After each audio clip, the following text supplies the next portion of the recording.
that is heading out in front of me. That's Ken with Lone Cowboy Adventures right there in front of me, pulling out of here, y'all. Let's roll. We got to hang out for a little bit. That was really cool.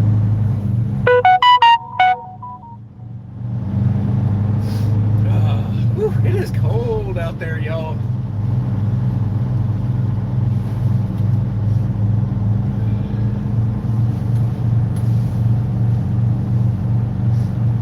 We won't get to follow along behind him too far. Let me get my microphone plugged in.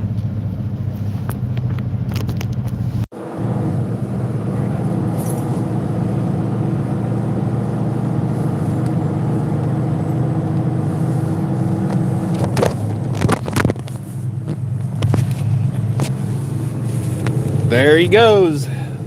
The man, the myth, the legend, Lone Cowboy. Come on, little pickup. I got a car wanting to get in here too. All right, they backed off. All right, here we go.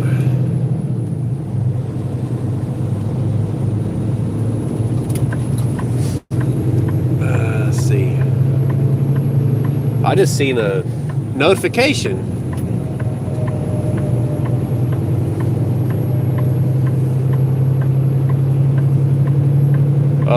That was Lone Cowboy. He made a post on YouTube, said our paths crossed again. That was pretty cool, getting to run into Lone Cowboy. He's up there in the truck ahead of me.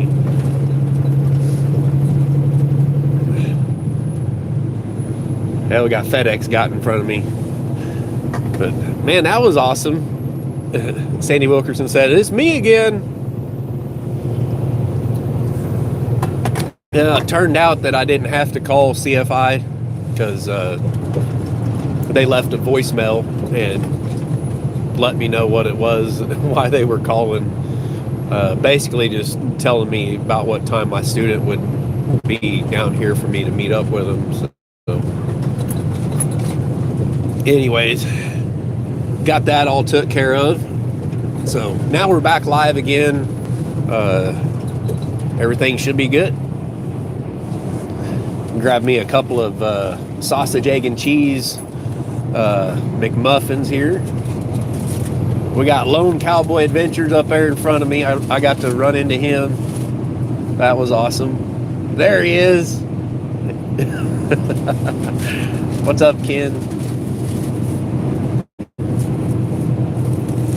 I did a little take with him so I'd have something to put in a video or something.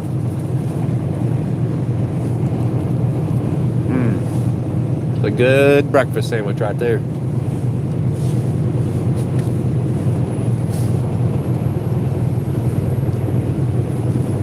I tell you what would be cool is if we all got together sometime, got to hang out, ride bikes together. Now, the thing I'm wondering is, does Grumpy Grandpa Patriot Show, his old Mark, does he actually have a Vespa, or is that? You know, I hear him talk about it, or see him talk about it all the time. It's like, I'll be on the Vespa. I don't know that a Vespa could keep up. I might have trouble keeping up on my 350. I mean, I can run 65 on that thing. I probably need to get me a bigger bike.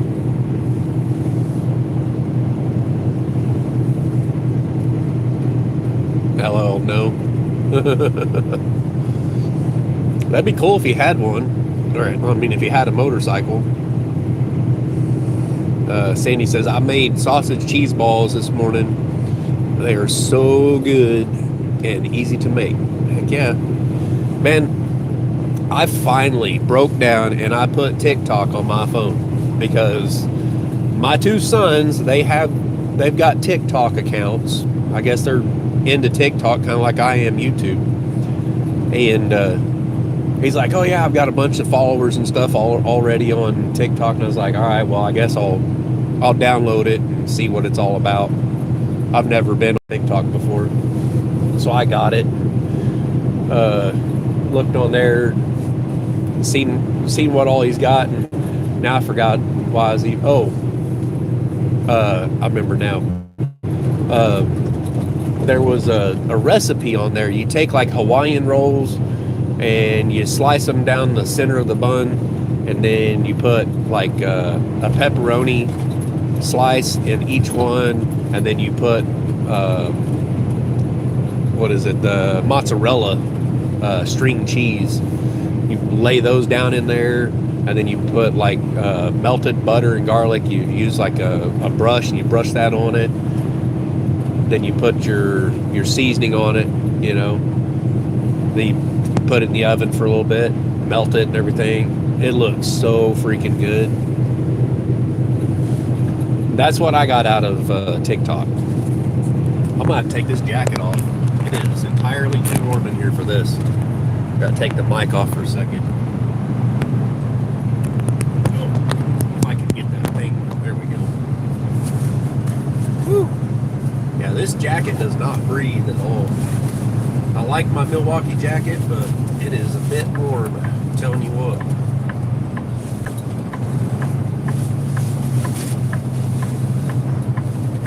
Well, there goes Ken. He's headed on straight down the road. It's good running into you, man. But I heard Jason talking on his video the other day. How cool it'd be if you guys could get together or whatever, do like a clearing party or whatever, you know. I was like, hey, count me in, you know. But I don't know if that would ever happen with me. I don't know. I emailed him about it. It's like, hey, you want to have me come out? I'll come out, dude.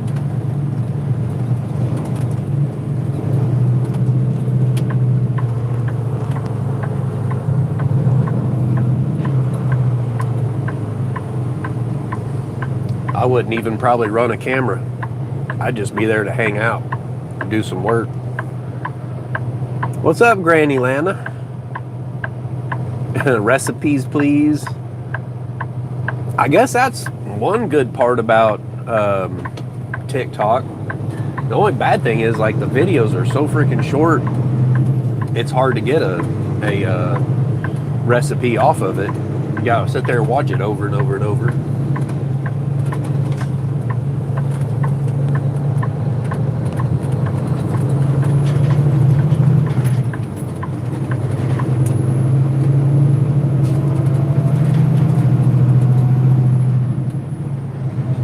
See what this van's gonna do.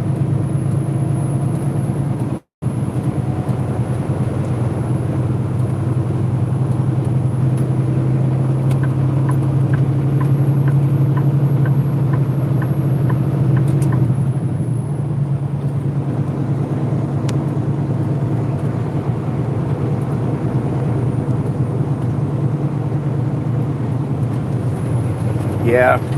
You can see the unfortunate thing is, like, you know, YouTubers, they see the fiasco that happened between me and Ed, you know. Like, the thing is, like, with Jason, I would sign a freaking contract saying, you know, that I would not put anything out there that's derogatory or anything like that. I would have no problem. Like, I would just make it up and sign it and give it to him, you know, be like, here, this is my, you know, telling you that I'm not ever gonna, you know, put anything bad out about you or whatever. You know, if they haven't put it out there, and, you know, if I know something behind the scenes or whatever, and they haven't already put it out there, I'm not ever gonna say anything about it. I mean, I'll just say that publicly, that I'll never do that to them. But the thing with Ed, that there's so much that people don't know, you know, and I had good reason for what I did do. And I mean, basically that was one of them deals, like, he started it and I finished it. So I have too much respect for Jason, you know, to do that. And I hope that, you know, like, to me, like, to work for someone like him would be like my dream job. If I could just give up my YouTube channel and go work for someone like that, you know, taking care of, you know, stuff there on the ranch or whatever, helping with the filming and, you know, shooting TV or whatever it might be, you know, that right there would be like a dream job. You know, maybe even helping them get set up with outside of YouTube business, you know, stuff like that. I've got a lot of, you know, experience in a lot of different areas, a lot of different, you know, marketable skills and stuff, you know, welding and like building pipe fence and corrals and stuff. I've done a lot of that throughout the years. So I don't know. And I fix things, you know, I'm really good at fixing things. What would be really, really cool is if, you know, you could get if he could get a few people together, let's say like Ken, Grumpy, you know, Matt Payne, maybe a few others, whatever. I mean, if you look at shows like Heavy D Sparks, if he was to step up into something like that, I think it'd be really freaking awesome. I don't know what he's got plans, obviously, you know. I don't know exactly what. I mean, and his friend Brandon, you know, he's got a lot to bring to the table too. But when I look at like the Crockers, not the channel, but, you know, as far as like Jason and Danielle, like what they've got going already, their personality, everything, they've got some real potential. And I feel like, you know, one thing that I would like to see is if me and Ken, maybe Grumpy, maybe a few others, whatever, like get together and kind of do sort of like our own remake of Wild Hogs or something like that. Just some old friends getting together, riding motorcycles. You know, Jason would just have to get a street bike or get his dirt bike street legal, I guess. I think that'd be freaking awesome.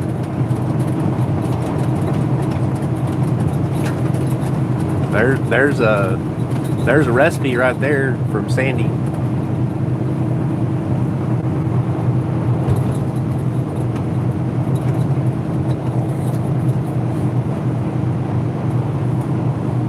I like trying new recipes like that from time to time. One of the last ones I did was Roxanne, or Roxy Homemaker, I guess is her channel now, but Country Oak Cure, Roxanne from Country Oak Cure, Rox and Ant. Their other channel is what is it? Crap. The Morning Vibe or something like that. I can't remember. They have a talk show also. I don't watch it all the time, but I like to tune in every now and then. But Roxanne did a video a while back, and she did the chocolate truffles, and I tried it, and oh my god, that is so freaking good. But I found out that I can't be eating chocolate. Chocolate's bad for my stomach. Those sausage cheese balls sound really good. I was just briefly looking at that recipe there, like, man, that sounds good.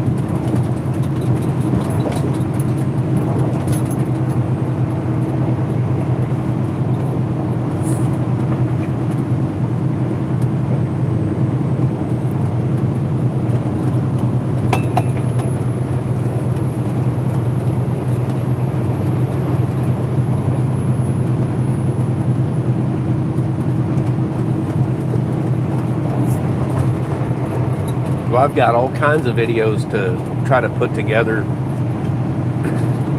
All day yesterday, I planned on doing some editing, and then I started working on that heater, and then after that, I went over to my mother-in-law's house, played a little bit of poker and stuff, and hung out with them. Never got any editing done, but the other day, I went to work on Sunday or Christmas Day, and everything just didn't quite line up. So I went back home, but on the way back home, I was like, you know what? Like, the sun was still barely up in the sky. And I could see when I was going by like rivers and stuff, there was like a steam coming off the river. I was like, man, that would make some really good footage. And so I went down to the park where my brother-in-law used to go trout fishing all the time. And I got some footage down there. I got all kinds of footage. I mean, I was like laying down in the snow to get some of this footage, you know. So it should be pretty good. I'm going to put some of that in the video of me making the urn for him.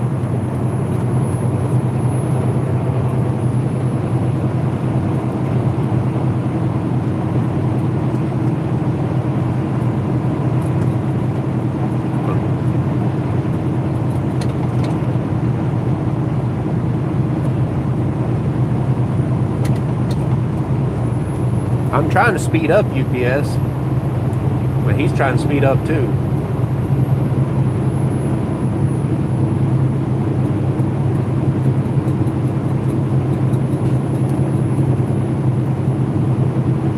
I don't like it when guys do that. You know, I caught up to him, I get up here beside him, and then all of a sudden he speeds up.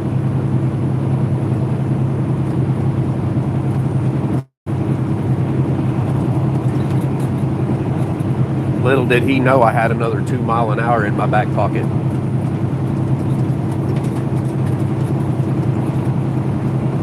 Man, I'm getting all kinds of notifications from TikTok now. It's always saying, hi, Hood's Custom Shop, blah, blah, blah, something or other.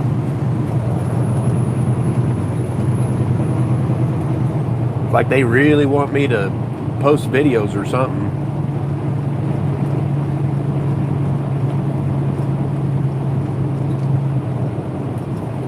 I don't know that TikTok is my thing. I like doing long form videos.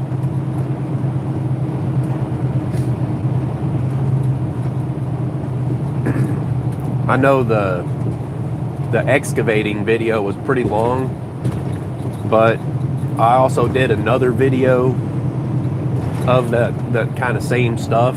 It was a lot shorter. And there's some people that want to see just the non-sped up, you know, full length, you know, running heavy equipment and whatnot.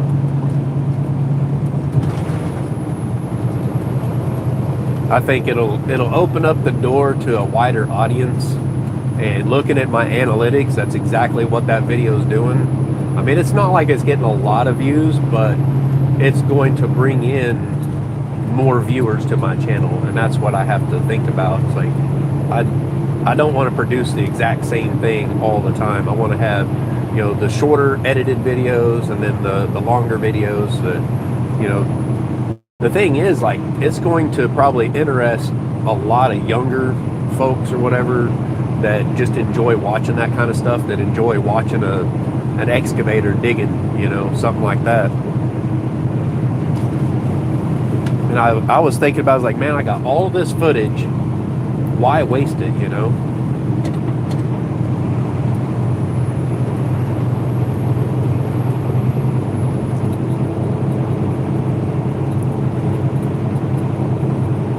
Old FedEx, they're trying to get up there beside me now.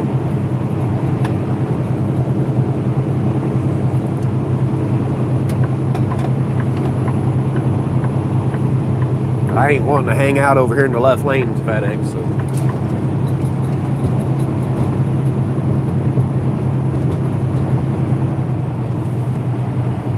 If he wants to speed up like that, he can get over in the left lane and pass me.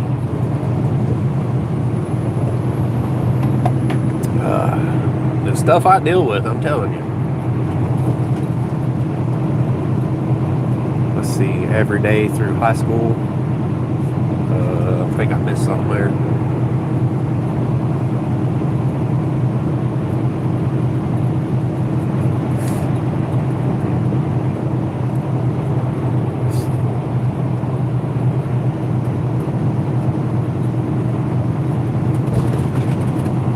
Oh, that sounds good.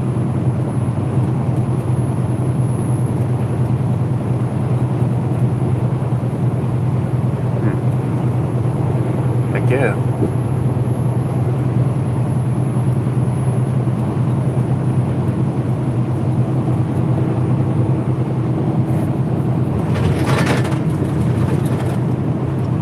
Yeah, I know Jason knows I've talked smack on him a little bit here and there. Not like nothing bad, but it's just been like stuff that they've already put out there, whatever. Not like I was like talking smack. I said what my opinion was on some things or whatnot. It's like, well, it is what it is, you know. So I'm like, I don't know if he would ever have me out there. Really don't know.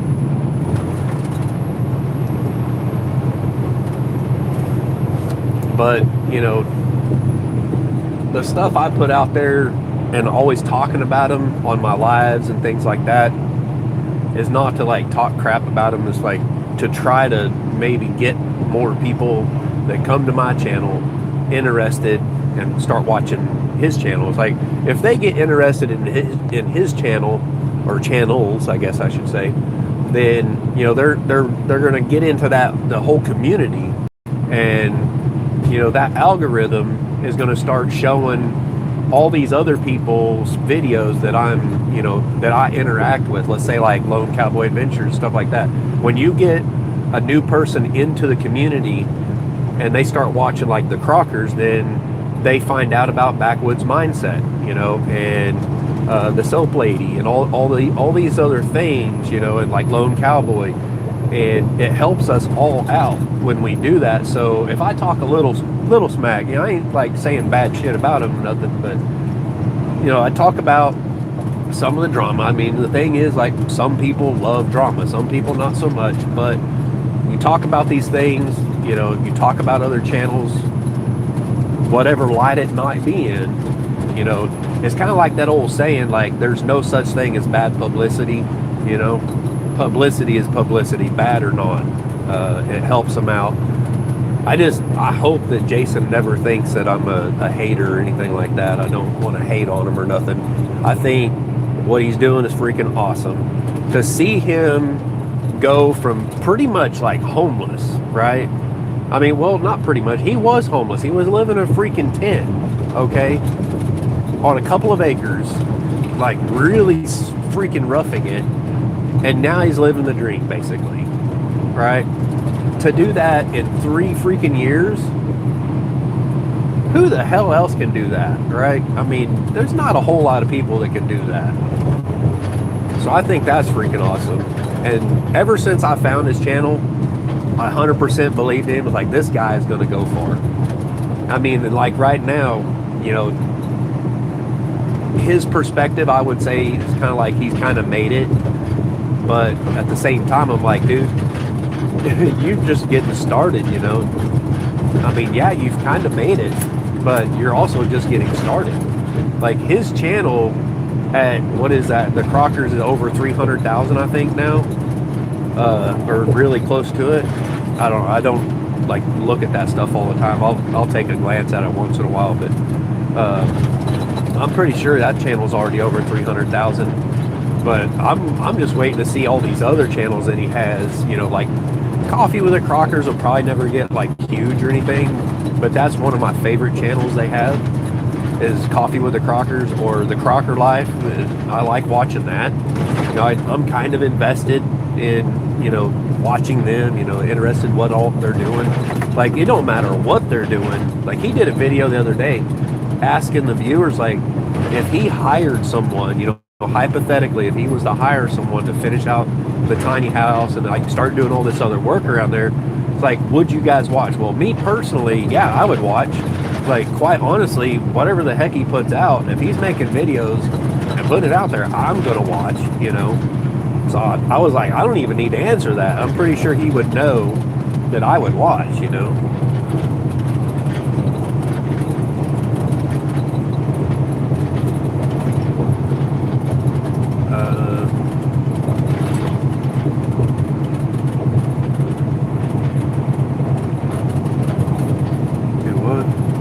Told when he did his live the other day, it was like the old Jason. Nah, I don't think he's like the old Jason. I think he's like the new one.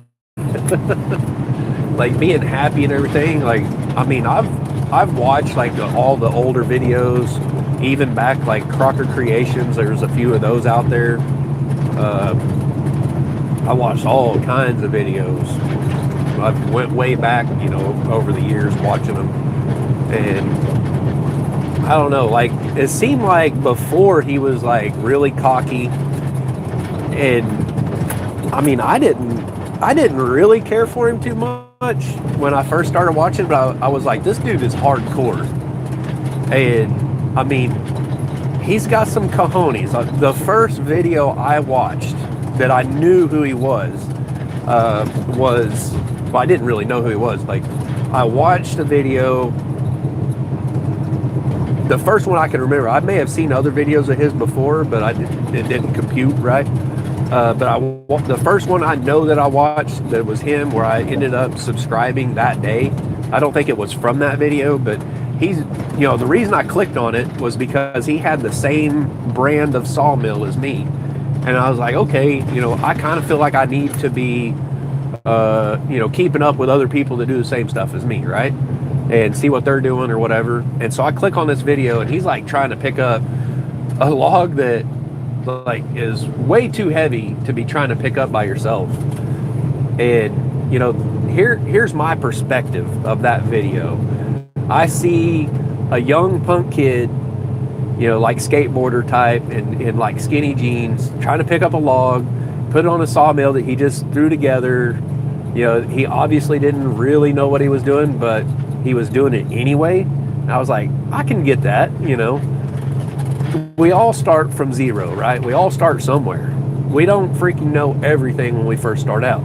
And so I was like, I kind of enjoy this. And like watching this dude about ready to, bust a nut or something, like trying to pick up this freaking log. I'm like, he's going to throw his back out or something, And so I was like, okay, I can get into this. I can watch this, like he's kind of crazy what he's doing. And then after that, like, I think I seen the video where, he's like living in a tent and there was a copperhead and he shoots it and he skins it and cooks it, eats it and everything. Or I think he cooked it, then skinned it, and ate it or whatnot. Like, eats this copperhead. I was like, this dude is freaking hardcore. I think it was that video that made me subscribe. From that point on, I was like, I'm watching this dude forever. Like, he's going somewhere. He has what it takes, that little bit of extra, plus, doing pretty damn good on editing, putting the videos out, unlike me, but I mean, I don't really care to like grow my channel huge. Like, it's already, I mean, it's growing. It's going to continue to grow as long as I keep putting some videos out and stuff, and I try to do quality videos. It's going to keep going. But at the same time, it's like that kind of, I wouldn't say I'm famous or anything, but it's like I'm getting more well known. It's kind of cool, but like there's parts of it that suck. And I've seen Jason talk about those things before. It's like, okay, he's ahead of me in the game, and maybe I can learn a few things, from him. I would love nothing more than to be able to go out there, help him out, on the property or whatnot. If I could work for him like full time and live in a bus out there somewhere close by or something, that would be the ultimate. That'd be freaking awesome. I hope that I would have the skills and everything, to bring something to the table to help, help that channel or those channels grow. Maybe help share some of the workload. But I don't know that he feels like he could really trust me. I mean, I've emailed him. He doesn't get back with me. He's super busy, so I don't really expect him to get back with me. But I don't know. That would be my dream job. And I mean, I don't care where I live. As long as I make enough money to pay my bills, which ain't a whole lot, and to survive on. I mean, the other thing is, like, I know if I keep my channel going, if I was to go out there working for them, I know my channel would probably take off, and that would pay me a bunch, I think. So, I mean, I don't know.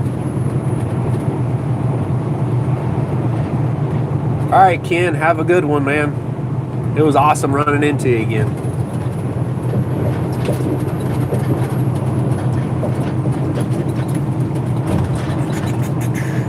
Try to get around this pickup here.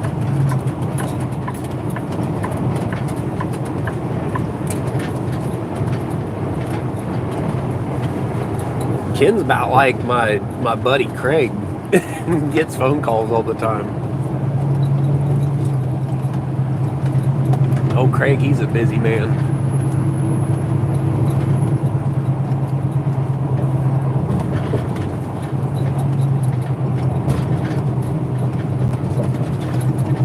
One thing I would like to see Jason do is get like a pretty good sized mini excavator and a dump truck. Like, even if it's just an old like used dump truck, like an International or something like that, something to use out there on the farm to move dirt and rock. And if you got a skid steer that would lift up dirt or rock and stuff up above, you know, like that skid steer over there on the left, that's a good sized one.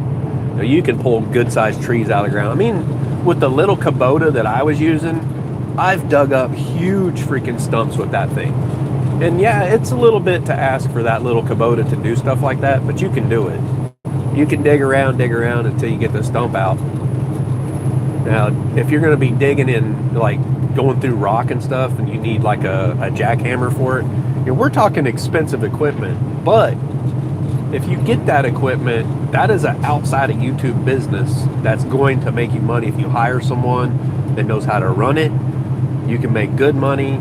It also can be, you know, put more content on a channel for him and everything. So it's not exactly outside of YouTube, you know. And if he hires someone, say like me, that doesn't mind being on the camera, you know, I don't give a crap what people say about me. If they make fun of me and they're like, dude, you don't know what you're doing, it's like, whatever. Like, sometimes I do stuff like just for the camera, you know. I was digging up my whole front yard. Hang on, I gotta watch this light here. Make sure it ain't gonna change on me. Yeah, that yard, I don't know who built that house. Well, I do know who built it, but there's actually a neighbor down the street. The guy I used to work for, his dad helped build that house, but man, they didn't know what the heck they were doing when they built that place. I mean, they built the house fine, but the way they did the dirt work and everything around it was just freaking horrible.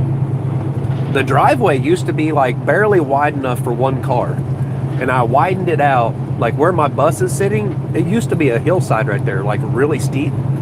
I rented that excavator and that skid steer once before, and I leveled that out where my shipping container is. I dug all that down, leveled it out. It's not really level, it's got a slope to it, so it'll run off, but it's a nice gradual slope running out towards the ditch.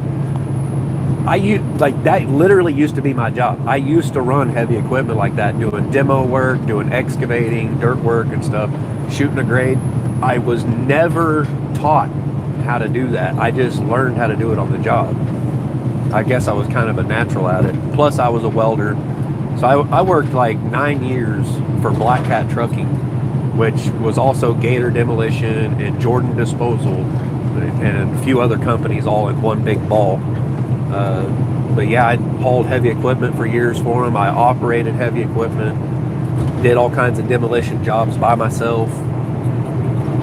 I worked for a guy where I built pipe fence corrals and everything for cattle and all that stuff. I've baled hay and stuff like that before.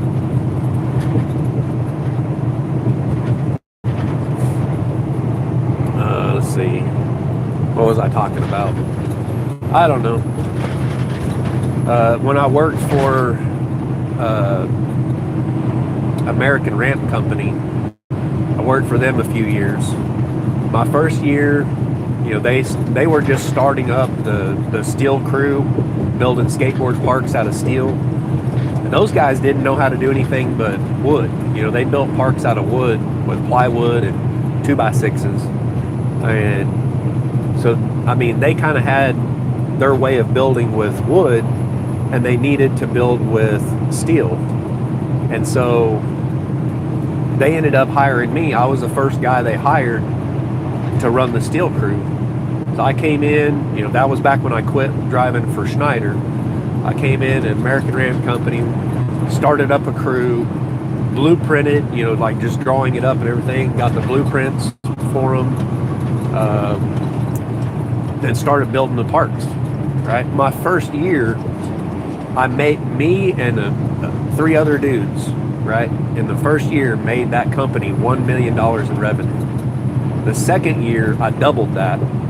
Just for my crew, on the second year was $2 million, and I had trained another crew leader, Larry Mackey, and so he was the second crew. We bought another truck. We bought a $500,000 building that they're in now, over on McKinley Avenue in Joplin. The work that I did is what paid for that building. They paid cash money for it. It was paid for, no payments, nothing like that. It was just done. My second year, $2 million, and Larry, his crew, that second year that I was there, it was his first year, he made 1.5. So he done pretty stinking good, his first year in.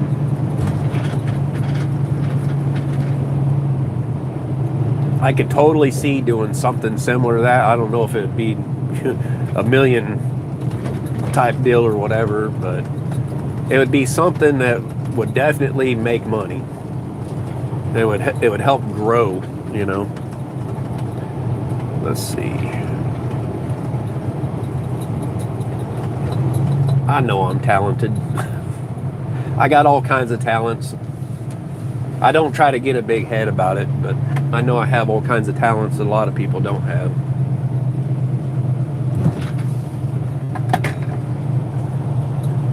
My last boss, that's why he always kept hiring me back, It's like, why don't you come back to work for me? And I'm like, this time I said nope. He tried getting a hold of me a few months ago, wanting me to come back to work for him. I said, nope, not ever doing it again. Ever, ever, ever. And he's like, well, I think it would help out your YouTube channel and your Instagram and all this and that if you just, he was trying to get me to come work for him building the pipe fence and corral and all this stuff. Like, he was building another corral up in the barn that I started on. You guys can see pictures of it on my Facebook. There's like a little short video there on my Facebook and stuff, me doing welding and stuff. I was building a corral in his barn where it would have walkways up above, for people to come in. Like, he was going to do kind of like a cell barn, I guess, where they could be up above the cows looking at them as they're coming through or whatnot. I was building that out for him and ended up quitting. It was like, I am done. Like, I did not want to work for that guy no more. He hired me to be a manager of the rail spur, and then all of a sudden he was taking that away and letting his son do that. Let's see, what's that say?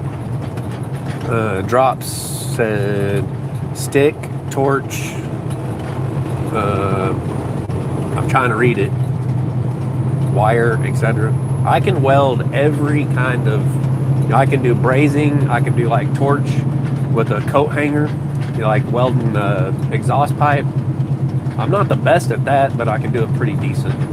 I can get it sealed up, which, welding with a torch and brazing rod or whatever, I can do pretty good at that. I'm really, really good at TIG welding, stick welding, and MIG welding. I can do MIG welds that you would think were TIG welds. And I can do stick welds that damn near look like a MIG weld. I used to work for USA Tank in Anderson. I did a contract for Halliburton. I made 4 parts a night. They were just these flange couplers out of stainless steel. I TIG weld. All I had to do was TIG weld 4 of these a night. I made some dang good money at that job. It was a night shift, but I only had to make 4 parts. I could be done in an hour with all of them, But the welds had to be absolutely perfect. You could not screw it up. There's Drew's lens. You're working but listening. What's up, Drew? Good to see you in here, man. Drew's another one of those dudes. He's got a motorcycle. I could totally see, like, if I could get Jason to do a movie, like a show or something, kind of like Wild Hogs, and get some of us in the YouTube community together that ride bikes just to go on a ride and film it, that would be freaking sick.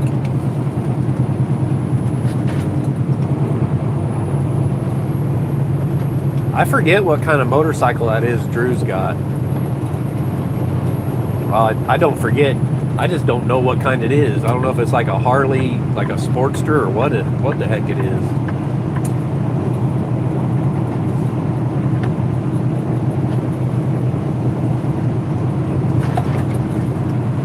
I don't know that I could ever do a movie like that. I mean, I could see myself being part of something like that.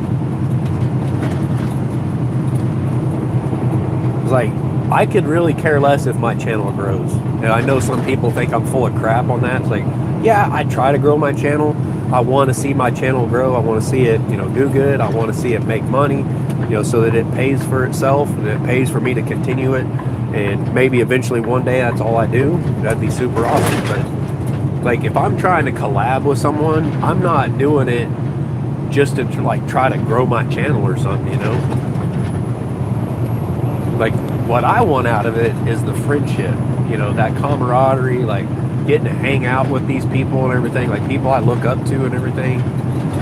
Like, Drew's one of them, and from Country Road Cure's one of them, Jason's one of them, old Ken, that's one of them, Grumpy Grandpa, that's one of them. I think old Grumpy just needs to get a motorcycle. I could see Grumpy in the leather hat, like the computer tech guy.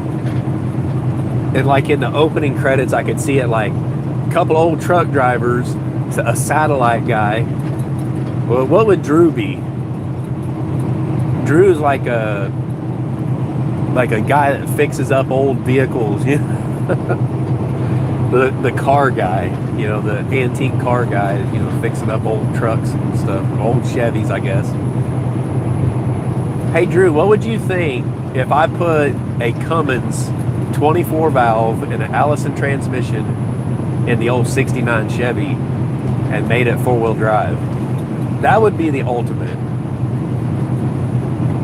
I would love to do that. I would say a Ford 7.3, but my kids would probably kill me. The old Power Stroke diesel is pretty good, but that is like the ultimate sin to put a Ford motor in a Chevy.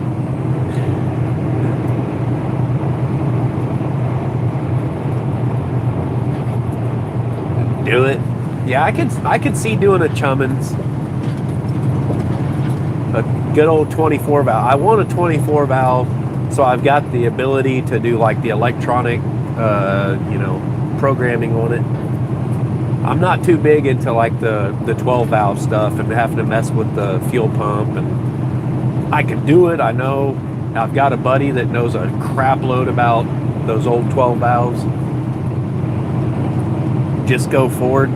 Nah, I don't want a Ford. I mean, I don't mind Ford because like the new Chevys, I can't stand the new Chevys. I like the old ones, but I cannot stand the new ones. I feel like Chevys dropped the ball on their new stuff. I mean, their brand new ones, I don't know. They might be all right. Hell, Dodge has dropped the ball.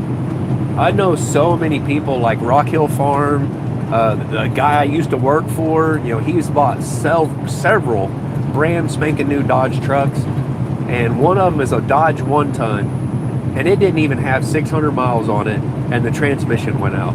The damn truck hadn't even done anything. It hadn't even hauled any loads. He put a bell bed on it, and it just like sat out there. And then next thing you know, the transmission went out. And then Dodge him-hawed around for a few months. They put another transmission in it. He gets it back. It hadn't even really got to use it yet. And then it wouldn't go into reverse. And the same thing with Rock Hill Farm. He's having all kinds of trouble with his Dodge. Let's see. I'll take your old drivetrain if you do it. I don't have a transmission for that truck. I've got a old 400 small block that's tore down. It's just the block. I've got the crank and the cam, lifters and stuff like that. The cam is new, but it's got surface rust on it, so it would need polished. It's like a RV cam. I've got an Edelbrock Performer intake. I've got an old Edelbrock carburetor. I think it's a 600 CFM.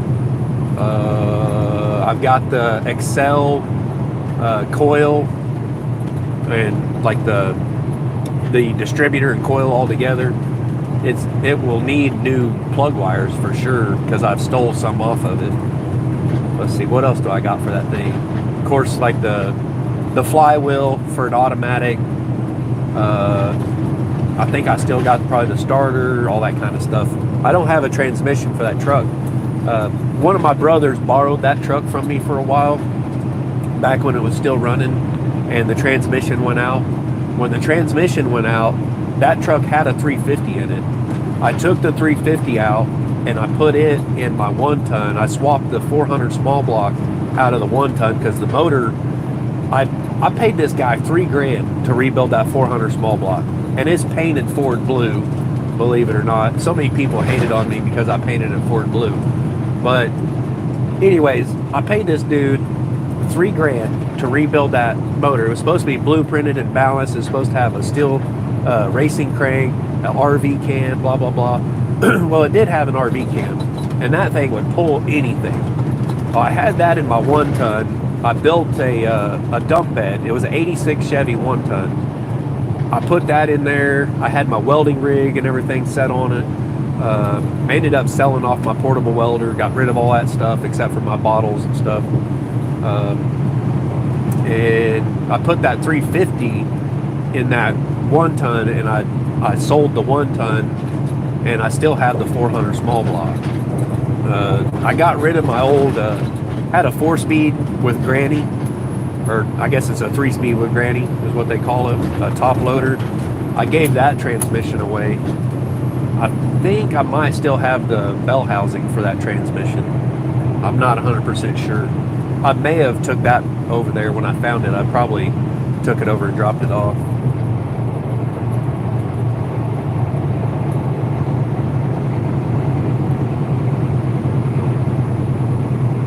Oh, dang. An electric Ford won't even tow a 6,000 pound trailer 100 miles without a recharge. Screw that. Let me go back up here. I missed some stuff from Drew. Let's see. I'll take your old drivetrain if you do it. 4-wheel drive will be easier to frame. Yeah, I would have to get like a rolling chassis and just drop the cab and the bed on top of it. I'll probably just have to make my own mounts for it, or maybe just chop the mounts off the old frame and get that mounted up. I don't really want to like build a frame for it, but if I can get a rolling chassis that's 4-wheel drive and just take the body and take it off and do a body swap. Because my grandpa, like, that was his one complaint when he had that truck. He used to take it hunting all the time out behind BF Goodrich there in Miami, and it's kind of like a marshy kind of land right out there, and he was always getting it stuck. And I remember my grandpa always saying that he wished that instead of opting for the air conditioning, that he had opted for 4-wheel drive. And I was like, how cool would that be, you know, if I kind of made it my own. See, I struggle with, you know, do I want to make it, you know, paint it back to original, or do I want to do burnt orange? I was thinking like a cream white top with a burnt orange with a like a medium to large metal flake in it, with some pearl, you know, and a really deep clear coat. You know, I think that pearl would help out with that. I would love to do a sick paint job on it, but I've got to get a paint booth set up, you know. So I'm thinking about all these things as I'm trying to plan out building my shop It's like, I really need a paint booth. You know, like a side of the shop is kind of set aside that I can partition it off and be able to put a vehicle in there and paint it, you know. Or should I just build a big barn over in the side yard that I can put something like a bus in, you know, to be able to do a paint job, you know, something big enough to get a school bus in there and do a paint job. Because if I did something like that, then I could do like schooly paint jobs on the side, you know, have it to where it's big enough to get a bus in, you can work around it, you can do a paint job, you know, do everything inside there and have it heated and everything. I think that'd be the ultimate. I really, really need a freaking paint booth. I can do pretty good on automotive paint. I don't really like doing it. It's not something I really love doing, but I can do it. I've been a painter for a few years. But yeah, if I do a frame swap, I would totally give you the rolling chassis of the old Chevy. I need to get a decent frame. Like if I could get, it would probably have to be a Dodge, I guess, because I want it to be a 24 valve Cummins. But if I could get like the rolling chassis with the motor and transmission, you know, like steering column, like basically the whole vehicle, and just pull the body off and then fit the 69 Chevy on there. If I could do that, figure out, you know, how to do that, that would be sick.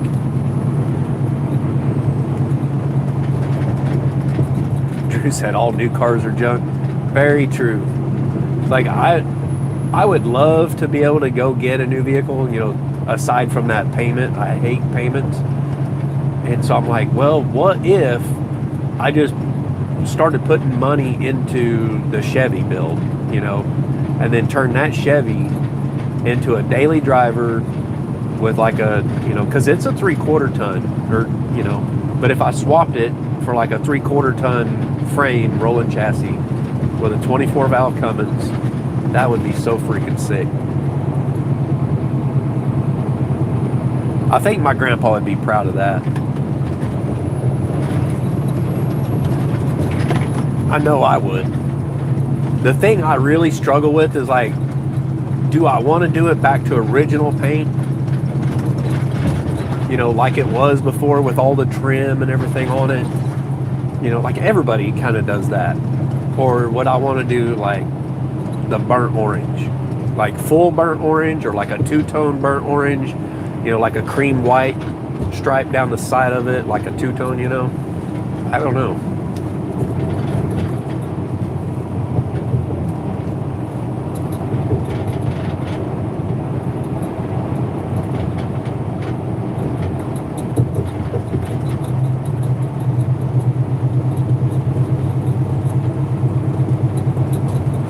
Was it like an old Ford truck?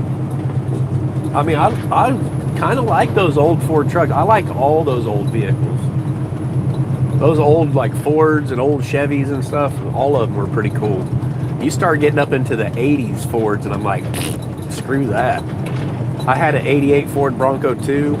I don't know exactly when it was, when the Ford engineers started messing up, but I know 88, it was bad. I hated working on that old Bronco.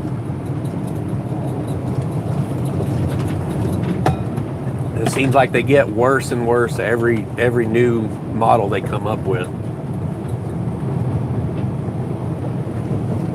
I mean, like, you know, the technology that they have in some of these new trucks, I mean, we could do that, put that stuff in an old truck, you know? Like putting a backup camera.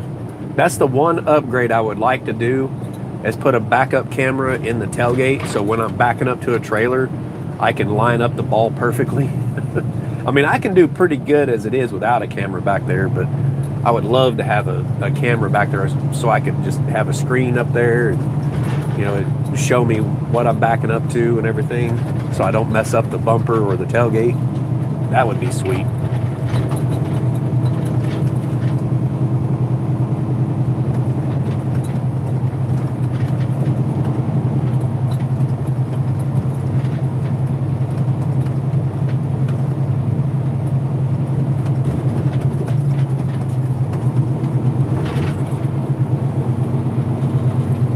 Yeah, that's kind of what I was thinking. You know how I dug out? I've been planning on just building the garage out 30 feet from the house, from like just extend the garage out. It would be kind of like a 2-car garage. It's over 20 feet wide. I think it's like 24 foot wide, or maybe 25, something like that. I haven't measured it in a while. I've measured it before, but I don't remember what it was. But 30 foot comes out to about where the back end of the bus is. I was thinking about extending that shop over into the driveway part that I just dug out, and maybe dig it a little bit further, put in a retaining wall all the way down through there, and that would put like a little courtyard right there in front of the front door. And then you could come in through the garage and then up the steps if you wanted to go in the front door, or you would just go into the house through the garage, and it would add like a little bit of privacy behind the shop and between the shop and the front door. So it would almost make the garage like an L shape and make it a lot bigger. And pretty much I'd have to make it 2 stories tall to where I could get a big vehicle in the middle of it or something. If I could make it long enough to get a bus in there, that would be sick. So that bus is 38 feet bumper to bumper. So I would have to do at least 40 foot. So that would put the front of the garage right out there really close to the road. It would be 15, 20 feet from the road. I mean, before I had that shipping container there, when I was owner operator for CFI, I've had a CFI trailer where that shipping container is with my truck hooked to it, and that was a 53 foot trailer with my semi truck, and I still had probably 12 to 15 feet from the nose of my truck to the road. And if that gives you an idea how much space is there. There's not a whole lot of space, and backing a truck and trailer in there was not exactly easy.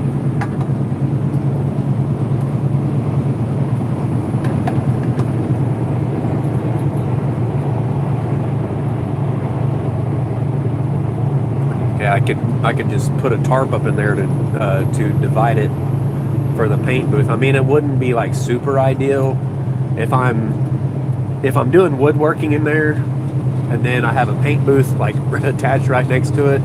The prep and everything to clean up and get rid of all the dust and everything would probably be a pretty big pain in the butt.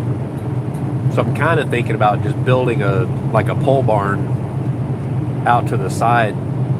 Something like at least something with a roof on it, maybe not sides on it. Something I could put the sawmill in if I wanted to get it out of the weather. But if I wanted to get like a full-size bus in there, I could do that. Or I could get one of those the steel carports that they make for RVs. I think that might be the cheapest option. You could probably get like a steel carport, and then if I wanted it to be a paint booth, I could just put tarps up around it.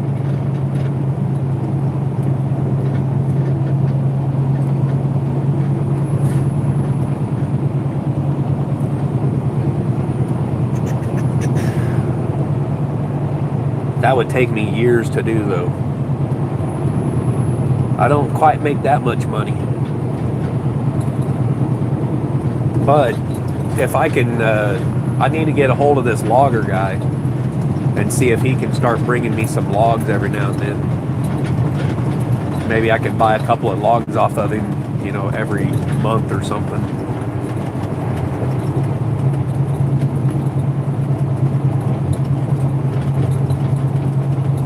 Burnt red with pearl. I don't know that I've ever seen, like you're talking like a dark red. Huh. You do like a black primer with a cherry red, so the black kind of comes through, and then some pearl mixed in with the red would be sick.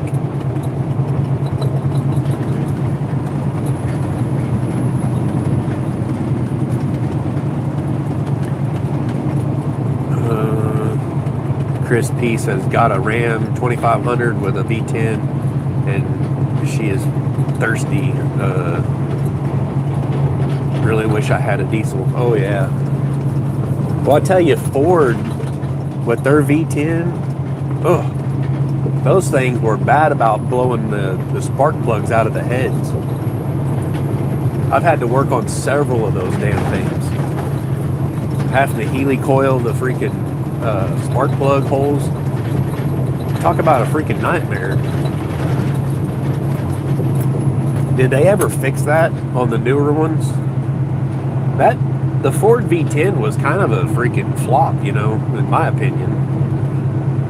And yeah, one of them was in a Ford Excursion. An old boss, his wife had one. She had a where she raised pups and sold them and everything. I don't remember what you call that, but she had that sort of business, and she had a Ford Excursion that had a V10. Now, Ford done some really nice things with their four-wheel drive on that Excursion. I'll give them that. Daggum phone calls. Telemarketers. But yeah, that thing was super thirsty. It was expensive on fuel. I ain't trying to hate on Ford or anything like that, but yeah, they that V10 was kind of a flop in my opinion.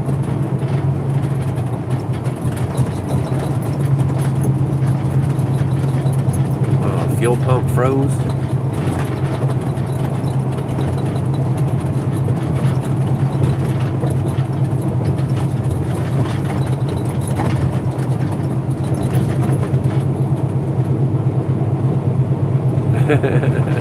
Drew said, I've seen Dave back a trailer and he's one of the best I've ever seen, seriously.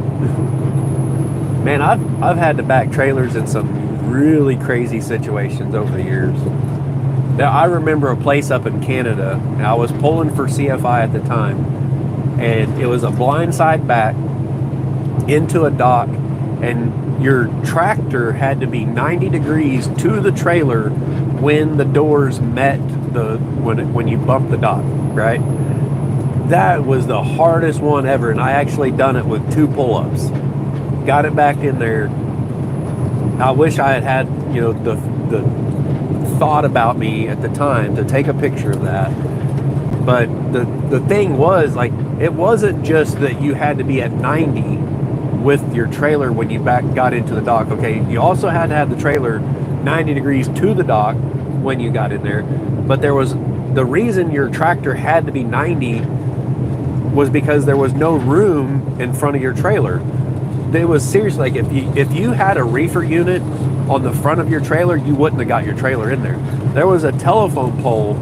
I don't know why the heck they done this, but there was a telephone pole right smack in front of this dock, right? The stupidest thing I've ever seen. It's like 53 feet, or about 55 feet ahead of the dock is a freaking telephone pole right smack in front of it. I asked the dock guys, I was like, what the heck is this crap? And he goes, I don't know.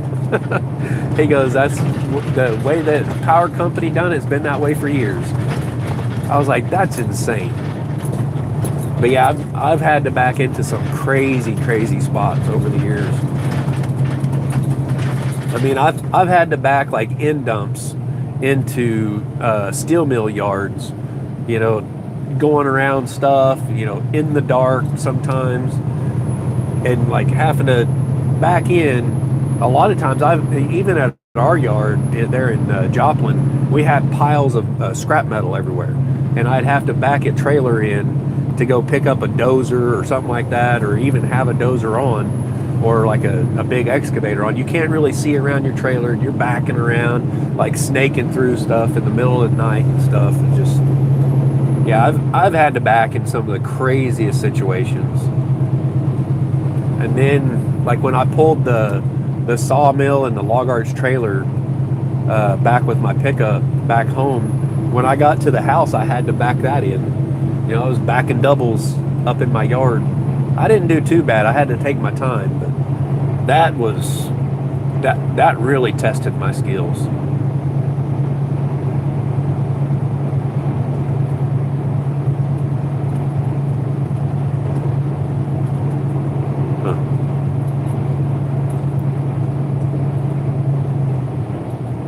Randy said, I lived in my 27-foot travel trailer 10 years only.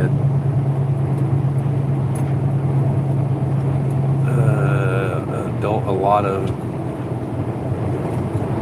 backing it right to ball first time. Heck yeah. Did you know a Jim Garrison? That name sounds kind of familiar, but I can't really say that I do. Don Meeks, CFI. That name sounds familiar. Was he a dispatcher? I think my old dispatcher from years and years ago, I think his name was Mike. I don't remember his last name. I've had so many dispatchers over the years, and I hardly ever talk to them, you know. I just kind of come out here, do my thing. Like, I rarely have to talk to them. Now that I do training, I have to talk to them a lot more. Usually I don't bother them. Like, they do their thing, they put loads on me, and I do my thing. And until this year, I really haven't talked to a whole lot of drivers, you know. Usually I just kind of do my own thing. I mean, I would get down to like Laredo, and I would know that I was going to be there for like 2 or 3 days or whatnot on the board, because I'd see how many hundreds of people was on the board, and I'd get on the board. I'd run over to HEB. I'd grab some hot dogs, some hamburgers, some brats, you know, some steaks. I'd go back to the yard, fire up the grill, start cooking. Everybody would come around, you know, and just like, hey, free food. And they'd set up a little table out there, start playing poker and stuff. And it was fun, but I mean, I didn't know everybody by name, or hardly anybody by name, really. We just hung out. It was like, not like we sit there and go, hey, what's your name? You know, it's just like hanging out.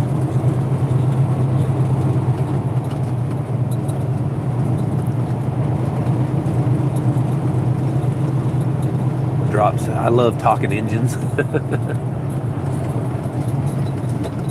I can rebuild an old Chevy small block. I could probably do a Ford. I've never done a Ford, but I've rebuilt a 350 a few times. I've redone my 400 a couple of times. I'd almost hate to get rid of it. That old 400 is pretty cool, but man, I tell you what, looking at the gas prices now, I'm like, I don't know about all that. I think I'd rather have a diesel motor, because I mean, I need a 3/4 ton or a 1 ton. I'm thinking probably a 3/4 ton with singles, you know, that way I can get through mud and stuff all right. I don't like having duals in mud. It's not a great deal.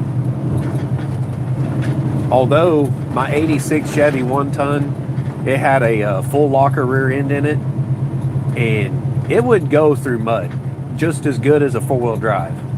The only problem was I couldn't turn. I turned the steering wheel, had my wheels cranked all the way one way, and she wouldn't get stuck. She would keep going, but she went straight. If those wheels started to slip, like started to spin, that full locker would lock in. It was that full locker was pretty nice. And I blew that full locker up. I made a bet with the guys at work. I said, I bet you I can do a full burnout out there on the pavement, because they're like, oh yeah, you can do a burnout on gravel. What about pavement? And I was like, I guarantee I can do a burnout on the pavement. Well, I started on the gravel, and I had to turn right out of the driveway, and I hammered down with that old 400 small block, and she let her rip. And all of a sudden, when I hit that pavement, I heard this kaboom, and she stopped moving, and the motor just revved, and I was like, uh-oh. Yeah, that was about $120, I think, for another rear end. There's a place up there, it's called Lost 40 Salvage. That's where I ended up getting another rear end for it, another full locker. I was calling around everywhere. I need a rear end for my truck. But I didn't even get the whole rear end. That was just for the gears, like the spider gears and everything. I had to get the ring and pinion, like the locker part, all that internal right there in the pumpkin. Let's see, what's that say? Where'd it go? Drop said only hauled 6 months as a company driver, went owner operator, and bought with cash.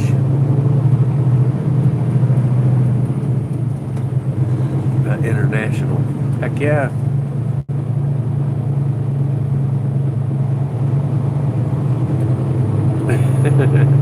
You saw me back the log trailer. It was impressive.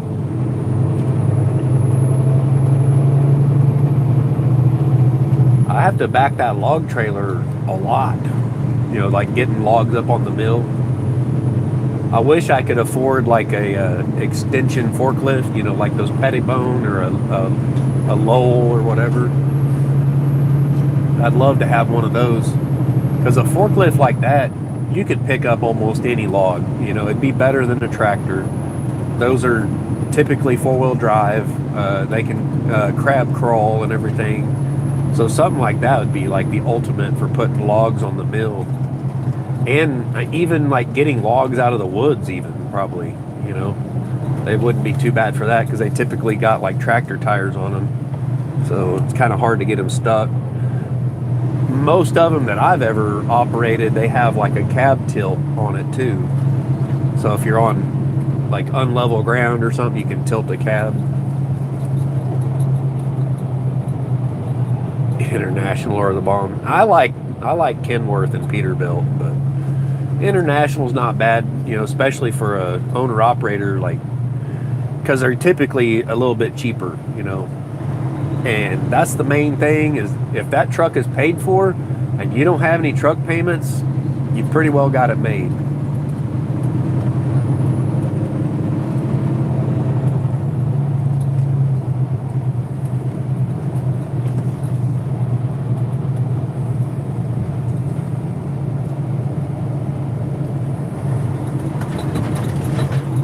I can't say they're the best truck made. I mean, Mack trucks are pretty good. Kenworth was pretty good. I was looking at a Kenworth W9A, like it wasn't the needle nose, but the nose of it was a narrow. I don't remember what they called it. It was down in Anderson, and the guy wanted $4,500 for it. It used to have a sleeper on it, and they day cabbed it. They did a terrible job on the day cabbing. They put plexiglass back there, and it had a bunch of nasty like tar crap all over it to seal it up.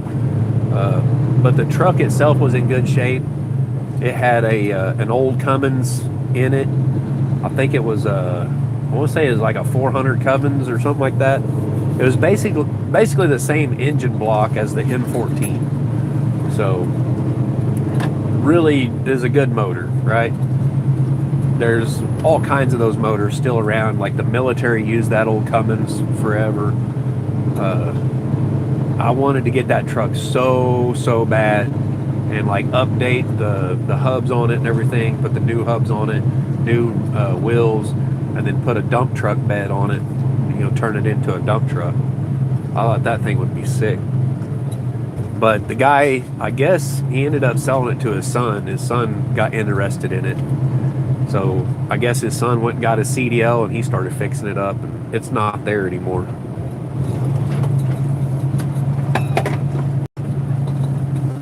I used to drive by that truck every day and drool over it. It's like, oh man, that thing would be sick.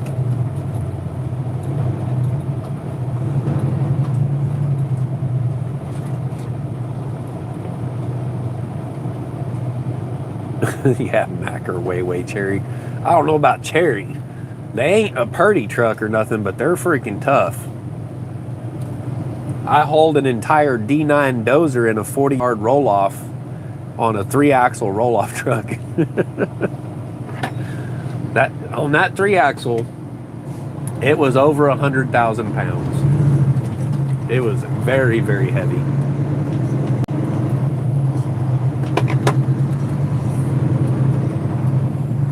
No wonder I have overweight tickets.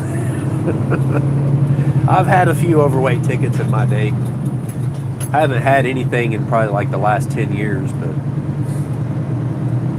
yeah, when I did that stuff, it's been a while back.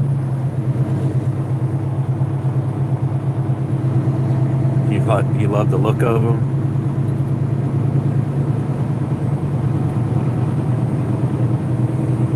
Used to drive to Birmingham, pick up coils, and run them to Nevada. 2.5 days, made $2,700. It was a sweet deal. Heck yeah, man. Yeah, I know a guy now that's making anywhere from like 8 to 10,000 a week to his truck.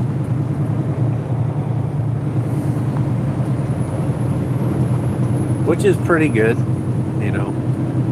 Every time he calls me, it's like it feels like he's trying to get me to come back to work, you know, to work for him and stuff. I'm like, no, I'm not getting back into that owner-operator stuff. That's not what I want to do. That's not my dream no more. And I mean, that was my dream at one time, to have my own company. I did it for a while. I was pretty dang good at it.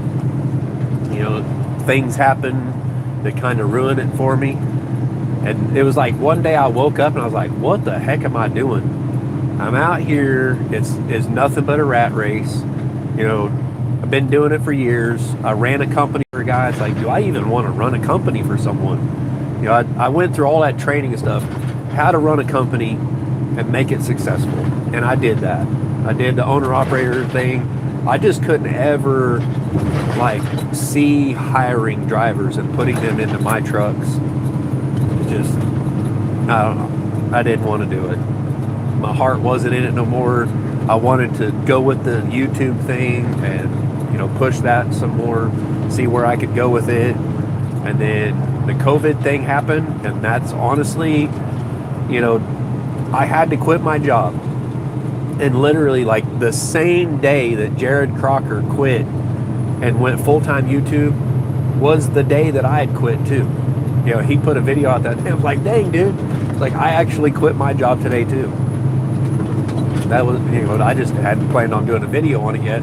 I was scared to death. I was like, I don't know what I'm going to do. I had to go out and run the sawmill. I had to, you know, sell on Facebook Marketplace every single day. Really old, really quick. With customers on a daily basis. And Facebook Marketplace, yeah, it's great, but at the same time, it sucks. Because it is a full-time job just dealing with the stupid comments that you get from people. Like, is this still available? You get like 500 on every post that you do. You post a picture of a big stack of wood, you know, like, I'm talking about like all the wood that's next to my shipping container. I'd take a picture of that and a few pictures of the other slabs and stuff around there. And they're like, is this still available? And then other people like, what sizes and dimensions do you have? It's like, oh my God. Here's the address.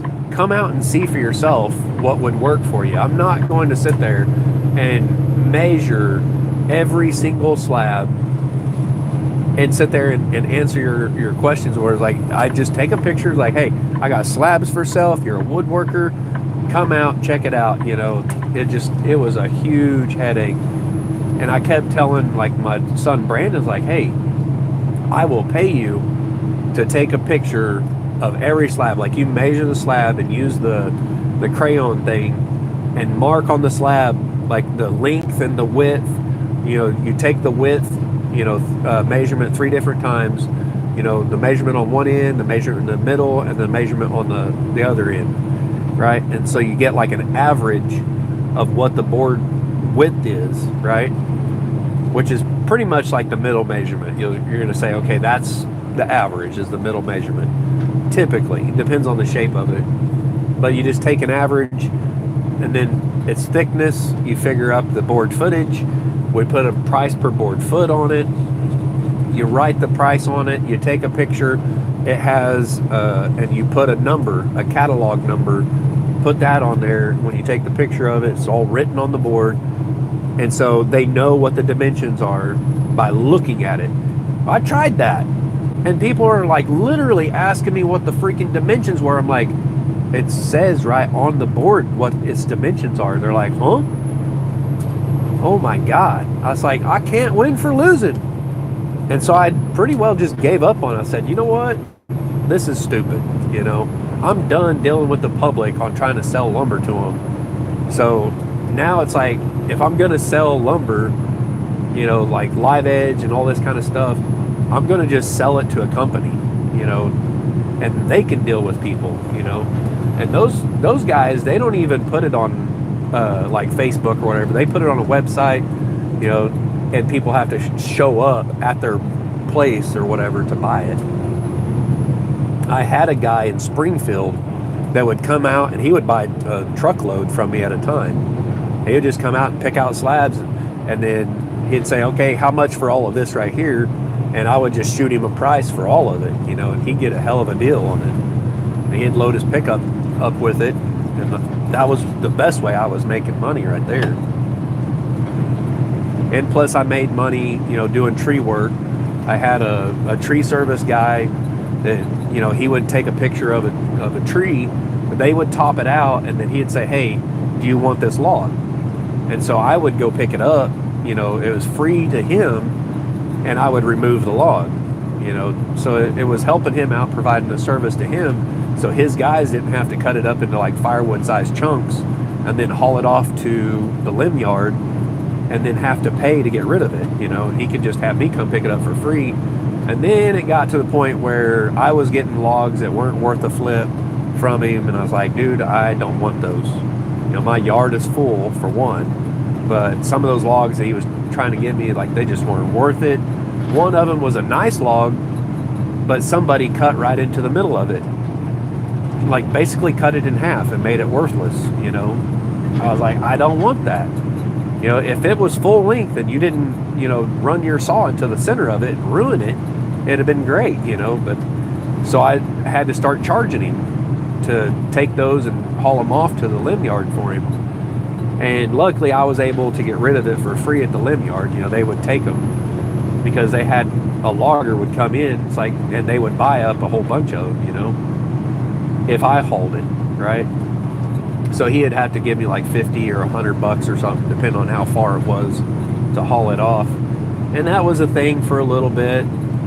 And it was paying okay. Like if I felt like I could sell the log, I wouldn't charge him. I would just come pick it up. I would either take it home, or if it was too big for my mill, I would take it to the big sawmill and I would sell it to them.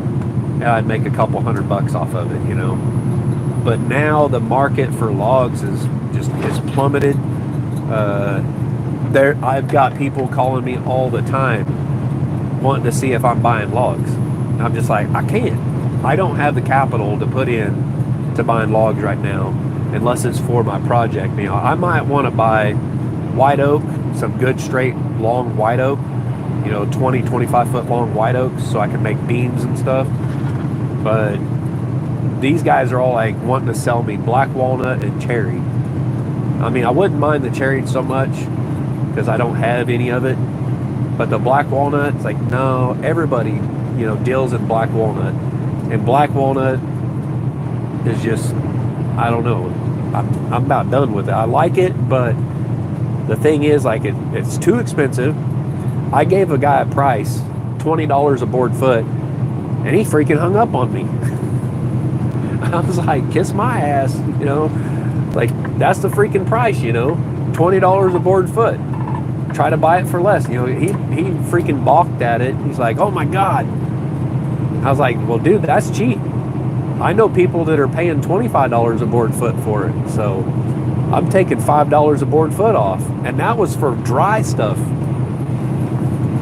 Like, the dry stuff that I have, I really don't want to sell it, because I can make things out of it and sell it for way more money than $20 a board foot.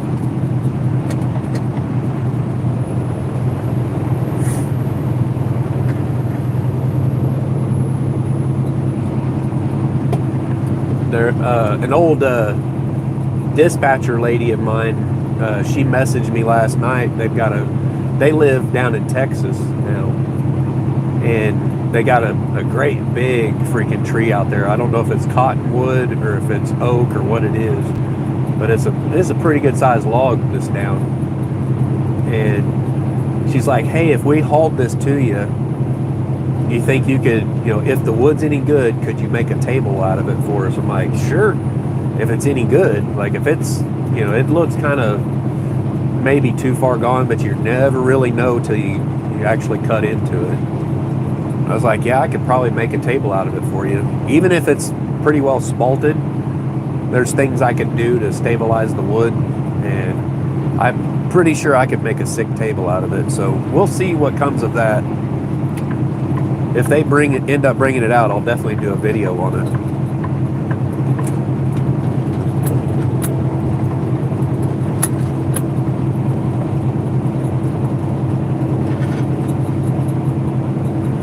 Granny says I was 7 in 1967?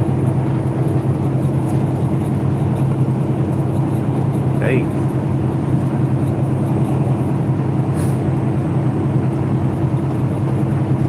I was a newborn in 1978.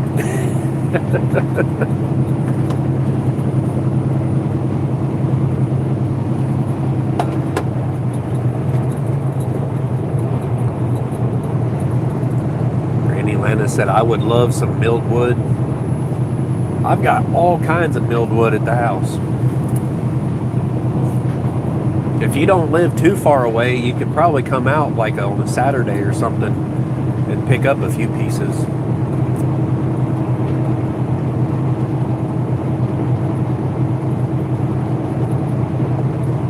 Used to also cut pine trees for firewood. Huh. I wish I could get some pine trees. I may end up, I got to talk to my buddy Craig, but last I knew, he's got a truck that's hauling logs, and we talked a little bit about price, and I think we're somewhere in the neighborhood of $2,000 to get a load of pine full length saw logs brought up to me. Now the problem is getting them unloaded. That would be a little bit of a problem, because like his driver ain't gonna want to sit around while I'm him hauling around trying to unload a freaking load of pine logs. And these would be full length, so. And to bring them all the way up to me is why it would cost so much. So I guess his guy, I don't know where he is now, but at the time he was down in Arkansas.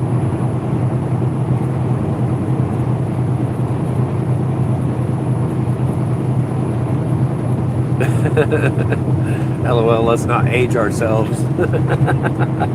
But you're not much younger than me. Or wait, what? Oh, you live in Utah. Okay, that's a good ways away. Good old Utah. It's been a good minute since I've been to Utah.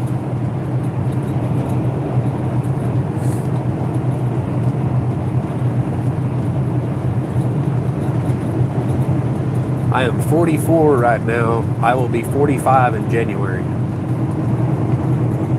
which is like a month away. Drew said he stayed with Granny Lana on his trip.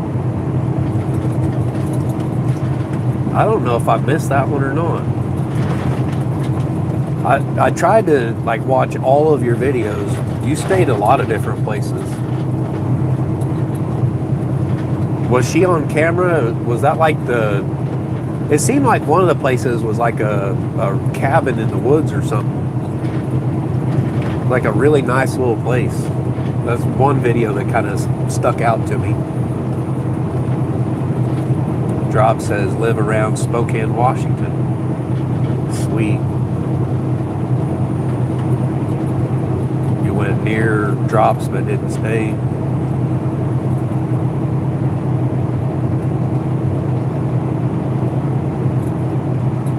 Oh, dang.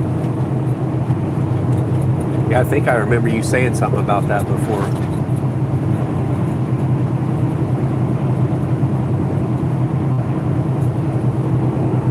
Wow. Granny said, yep, and Lindsay made a great sandwich.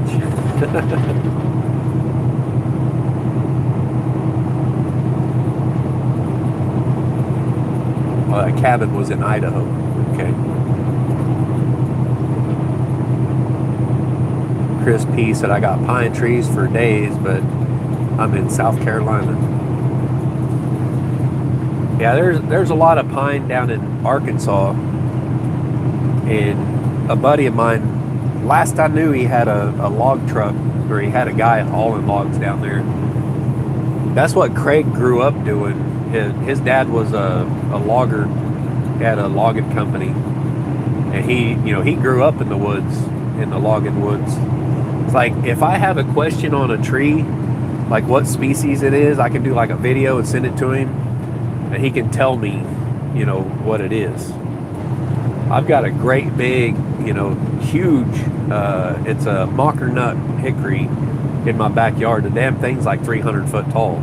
It's way, way down in the valley, but it's still taller than all the other trees around there. This thing is huge. And I did a video a long time ago on it. I was like, I think it was titled, "Can someone help me figure out what this tree is?" And my buddy Craig, he's seen the video and he's like, "It's a mocker nut hickory." And so I went and checked it out and everything. That's exactly what it was.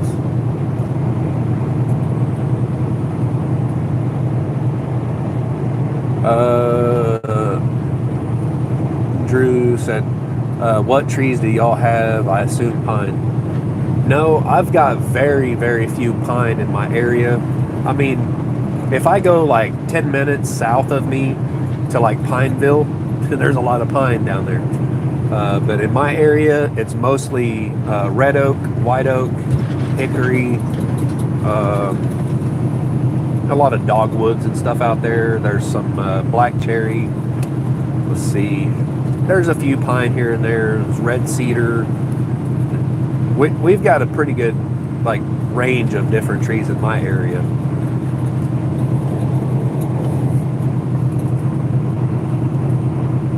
There's a place down south of me. It's like 1 point something million acres. If I was to ever win the lottery, I would buy up that freaking acreage. It's a lot of pine trees down there. You could go in there with a sawmill and just start building little cabins everywhere. Have like Airbnbs out in the middle of nowhere in the woods. That would be sweet. Little hunting resorts or whatnot.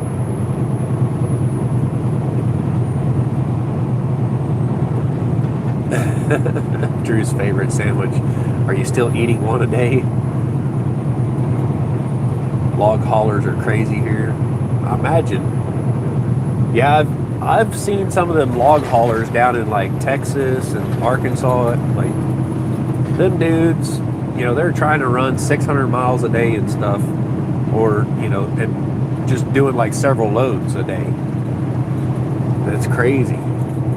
They get out there and like they have no patience. They'll be right up on your butt hauling logs. It's like, whoa, dude, freaking take it easy.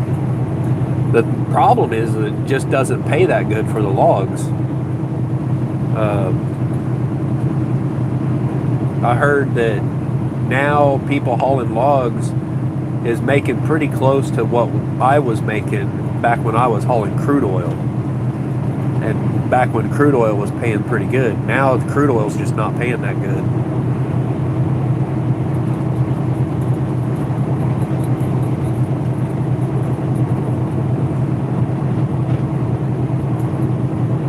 I need someone to see what froze in gasoline. Might try some of that heat. A bottle, if you could put a bottle of heat in there. I mean, whatever's froze in there is obviously water. It'll be like in the fuel line or in the fuel filter. If you put that heat in there, and if it warms up, you get it running, a bottle of heat will help get that moisture out of the tank. It'll run it through the system basically. It'll help disperse the water into the fuel or into the gas and help get rid of it. Oh, you added heat? Okay.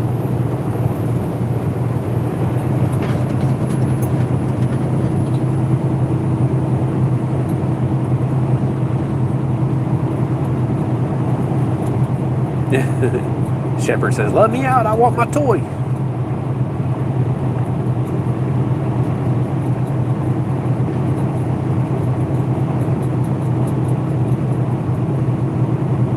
Oh, you got a buddy in West Virginia that hauls hot gas. Not safe. Yeah.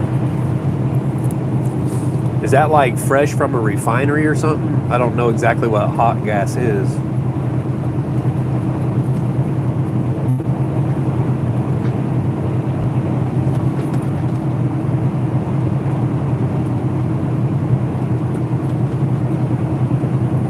I've hauled high gravity crude oil or compressed. It's a condensate. That stuff ain't safe, and it shouldn't be. The tanker I pulled was a DOT 404, and it's basically a soft shell. And in the summertime, you know, hauling that really high gravity stuff, it's very unstable, and it likes to gasify and build pressure. And it was pretty warm, you know. So that stuff, it just wasn't very stable. It was like, well, you're going down the road with it, and my thought in my head was like, well, if it blows, I'm probably not going to know it, and if I do, it's not going to be for very long.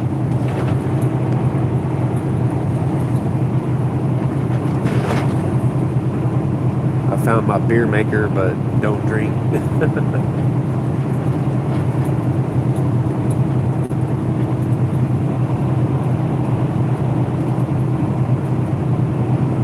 Oh, it's a dirty mixture that hasn't been refined yet. Okay. That might be the same thing that I had been hauling. The high gravity. It like comes from a compressor station.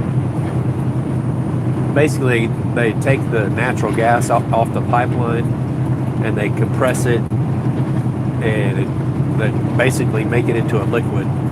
It's real high gravity. I was hauling, you know, 80 and 90 gravity. I've hauled crude oil from like, I want to say the lowest is like 15 or 16 gravity, and all the way up to like 80 something, like low 90s or something like that, I think.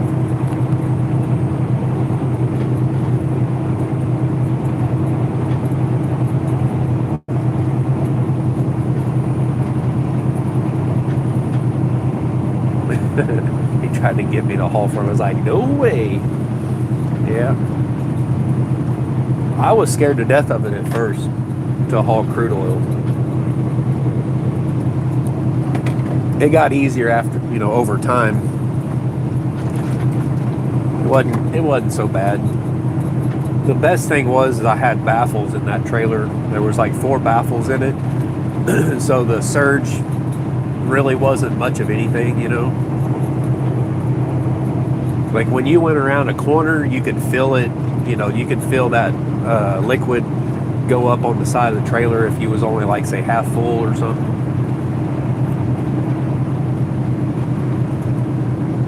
I've hauled food grade tankers before, hauling like liquid sucrose, stuff like that, or even egg. A whole tanker full of pasteurized egg is interesting. It's a little different consistency. So like the timing of the surge or the slosh is a little different.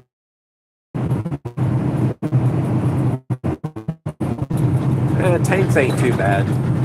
It pays a little more.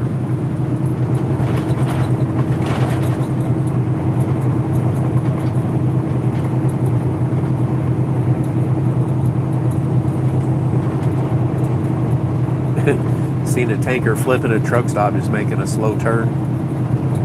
Yeah, if you don't do it right, you can do it pretty easy. If you get turned like 90 degrees to that trailer, and you can be sitting perfectly still and try to go, it could actually flip you over. If you take off too fast, just like mash on it, you could actually get flipped over.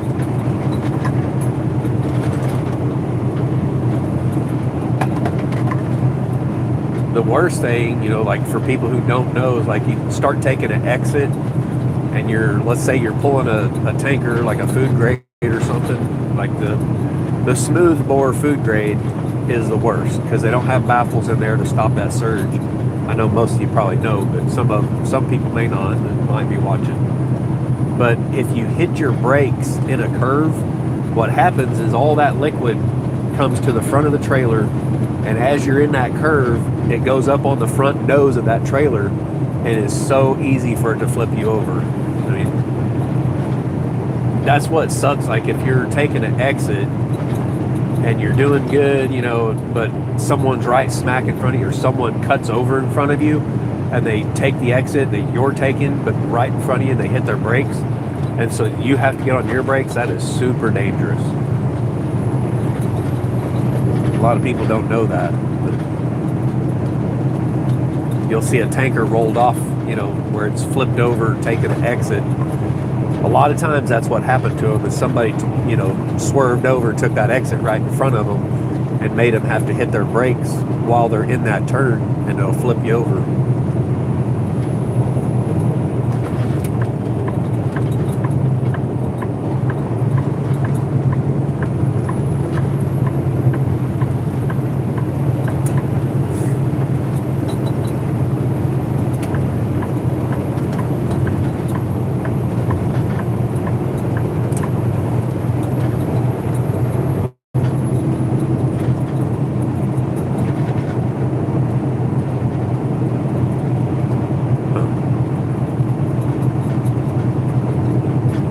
Baffles, the better. Yeah, because then you don't have to feel like so much surge. I always like hauling the really thick, the low gravity oil. It was almost like a tar. It didn't move at all once it was in your trailer. There's California calling. Well, them telemarketers are hitting it hard today.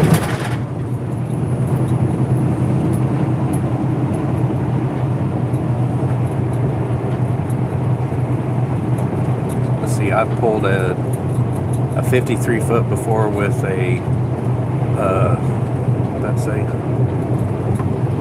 pallet of Viagra only. Also pulled precious metals to mint. Sweet. I've hauled millions of dollars worth of platinum before in a heat exchanger. There, like plants that make ammonium nitrate or fertilizer. I don't know what it is. They use, I guess, platinum in the filters for their acid that's used in that process of making that stuff. And so the heat exchangers, it's basically like a boiler thing. The inside pipes get platinum all throughout it, like a bunch of platinum. And so we would, part of the business I worked for, that Jordan Disposal, there's like Jordan Precious Metal Reclaiming or whatever. I can't remember what he called that business, but we used to go around and pick up these huge heat exchangers and put them on a low boy. I had to like duct tape it all up with cardboard, wrap it and everything, and then chain it down and all that and haul it. Very, very high value. I had to conceal carry when hauling those. My boss back then actually paid for me to get my concealed carry and for me to go get a pew pew. So yeah, I used to do that. That was a lot of fun. It was really sketchy when you had somebody following you that wasn't supposed to be following you. I mean, it was so obvious they were following me. I would slow all the way down to like 35 mile an hour on the interstate, and they would stay behind me. They would stay far enough behind me that I couldn't read their license plate. That was super sketchy.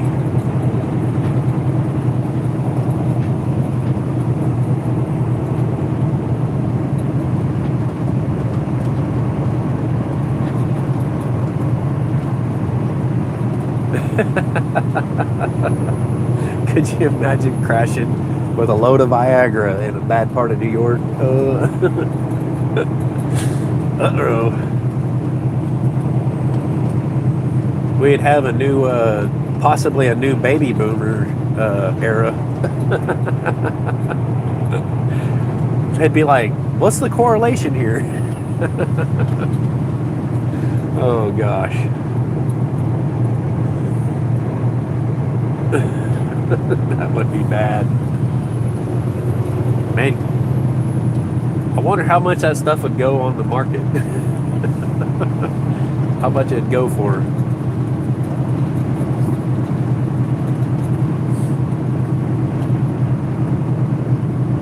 Yeah, I don't think I've ever hauled that. I've never really, well, no, I've never done pharmaceuticals. I've hauled medical supplies and stuff before.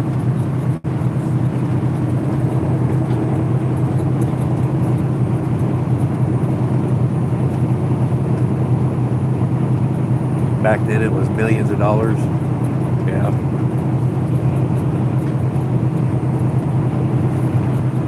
Oh yeah, like some of the stuff that, I mean, well, a lot of the stuff that gets hauled in trucks, because almost everything is hauled in trucks, right? But a lot of that stuff could be easily be worth millions and millions of dollars. I remember back in the day, I hauled CDs to Walmart distribution center, AOL. Like these CDs were free, and it was a high value load. You know, when the load came across on the Qualcomm when I drove for Schneider, it's like high value. Make sure you know this typical message, like make sure you use all high value protocol, blah blah blah, all this and that. As a team, we always, like when we did a load like that, there had to be somebody with the truck. Like both of us wasn't supposed to go in the truck stop at the same time. There had to be someone with the truck the whole time. So that was a big pain in the butt. But I remember hauling America Online CDs to a Walmart distribution center. I didn't even really know what it was, right? We go to this warehouse place, we pick this up, and there's literally CDs laying on the parking lot. Just throw it around, ran over, like they're just trash. But it was an entire load of America Online CDs. And it goes to a Walmart distribution center, and they're literally giving these things away for free. You could just like take it off the little rack at Walmart, totally free. It was, you put that CD into the CD-ROM, and you get on your dial-up or whatever, and you got free internet, so you can go try it out, right? It's to get people hooked on the internet. I remember hauling that, and it was a high-value load. Like some of the most high value loads, the most at-risk loads, is literally toilet paper. Back when I worked for Schneider, I seen it on the Qualcomm nearly every day that there was a load of freaking Kimberly-Clark toilet paper stolen. Almost, it seemed like a daily freaking deal. Like another freaking toilet paper load come up missing. It's like, what the heck, people? If you're hauling toilet paper or diapers, something from Kimberly-Clark, don't drop your trailer in a truck stop. Don't leave your truck sitting somewhere. If you're going home for home time, like you need to take your truck home. You need to lock things up properly.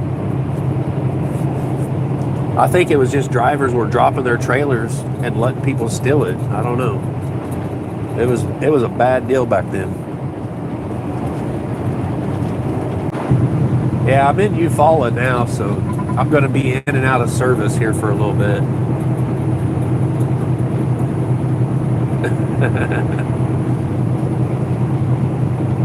Haul nukes with escorts. I've never done that. I've hauled some interesting things before, but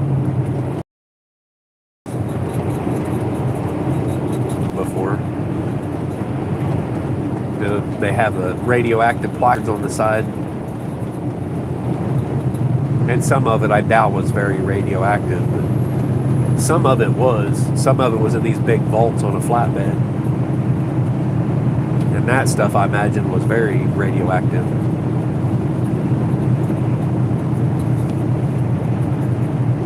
Been through a few tunnels. Really? You don't want to do that up in like New York, New Jersey. Oh, I see what you're talking about. You been to NORAD?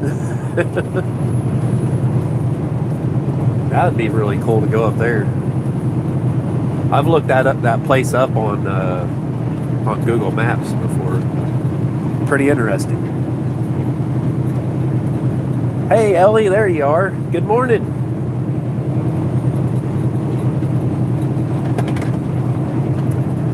I got to meet up with old Ken this morning. Did you miss out? He was actually right behind me. You know, he was just a few miles behind me on I-44. And the first live, I ended that first live at the McDonald's over the I-44 there in Bonita, and met him up there at McDonald's.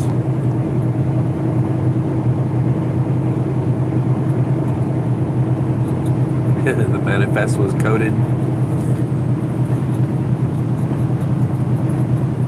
It probably said, best that you don't know what you're hauling.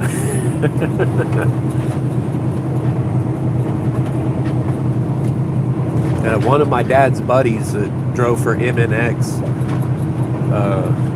yeah, he got into some bad stuff that he was hauling. He picked up the trailer number they gave him. It was not the trailer he should have picked up. It was way back in an open field behind the truck place there at MNX in Joplin. It was a military load. It was some kind of waste. And the DOT that ended up tracking him down and pulling him over, because this was way back in the day before cell phones, right? So the company couldn't get a hold of him. And they had to get a hold of Highway Patrol and stuff, get the Highway Patrol to go after him. And yeah, it messed him up to where basically he had to wear a diaper for the rest of his life. And the 2 DOT officers died from it. That was some bad stuff. I don't know what it was, but it was some bad stuff, and it was leaking out of the back of the trailer. And I guess they breathed it in, and they got cancer from it. It messed them up bad.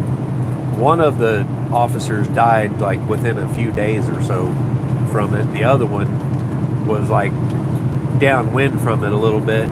I guess he breathed some of it in. And then PC, we called him, his name on the CD was Popcorn. We called him PC. I knew him ever since I was a little kid. But I don't know if he's still kicking around or not. I haven't seen or heard from him in a while. Yeah, that guy, the stuff he got into was some bad stuff. I don't know what it was.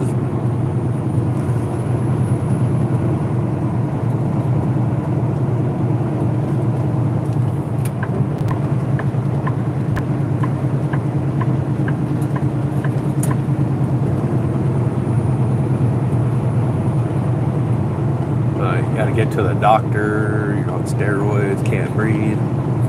Breathe!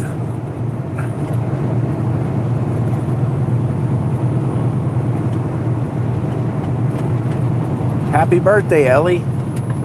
Yeah, I forgot. I seen the notification on like Facebook. It popped up saying today was your birthday. Happy birthday to you. Happy birthday to you. Happy birthday, Ellie. Happy birthday to you. There you go. You get happy birthday sang to you live.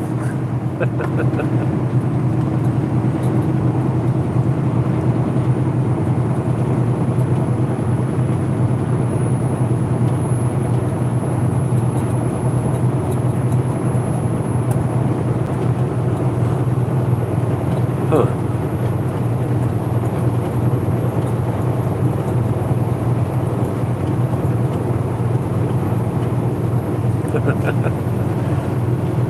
That's awesome. You know, now I gotta make a little intro video making there went my brain again. Brain fart. Got this pickup here with this little camper getting in my lane. She's got a hold of the old shit handle over there. Dude, You know you can't drive when your wife is over there hanging on to the old shit handle. Jeez. He was literally like in my lane as he was beside me. What was I talking about? Yeah, I completely brain farted right then. Brain fried. I forgot what I was talking about.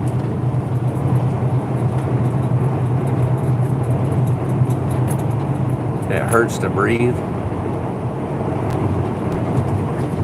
Do you got the crud? I was sitting in the ER with my daughter last night trying to get her leg checked out. Like, she had a weird pain in her leg that was like, I guess, kind of like moving up her leg and into her inner thigh or something. So I took her to the ER, and it, you know, we sat there for a while, and it became apparent that it was going to be probably 3 or 4 o'clock in the morning before she was going to be seen. So we ended up going home, but there was a bunch of people in there, you know, like saying that they probably got COVID or whatever. They wanted to get tested. I was like, whatever. You just need to do the things you need to do to take care of it. Like, going to the ER to get tested, I don't know what the sense is in that. Like, oh, just so you can say you got it? I mean, I don't know. Like, what's the treatment for? Like, if you know you have it, like, if you're sick, you take stuff to help it, you know? I don't know. But there was a bunch of them in there. It was like, okay, the thing with her leg, you know, what worried me is, you know, thinking maybe it could be a blood clot or something, you know, from the surgery, but that surgery's been over a month ago, or about a month ago. So I was like, well, it's probably not, you know, maybe she just pulled a muscle. I don't know. But she's got to go see the doctor today anyway. And she told me that, and I was like, you might as well just go to the doctor in the morning, because it's going to be freaking 3 or 4 o'clock in the morning before they get you in.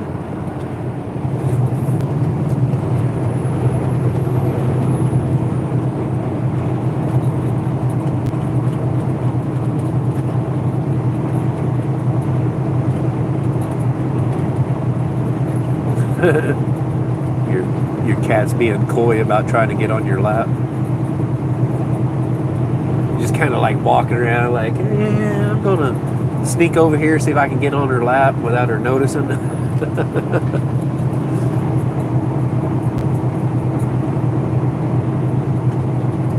An intro, yeah. Oh yeah, I need to make an intro of making espresso with that espresso maker you got me. I did one with the electric one. The other one, I mean, I can do a good intro. It just takes a little while on the stove to heat that water up, but I've used it. It works pretty good. The only thing is, like, I don't have like a frother to froth the milk. You know, like, I guess they got those little electric stir like thing. But that thing, it won't heat the milk up. I guess I could still steam the milk.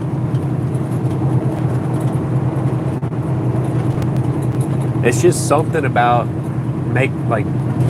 steaming that milk. It gets kind of that thick, creamy, frothy texture and taste to it. And it sweetens it up more, I think. I need to find some more of that caramel macchiato. That stuff is the best. You froth that, oh my gosh. Oh, it's like super sweet. It's great.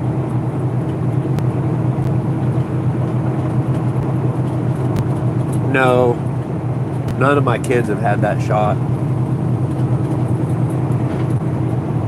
I ended up in the ER last week. My blood pressure was going through the roof, and my blood pressure medicine wasn't helping. It was actually making it worse. I was taking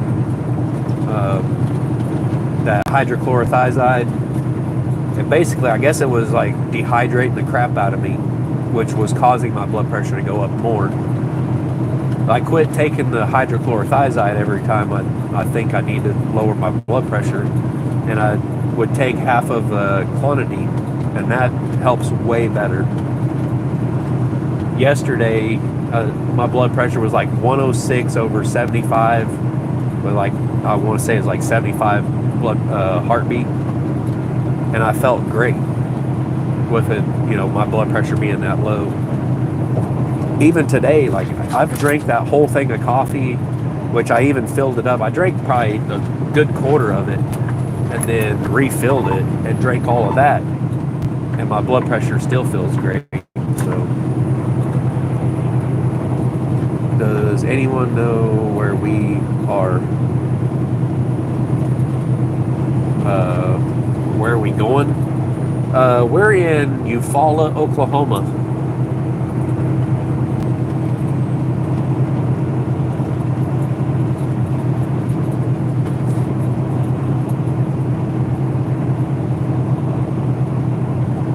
And we're going to Seagoville, Texas, which is down there.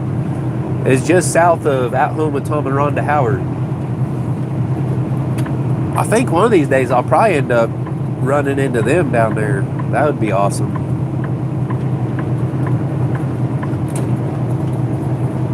I'm going to see if I can go to that meetup that'll be coming up in May. I'm guessing it's MT Homestead that's putting that on, right? Over there at Lake Tenkiller. That'll be in May. I'm hoping I can like set up like that whole week off and get on the motorcycle. I want to have saddlebags by then and a tent, you know, and just like tent camp, you know, and take the motorcycle down there. That'd be sweet.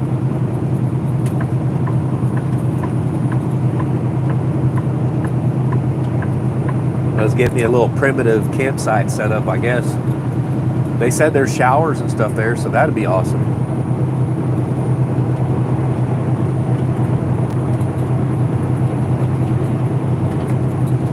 To a warehouse. I'm not going to a warehouse. I'm going to the CFI yard. I'm going to a secured, undisclosed location. We're in Oklahoma. Great. This little car decided to get right beside me here. So I can't get over, so I just slow down.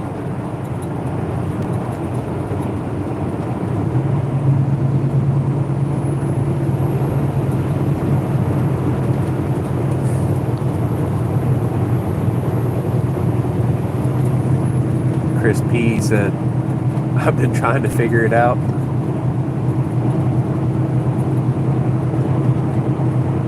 Ellie says, hey, Drew.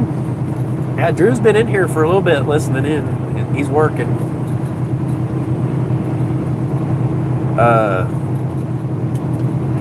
Crap, I'm trying to think of the name of the channel, Drew. Lindsay's doing a channel.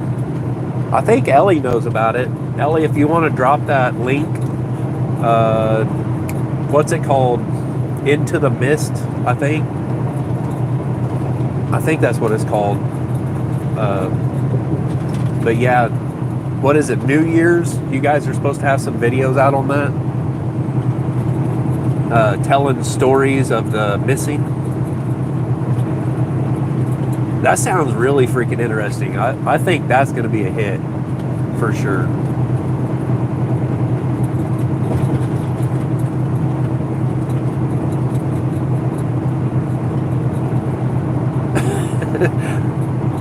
Two of my stocks are green today. Yay! That's always a good day. You start seeing your stocks go up a little bit. Granny says, I need to find my cappuccino machine.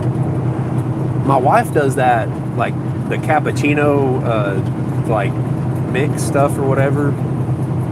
I forget what brand it is, but I made some of it for her the other day. I heated up some water. I said, how many scoops do you want? She's like 9. like 9 heaping teaspoons. I was like, holy crap. That's about as bad as when I put creamer in my coffee. It's mostly creamer.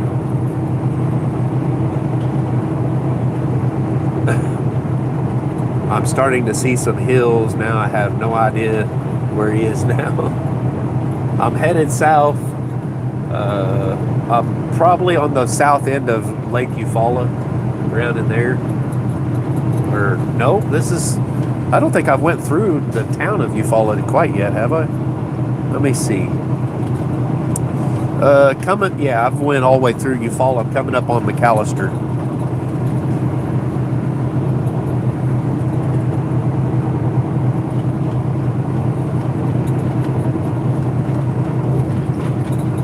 Use Power Beats to keep my blood pressure down. My blood pressure was crazy low last night. I took half of a clonidine a little early, and then sitting in the freaking ER with my daughter, I wasn't feeling the greatest.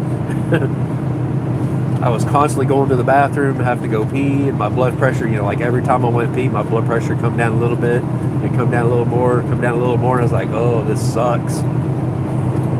Which, I mean, it wasn't like dangerously low or anything. It was just like, I don't know if you know how you feel when your blood pressure is coming down a lot. It just, ooh, man, it hits you. It makes you feel real sluggish and tired, and like almost kind of weak feeling, It was time for me to go to bed, that's for sure. And usually I try to take, if I need to take clonidine, I try to take it before I go to bed. That way, as it's dropping my blood pressure, I don't really feel the effects of it, and I wake up in the morning feeling great.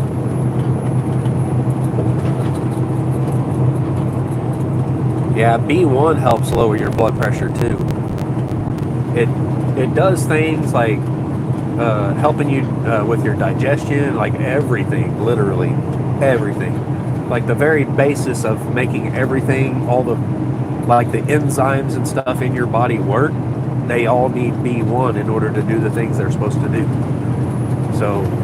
So many things. It's not just blood pressure, it is all kinds of stuff, is affected by B1. And the thing is, like a study they've done is like a huge amount, I don't know what it was, 80 or 90% of Americans are deficient in B1. As like you see a guy going around with a big old pot belly, it's probably because he's B1 deficient. If you take B1, it helps you intake the potassium, which helps make the fine muscle movements that cause you to digest, and move things along and get things out of your system when they need to. If you're deficient in B1, you most likely have a sluggish digestive system like I had.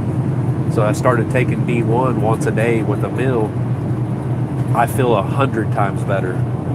And yeah, I've been having to take that clonidine every now and then still, but it's not like an everyday thing.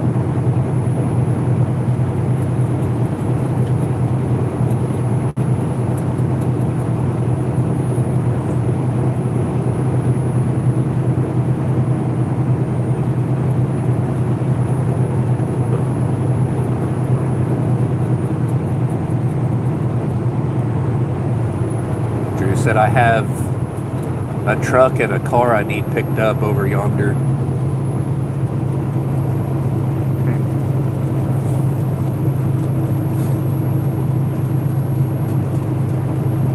Like just a pickup truck?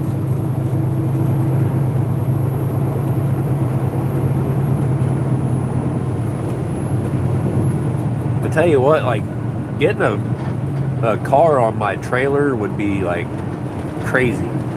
I've hauled a pickup on my trailer before. It's a little short for that. I hauled that Dodge 3/4 ton on my trailer with my half ton, and it's too much for my pickup. Luckily, I didn't have to haul it very far. Hence the reason I need like a 3/4 ton or a 1 ton. Me hauling that skid steer and that mini excavator with my 1/2 ton truck, holy crap. No trailer brakes, no trailer lights, just hook it and go. I don't like, the crazy thing is, like, you know how the Crockers get all these haters on their channel and stuff, and I haul an excavator, and if you look in the video and see how that excavator is chained down, it's not chained down. If I was to go around a corner too fast, that thing would have flipped right off there. You know, it's not like it's going to slide around or move or anything, but if you got into an accident, it's coming off. It had one chain on it, and that's literally how that guy does his operation. One chain on the blade. I was like, dude, this excavator has to have, in order to be legal, has to have a minimum of 3 chains on it. A minimum of 3. Front and back and on the bucket. Holy crap. But that's how he's done it for years. And the DOT, I guess, never messes with people. I was like, this is not right. But I didn't have chains with me to mess with it, so I just hauled it like that. If I ever rent it again, I'm bringing my own chains and boomers so I can do it right. Maybe even just bring my own damn trailer. I don't know. That trailer that he puts that on is so heavy. Just the trailer by itself is a load for a 1/2 ton truck. Yeah, I couldn't even get over 50 mile an hour hauling that stuff to the house or even on the way back. There's the link right there. Into the mist. Into the mist.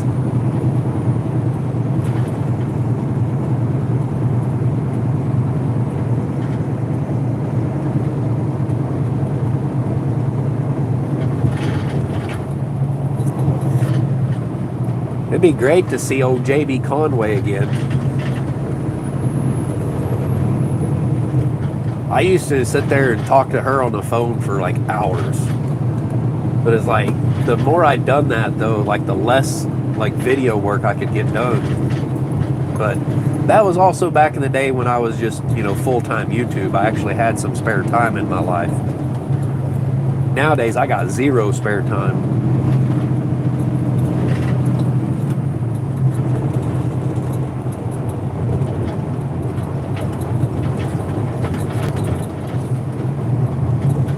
I think it's on the 1st, so guys, be watching for Lindsay and Drew to be putting some videos out on that new channel around, I guess it's the 1st, like New Year's or whatever. I'm excited to see it.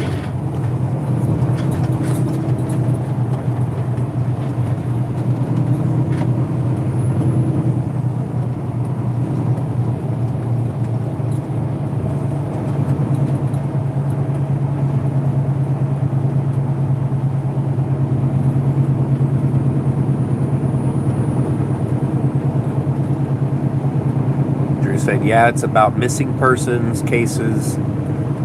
We are dropping 5 videos on New Year's Day.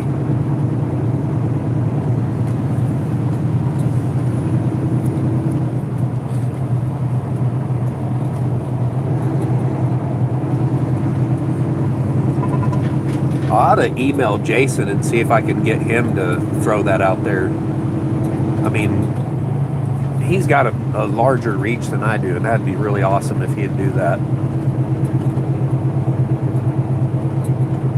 I know, like, it kind of sucks, like, if it was you guys saying, hey man, you think you could, you know, throw this out there in front of the audience or whatever, you know, in front of your people.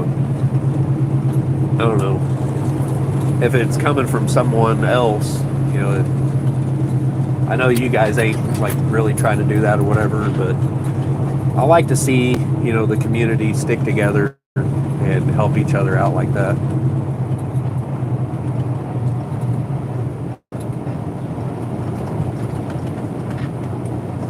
Let's see, 1-ton Chevy and a 67 Impala. They are actually an hour further west than you. So they're an hour west of me. Oh, is that over at like working with Wiley over there? I'm not real sure where he lives or whatever. I've talked to him before. Like, we talked about them possibly buying some extensions for the sawmill from me, but I wasn't really wanting to get rid of my sawmill extensions because I have a plan for them, and I kind of, overpriced it so they wouldn't buy it. It's like, I kind of need that,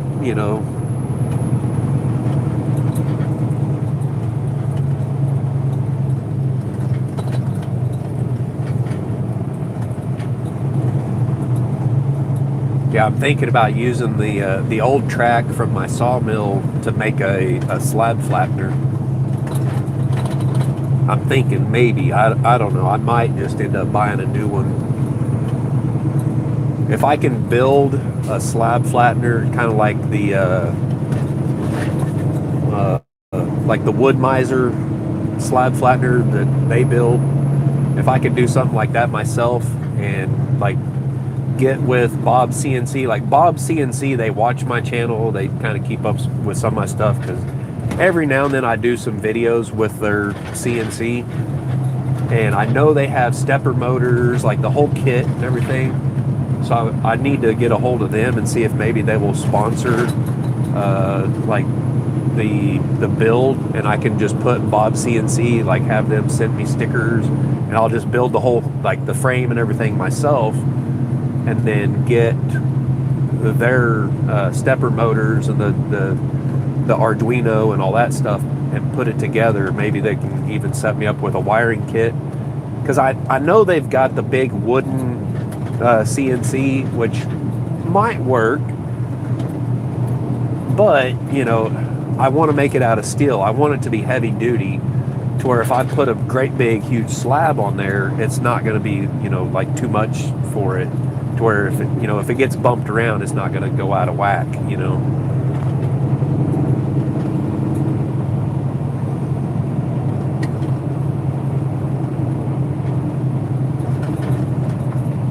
That Bob Shepard wants to torture me more in the cold.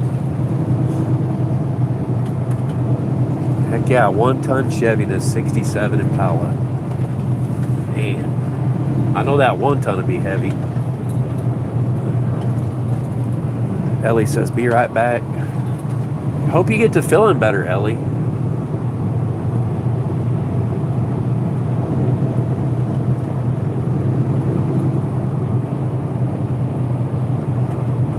Snow on the way for days.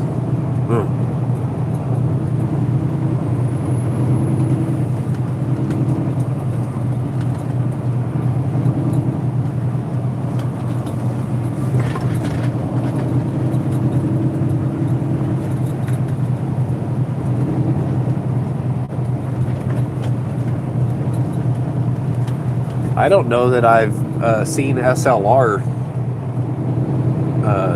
or Country Road Cure talk about that new channel. It'd be cool if they threw it out there. I mean, I don't really get to watch all the stuff they put out, but because they put so much stuff out now, it's like I just can't keep up. I watch all kinds of stuff on YouTube.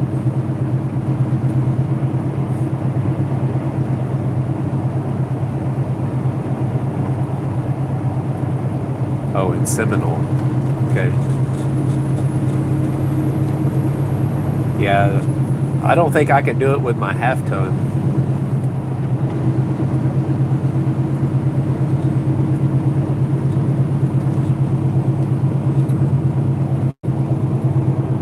That's a long ways to haul. The crazy thing is, like, when you start getting in the hills and stuff, like my truck, it wouldn't really be a problem like pulling it, as long as I like keep it under 55, or stopping wouldn't be a problem. It's the transmission is what I worry about. My old truck just ain't doing too great. I really need to get me a 1-ton truck. like just for, doing stuff like that. Or if I could get a school bus, like a 5 window with a 7.3 power stroke that's in good shape, that'd be great. I'm kind of thinking like a crew cab 1-ton diesel would be the ultimate. Or I could just do the old Chevy up, put a diesel in it and make it 4-wheel drive would be perfect. Then I could put a ball hitch in the bed, put a fifth wheel in it, get a fifth wheel or gooseneck trailer. I want to get away from that bumper hitch stuff. The hauling logs on a bumper hitch is so freaking dangerous because they get overweight super easy. And that video where I hauled a great big white oak, I think that log estimated at like 15,000 pounds behind a half-ton truck. That's insane.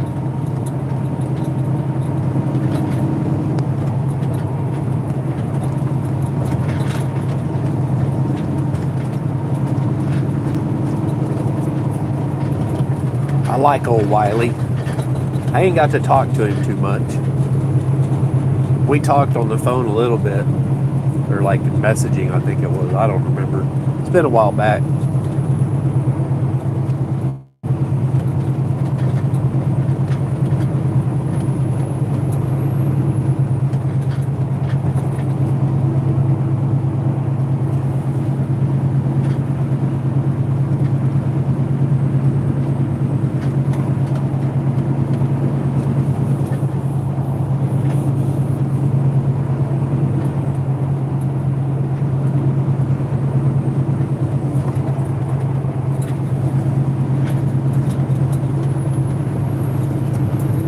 I think one of these days I might get to a point where the bus is ready to go and I might be able to just sell the house.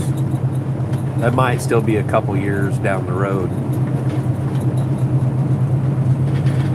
I have to wait till my daughter moves out, and then when she moves out, has her own place or whatnot, and I feel confident, like, she's doing good or whatever, then I can probably sell that house. I really don't need a big house or nothing. And I'm hoping I can sell it and, get enough back from that investment to be able to buy a piece of raw land somewhere and take the sawmill and everything and go out, move the bus onto a property. And it has to be a property that it has trees on it, that I can cut the trees down and build my own cabin.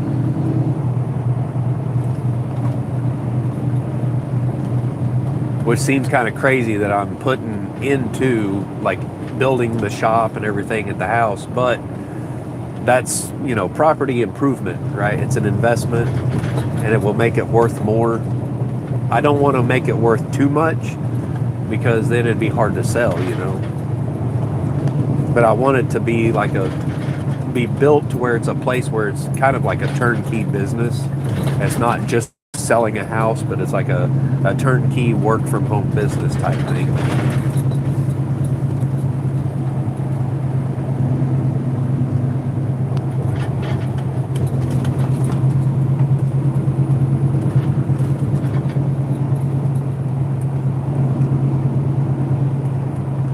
My son does a little bit of work in that scrapyard type stuff or whatever. He does a lot of selling now. He's one hell of a salesman, I'm telling you what. I don't know how he does it, but he's pretty dang good at it.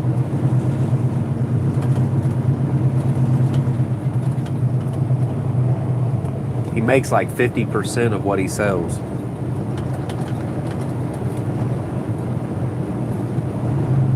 I guess he's got a bunch of old Cummins motors that they ran before he started taking parts off of them.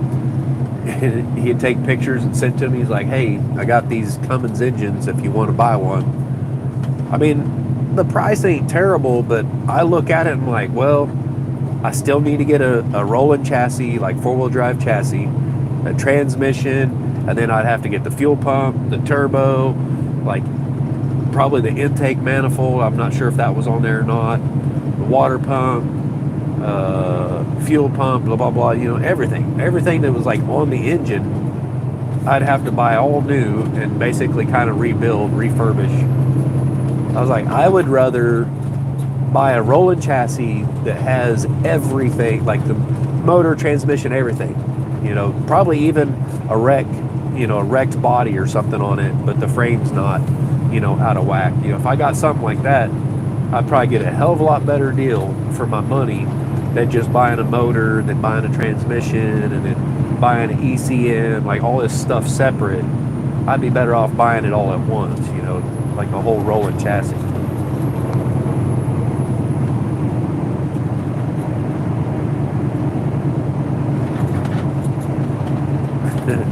Been super busy, huh? I really would love to move down to that area if I could. If I could find a place down there here in a few years, like let's say when the market kind of settles a little bit,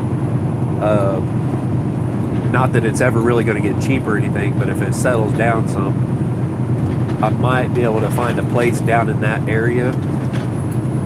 I mean, because that area is really ideal, and there's a lot of friends down in that area. I would love to move down that way. I mean, the place I would like to have is pretty nice, but it's probably about $3 million, and I don't foresee myself ever having $3 million. But if I win the freaking lottery, man, I'm buying that 1.2 million acres.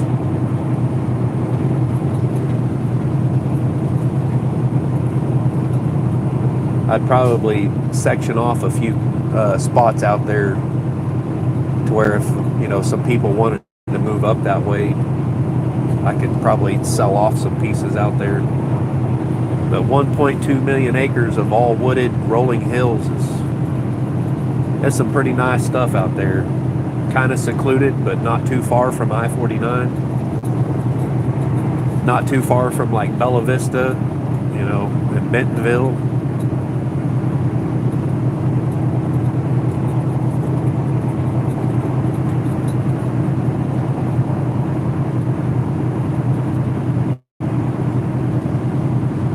That little area over there, like where the 41.36 is, that place is like magical. There is not too many places in this world left like that.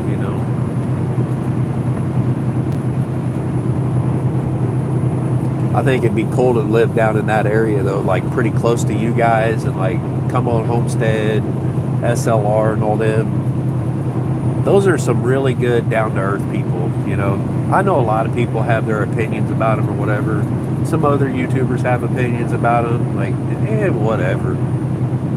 I've got to know y'all pretty stinking good, and all of you guys are like brothers and sisters to me. Just really good, down-to-earth people.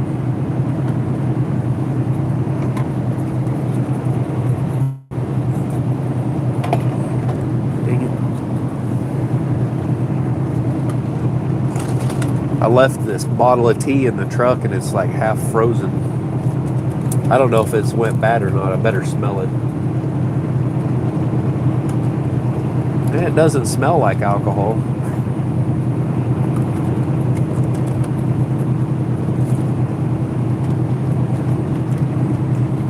And I better not drink that. It almost tastes fermented. So I better not drink that.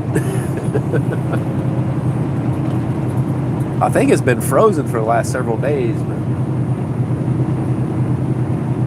Oh, that property by the hospital sold? Huh. Well, what property by the hospital? That really wasn't by the hospital. But I think I know which property you're talking about, Ellie. I went and took a little look at it, and it's not exactly buildable. It's all like, it's got a pretty good slope to it.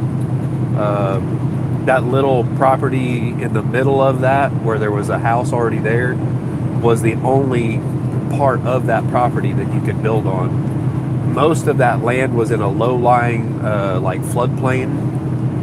So yeah, I mean that place is not worth what they wanted for it. I mean, sure, they could probably come in, they could build on it, but it's going to take a lot of dirt work and everything. A lot of like putting drains in and everything, and the way they would have to build roads and stuff up to have roads there that where you wouldn't sink or whatever. It's just, that's why the land developer that sold that off, he sold it for a good reason. It was going to cost too much to build on it.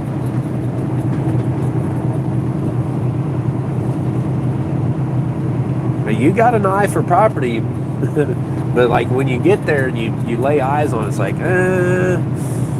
it's not a great spot, and they wanted too much for it.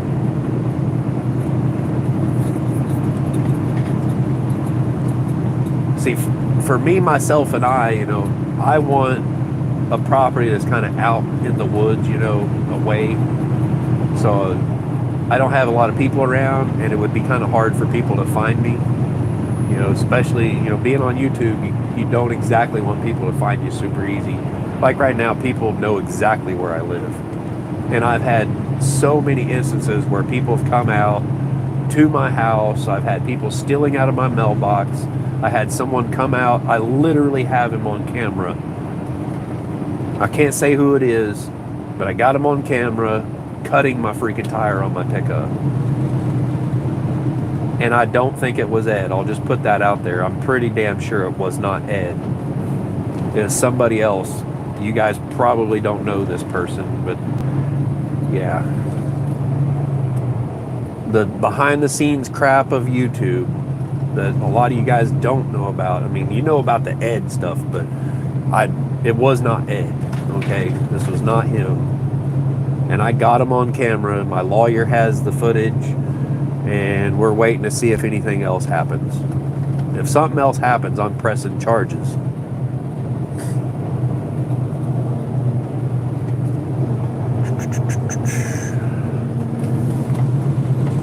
But yeah, I kind of want to just move out into a certain area. It doesn't have to be like super close, but I want to be kind of close to my friends and stuff down there.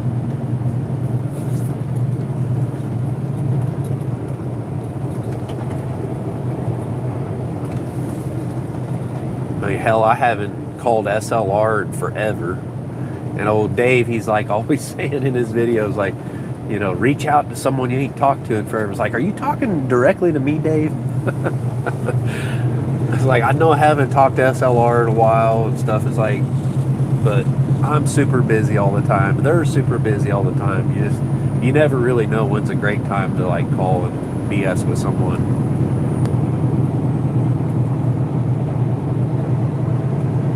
Ellie said, I found one like that. It's my dream property.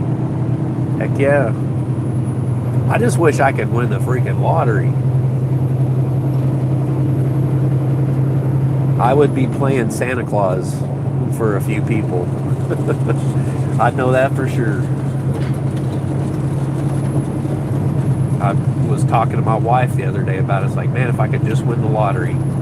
That the Powerball is like 150 or 160 something million. I was like, could you imagine, having, I don't know what it would be, maybe close to 100 million payout on that. I mean, even if you just took the payments or whatever, that's a lot of money every freaking month.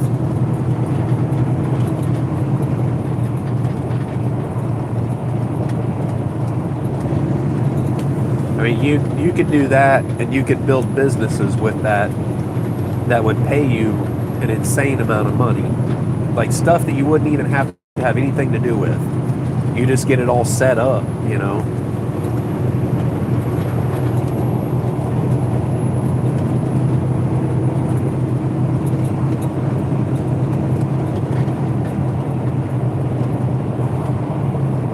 I've seen, like YouTube videos on what happened to these people who won the lottery. They basically, they didn't know what to do with it. They went out and they spent it on crap that didn't make them money, that didn't replenish that money.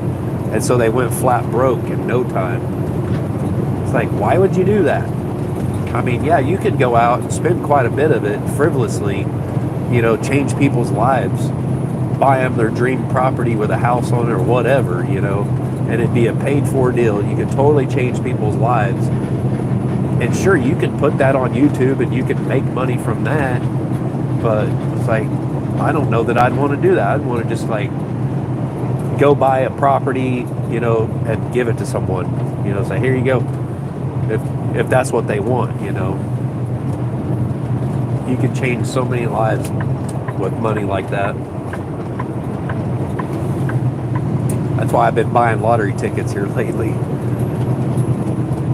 It's like, well, if that's what God wants me to do, then he'll let me win.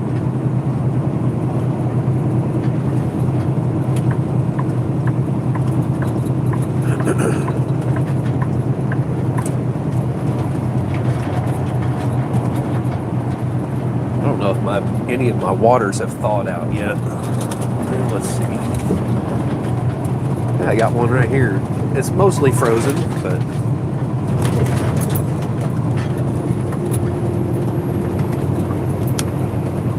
my throat was getting dried out.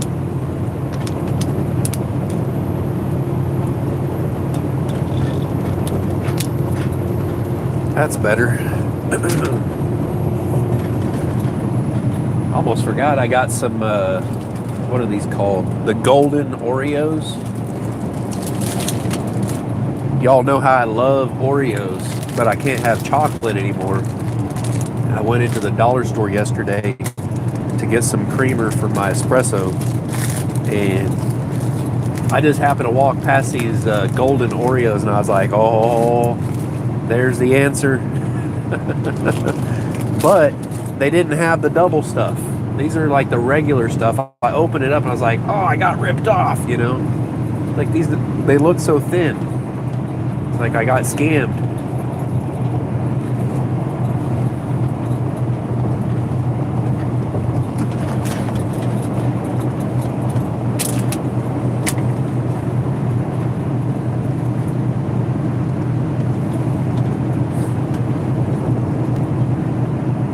Oh, that's perfect. Hit the spot right there. Got a little bit of a sweet tooth today.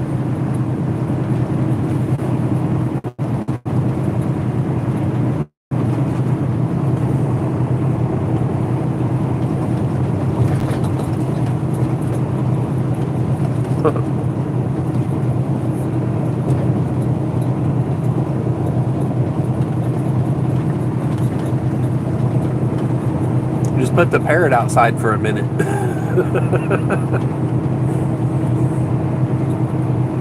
Say, rah, it's too cold outside. Bring me in. Let's see.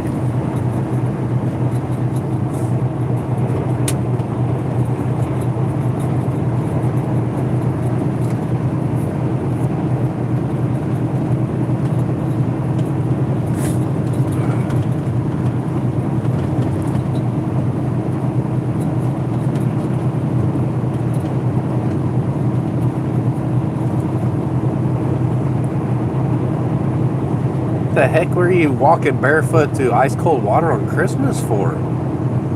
That's not good. Drop said we'll probably move in the spring back to the south. I don't like the weather here.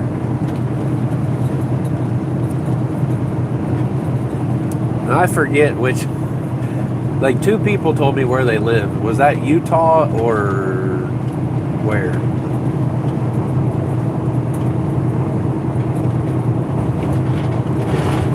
All right, have a good one.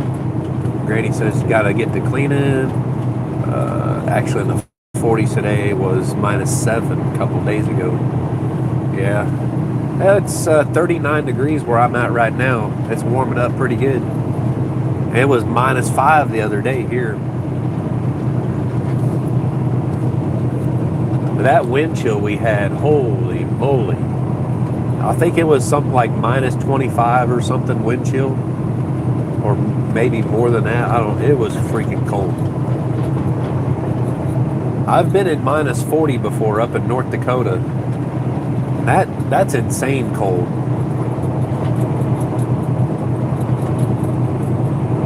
It's going to snow for days. Huh.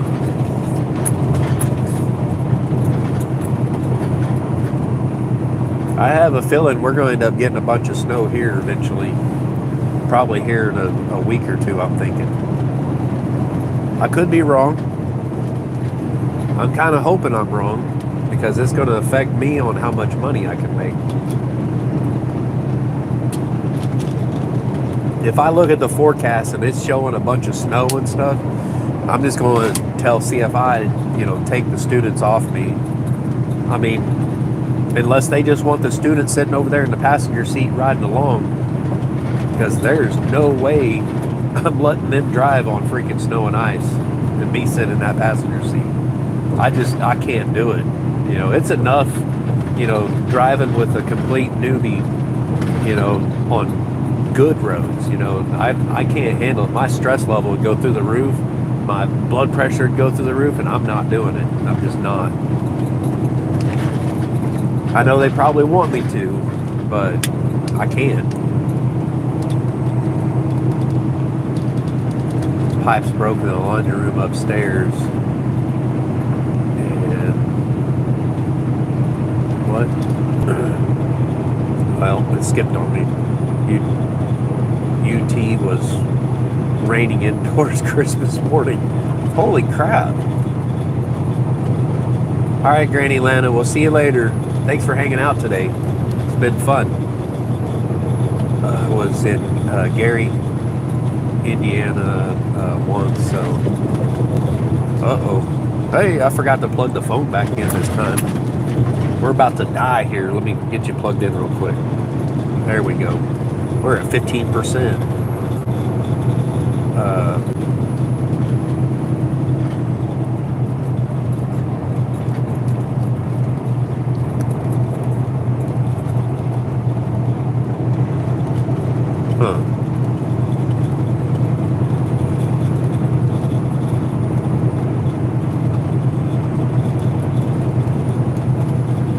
Yeah, I mean, they gotta learn at some point, but that's stuff they can learn on their own. Like, they just need to know how to drive. Like, once they know how to drive on good roads, then they can experiment and, do all that stuff on the slick stuff on their own.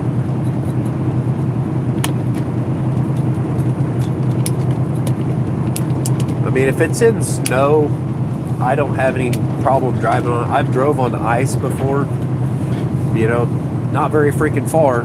Like, on ice, I want to shut it down as soon as I can. Once it gets to a certain point where the wind is blowing me sideways on the road and I'm taking up both lanes, it's about time to find a place to park it. I've been in that situation several times. And the other day when all this stuff started around Joplin, the parking lot was just a solid sheet of ice. And then if they put salt down, it melted it, and then it started snowing. And then we had snowpack roads. And snowpack ain't so bad. If you slow down and take it easy, and really know what you're doing, you're fine. But you got to worry about all the other idiots out there that are doing stupid crap, or they don't know what they're doing.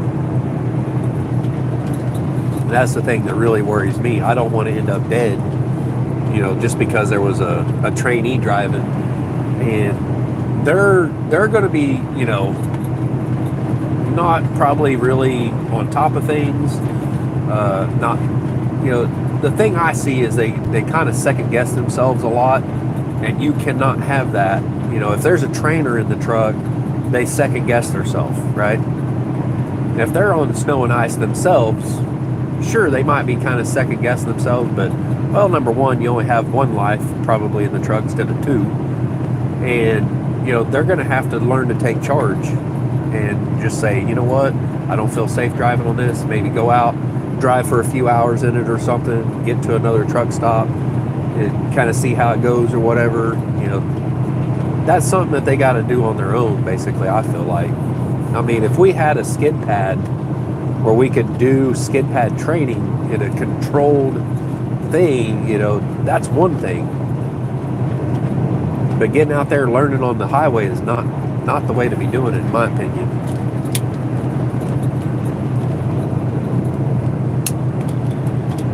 I mean, some of these people didn't even go out there as a kid playing in the parking lots in the snow and ice, That's the scary part for me. Like, you ask them, like, hey, as a teenager, did you ever get out there, like Walmart parking lot or whatever, when it would snow and go do donuts? And they're like, no. Like, oh, crap. Like, you learn so much from that, You learn how a vehicle reacts and how to, counter steer, when you're in a skid. You learn so much from it. You take someone, you just throw them in a big truck, they've never even goofed off in a pickup or a car. That's kind of scary.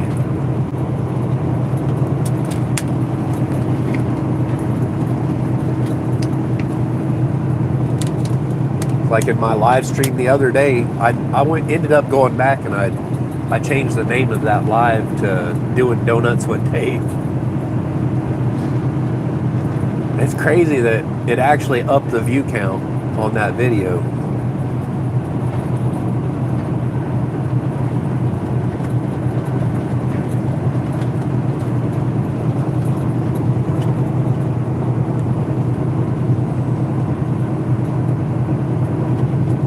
Yeah, they're getting a lot of training at CFI. Like, they go through the truck driver training, which is like at least a month just to get their CDL, and then they come here and I get them, and it's like, I think it's a minimum of like 3 weeks just doing the the finisher training here, where basically we hone their skills on like different driving things, following distance and just all kinds of stuff. It's hard for me to even try to explain any of it, but there's a lot, the whole realm of things, like the tablet, the standard operation, like how we do things, turning in paperwork, all that kind of stuff. There's a whole lot to it. And so it's about 3 weeks to, for most of them. Like, some of them are more advanced and they've got a lot more driving experience. Like, they can drive, right? And so then it's like, okay, they do great on their driving, their backing's good, go over like standard operations and everything here, stuff like that, map reading and everything, make sure that they're not gonna go out there and have like a billion questions, out there on their own. Try to make sure they have all the tools they need and the knowledge when they go out there, that it's not going to be, the biggest problem that you have in the trucking industry of trying to retain drivers is you got companies like Swift that just throw drivers in trucks and they go, here you go make us some money. And the guy goes out there and he's, pounding pavement and running into nothing but trouble here and there all the time. And, they have one expectation of what they think trucking is. And then, because a lot of these companies kind of glorify it, like a lot of YouTubers that are truck drivers, they don't do live streams and show the boring parts, and so it's all kind of glorified. Oh, I just went over here, like it cuts out all the miles in between, and then all of a sudden, boom, I'm over here at the shipper or receiver, whatever, and backing in, and like it just really, I feel like it takes a lot from it, and it sort of glorifies it. And you get these guys out there that's like, oh, I'm going to go drive a truck. They don't realize that there's a lot of times that you got you have to have a 5-gallon bucket or something in your truck because you go to a shipper that doesn't let you use their bathroom. And you're like stuck on their property overnight waiting for them to give you a call to back into a dock door, right? Like, these guys don't show all that. They might say something about it or whatever, like, but they really don't show everything. It's not like they're doing it intentional or nothing like that. There's just a whole lot missing from those videos, And I don't feel like it's really an accurate representation of what life driving a truck is like. Like, even what I do is nothing compared to over-the-road truck driving, living in that truck for weeks at a time. I go home every other night, okay? So this right here is gravy train, okay? This isn't even exactly a great representation of what OTR is. You know, like eating out of the truck and stuff to save money, because it is freaking expensive to eat out at truck stops and stuff. That food is crazy expensive, right? And as a new driver starting out, you're not making a crap ton of money, okay? It's going to be rough if you're sitting there eating every meal at a, you know, from a truck stop or fast food or something. I don't think people really cover that, you know, like talking about, hey, you really need to know how to, you know, manage your money. I mean, sure, like, you know, one guy had, the job he had before was literally working at McDonald's, okay? Not making a whole lot of money, and then he's driving a truck making considerably more.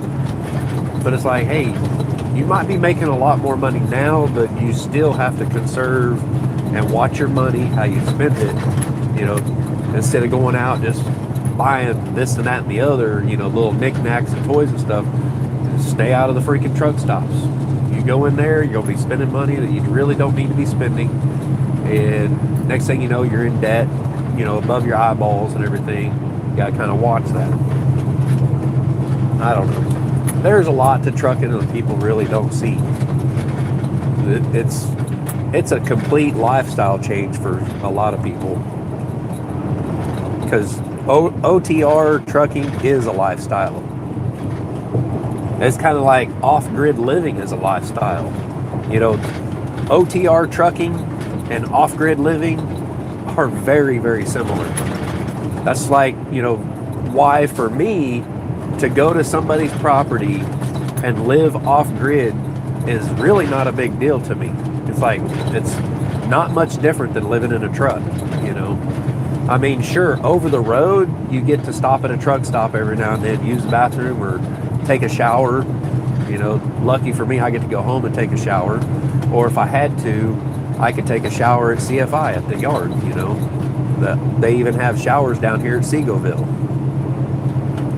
Let's see, I'm missing some comments here.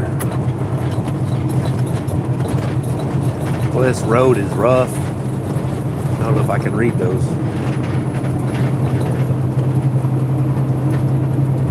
Then they disappear on me. And it scrolled.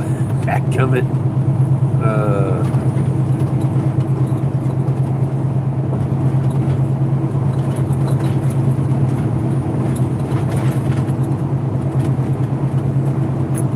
Something about he slipped and fell in South Dakota.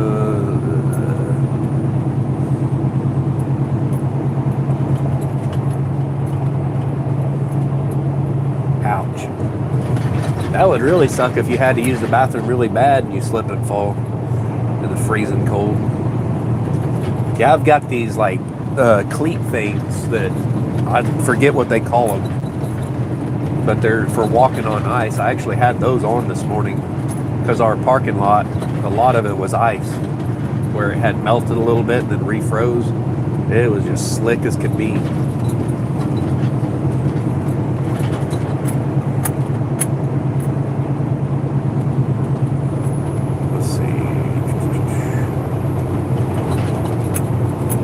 Bad in Wyoming.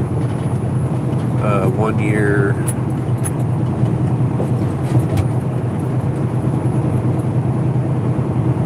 was trucks everywhere off the road. Don't know how I pushed through it. Oh man, I have been through many like days and nights over the years where I'm driving along and I'm like, man, everybody has slid off the road. And I'm fighting to, you know, keep it straight because the wind is hitting me like Indiana. Like we're in bad traffic. It's backed up. Everyone's sliding off the road. And I come to a stop and I'm sitting there and it's like around a curve before Effingham. and I'm sitting still, and the wind blew just a little bit, and my truck just slid off the road. I was sitting still and slid off the road. I mean, when I hit the grass, when my tires got to the grass, it stopped. I dang near had to drive in the freaking snow and stuff in the grass because there was ice. The road was nothing but ice. For some reason, they were going through with the plows. They were plowing all of the snow off the top of the ice. It's like, what are you freaking doing? Leave the snow on top of the ice so we can drive. But they were plowing the snow off the top of the ice, and it messed it up pretty bad. But I've been in the mountains and stuff, going through snow and ice, and just at the end of it all, it's like, man, how the heck did I do that? I've been through a lot of white knuckle stuff.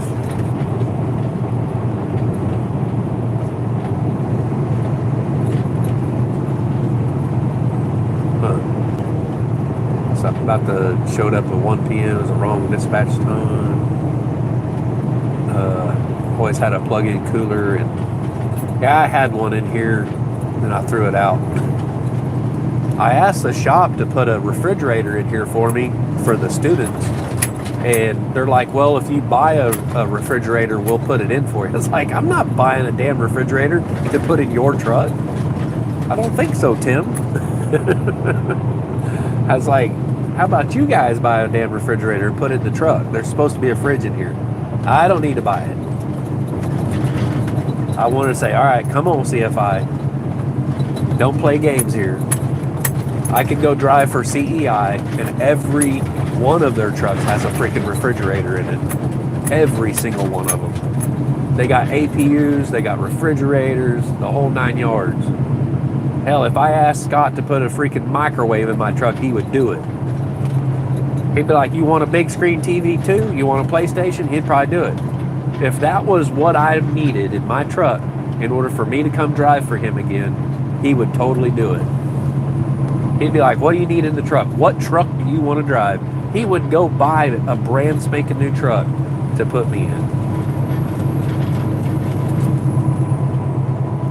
And you got other companies like, well, if you buy the refrigerator, we'll put it in for you. It's like, come on, give me a break.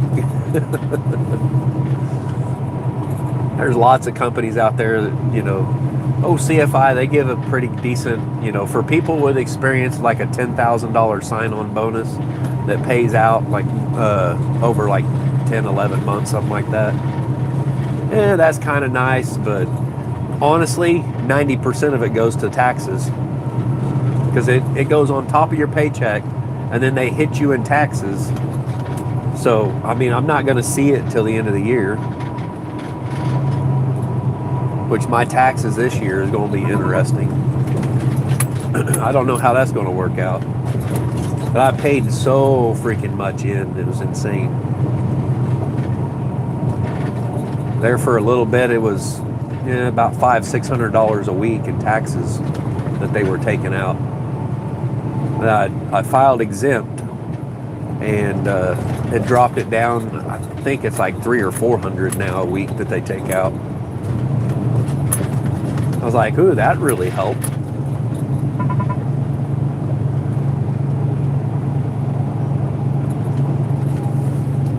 I just think to myself, I was like, I don't know exactly how much my wife makes. But I was like, I dang near pay in taxes every week with what my wife makes a week, That's crazy. We were talking about possibly like maybe set up a daycare. I mean, she told me what people have to pay, like especially like state pay or whatever. It's like we could probably set the house up, remodel it and everything, get it set up to do a daycare there. And like for the state pay and everything, like what they pay for kids, holy crap. And a place where she works at, I figured up what that place brings in revenue per week was like 10 grand. I said, holy crap. And that's like 27 kids. and 3 workers. It's like, okay, you pay 3 workers, you pay your mortgage, you pay your electric bill, your trash bill. You're still $5,000 ahead, after paying all your overhead.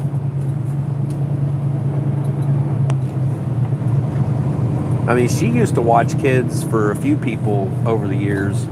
Like one kid, his name was Wyatt. We pretty much raised him. He was there at the house all the time,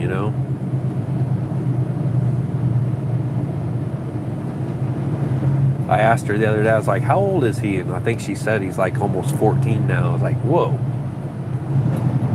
I must be ancient. It seemed like it was just yesterday we was watching that kid. What's up, JKS? My sister-in-law used to do a daycare at their home. She got the government to pay for all the food. Yeah. I mean, that's one way that we could probably help people out too. Like, the thing is, like, you got to get your daycare set up to where you can do state pay. Like, before, we were just like watching kids for like next to nothing, And then she told me, like, I think an infant was like 300 and something a week. I said, "Ooh, dude, what?" Like, we didn't even charge $100 a week, and we were watching little kids, or my wife was, not really me.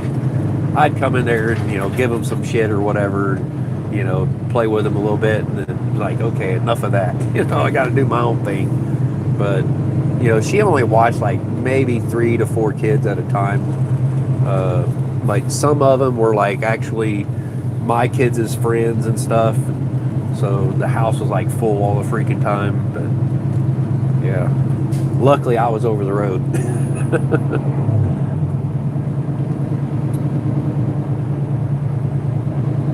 Yeah, like 99% of the people in my area are low income.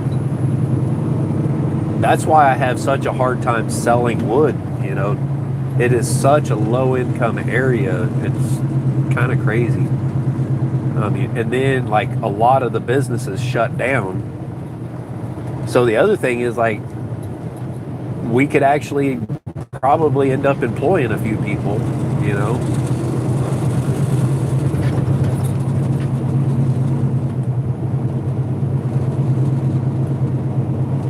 I would end up having to like fence in the backyard again, which I really don't want to have to do. But I'd probably just do it like chain link fence. Make a pretty tall one. Because we've had like stray dogs around there before and stuff, and I'd worry about that. So I'm thinking, if I put a chain link fence in the backyard to fence that in and build a new deck or something, then gate that off, to where they could like go outside on the back deck. Could probably do something like that. But man, that's a lot of money to remodel the house and everything to be able to do that. Oh.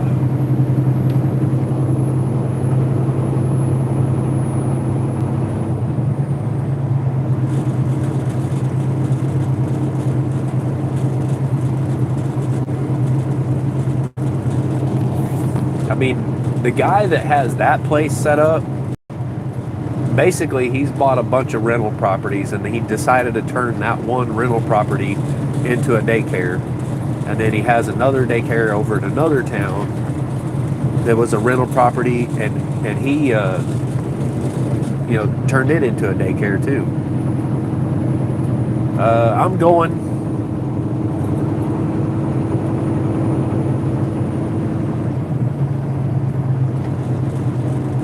Oh yeah, she could be making way more money than me. And she's just making a measly little paycheck and watching kids. I'm like, what the hell are you doing? You could be doing this, working for yourself.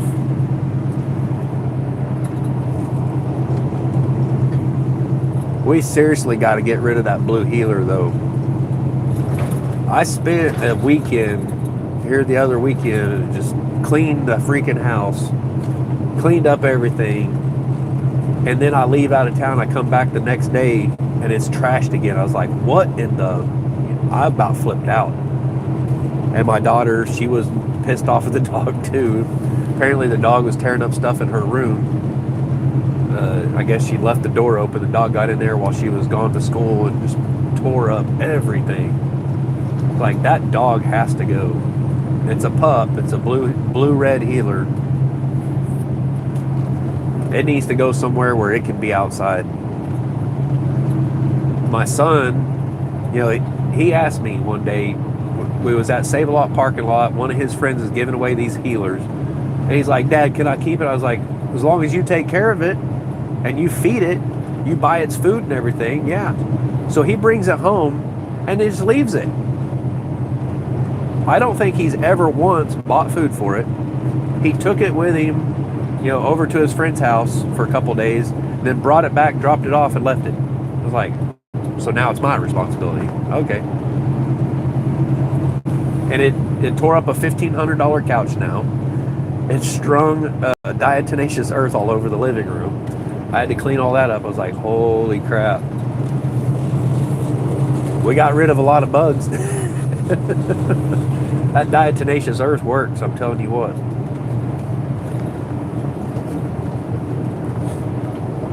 You have a pest problem in your house, just throw diatomaceous earth everywhere. It'll take care of it for you. I'm headed out, going down to Seagoville. I gotta go down here and pick up a trainee. That dude, it's gonna be hilarious. We go down there and pick him up. Like, he literally came from home. I guess he lives in Alabama. And he's driving to Seagoville in a rental car. And then we're gonna be going right straight back up to Joplin. Then he has to get in a motel. He's gonna be like, what? I thought I was going on the truck. Be like, yeah, you are. The dedicated route. You get to sit in a motel in Joplin every other day.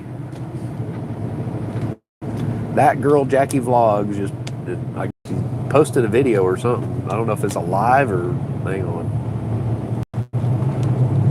Chatterbox Gals Live. Okay, it's a live. I haven't watched many of her videos.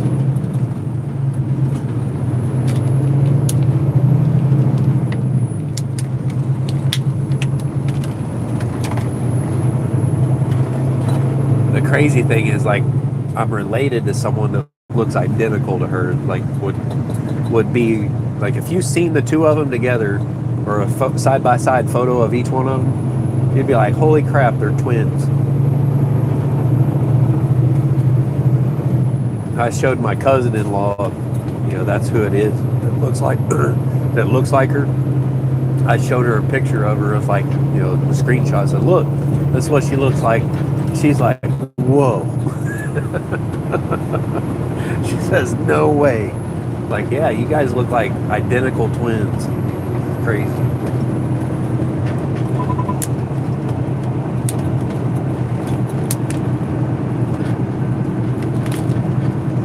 Well, gotta wait for my water to thaw out now.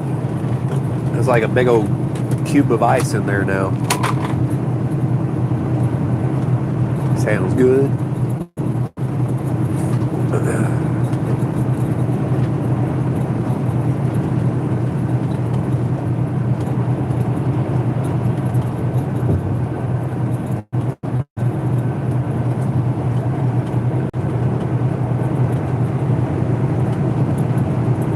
Ellie says, Jackie's cool people. I pop in her lives every now and then. Yeah, every now and then I would pop in, and I don't say nothing. I just kind of hang out for a little bit, and then I'd hop out, you know.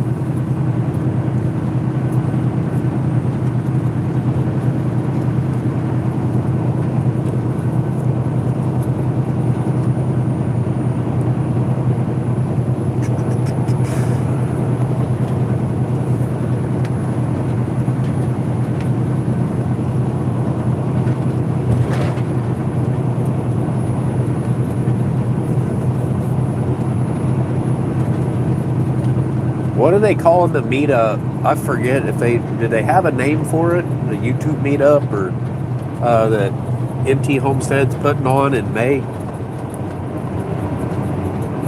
I think it's, I want to say May 19th, 20th, and 21st.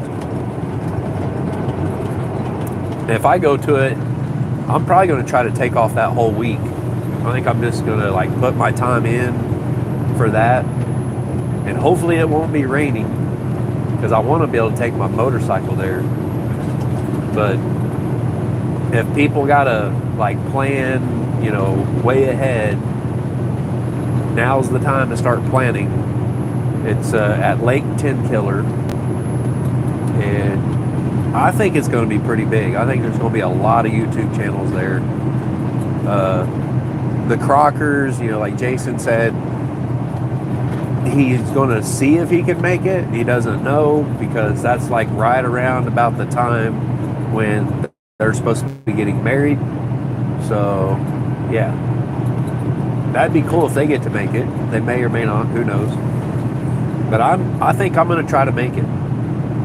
I've got some planning to do. Like, I got to get saddlebags for the bike, get all that ready and everything, make sure I got all the gear.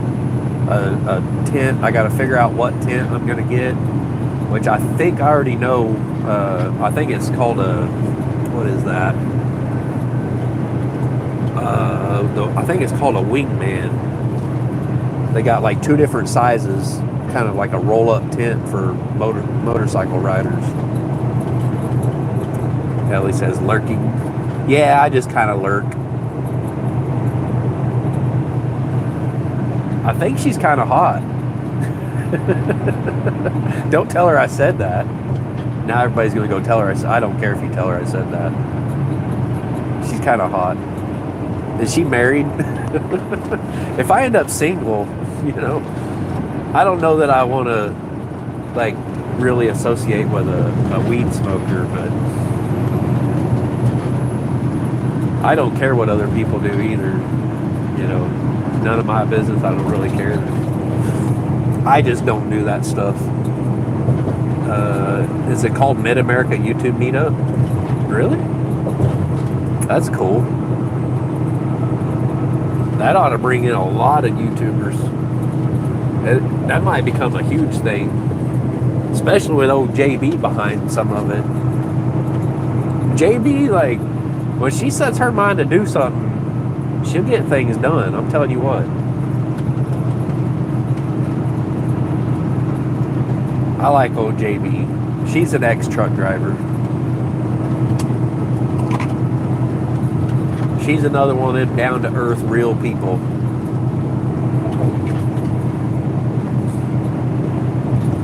And she knows, like, some of the crap that went down at Ed's.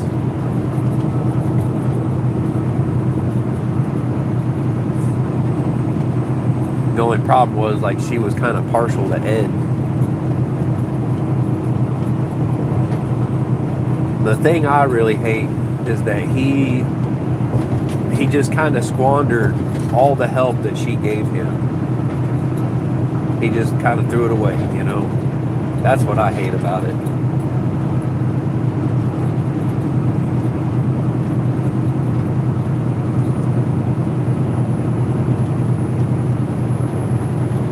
All that stuff, me helping, trying to help him, none of that would have happened without JB. So,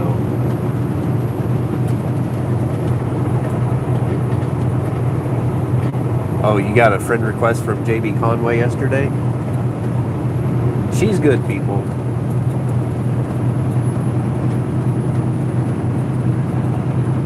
She's had a few things to say about me that I didn't like. You know, I heard it on my camera.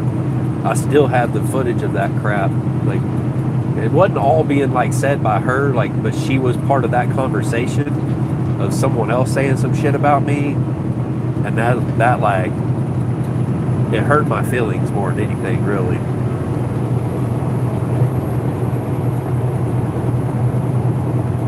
Hey, there's Never Too Late Homestead. What's up, Miss Mary? She said, "Good morning, David." Now, Miss Mary, she's an ex-truck driver. Boy, I bet she's got some stories to tell. If she could do like a podcast type YouTube videos, tell some old trucking stories and stuff, I know quite a few people would like to listen to a lot of those stories I know she's got to have.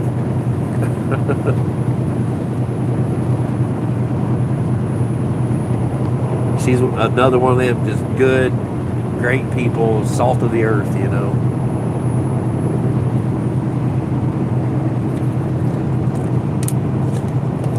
If it wasn't for her, I wouldn't have got to go to Shoot Dang Fest. She was my ride to Shoot Dang.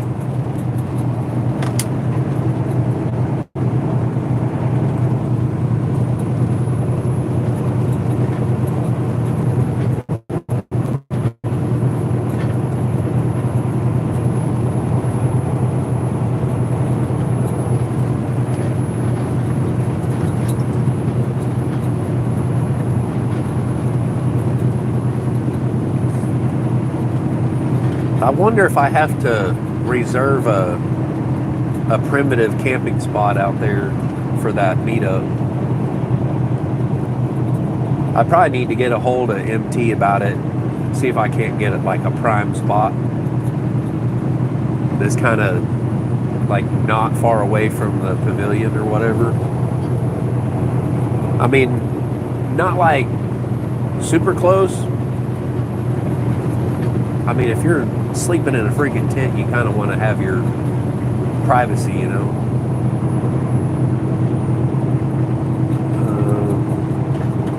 That was a good video you two did. Which one was that? Going to Shoot Dang or leaving Shoot Dang?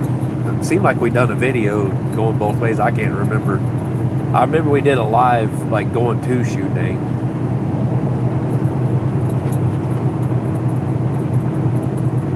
That's the link about the meetup. Okay.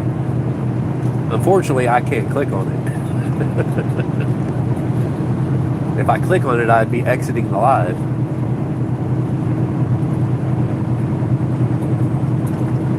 It's been a while since you've been on the road. Yeah. Maybe just take a few notes down, like from your memory, and then it'll refresh your memory. You can just set up the camera and talk about stories from being on the road or something. I could just imagine.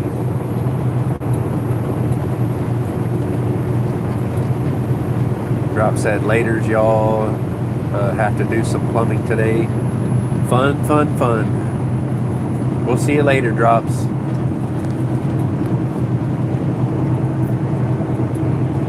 Yeah, my father-in-law, he had to do some plumbing. They didn't have any water because the water froze up out at the well, and I guess the heat lamps had quit working or something, or it froze up, and then the heat lamps quit, and he turned the heat lamps back, you know, got them back working. And I guess the electrical in the well house is old and just kind of shoddy. He got the heat lamps working. Next thing you know, boom, the water line busted and just was soaking him, and he got it shut off. But it was froze up for days. And I guess, I want to say it's sometime like yesterday morning, he got out there and got the plumbing fixed on it. I guess he had to wait for the plumbing store to open, or Lowe's to open or something, where he could go get the parts he needed. And so he got out there, got it fixed, and finally the lines and everything in the house, you know, thawed out.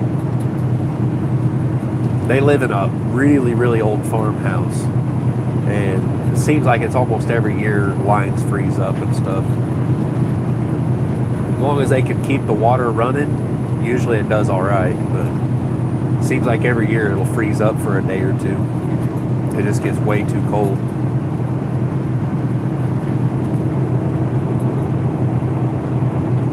I seen a YouTube short the other day where this water's coming out of the faucet into someone's sink, and it's literally freezing as it's landing in the sink. It's just like stacking up, you know, turning to ice. I was like, dang, that's freaking cold.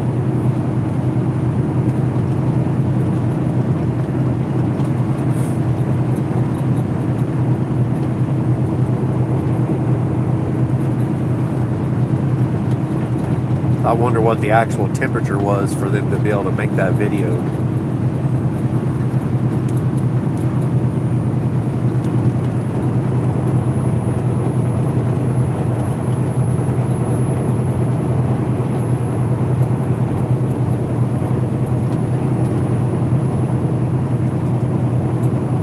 farmhouses do not like running water.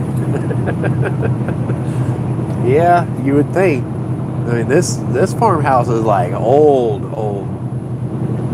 I don't know why I've never done a video from there. Just, I don't know. They kind of like their privacy and stuff. So.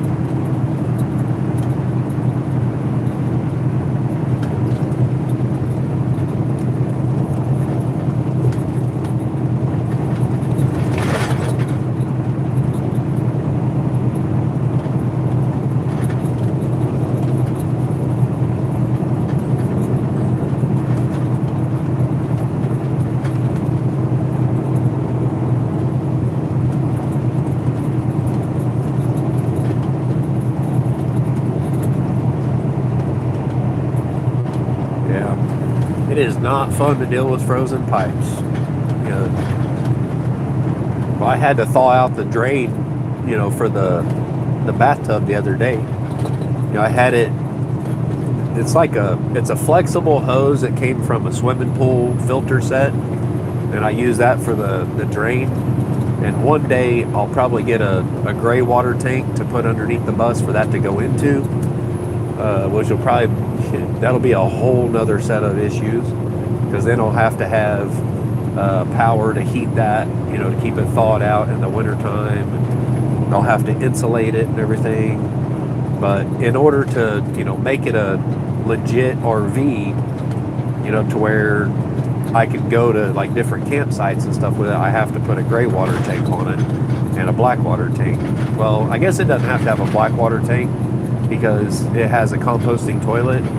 So I'm never going to have like a black water tank. I'll just, well, technically the kitchen sink would be a black water, but the bathtub is just gray water. And, in most states you can dump gray water right on the ground. It's not a big deal.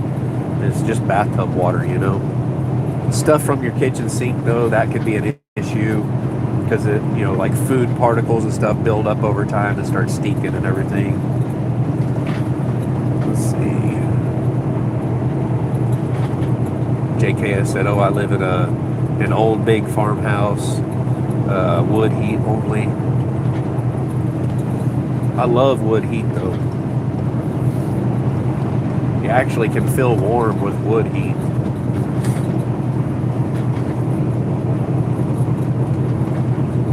I've got to get a bigger fireplace, or a wood stove, I mean, in the bus. All by choice. Yep. I mean, my mother-in-law and father-in-law, they could have bought a place years ago, different place, more update place or whatever. But it would cost more money, and they've been renting from that place ever since. I think my wife was like, I think she said like 13 or something when they moved there, and she's in her 30s now. So yeah, they've lived there for a long freaking time.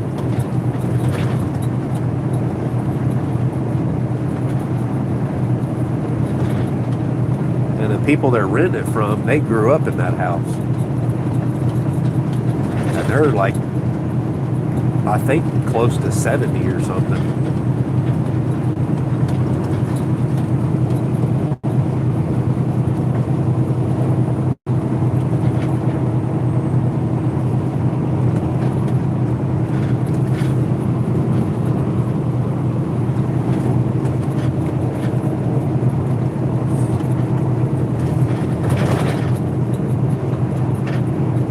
I foresee myself in 10 years building my own cabin on a piece of property that's paid for, that hopefully has like a creek running through it.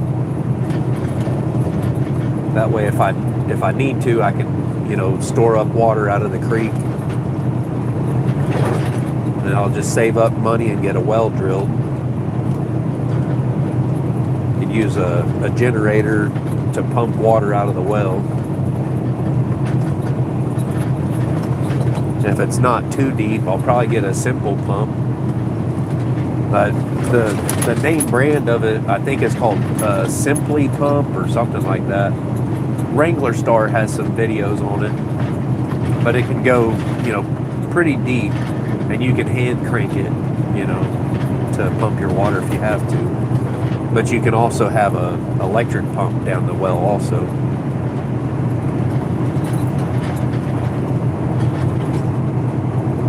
There's Tiny Farm Nuggets in here. Says, got my plumbing done, now heating while glue dries. Mix of PEX and PVC and metal pipes.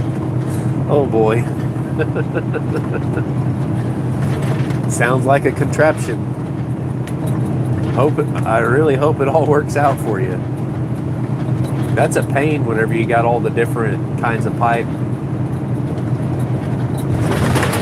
Yeah, with my bus, I said, you know what? I'm going all PEX, and all the fittings are SharkBite fittings. It's expensive, but it definitely makes things easier to work on. And really, I think probably the only thing I really got to worry about if it freezes is the fittings breaking. Need new tank butt.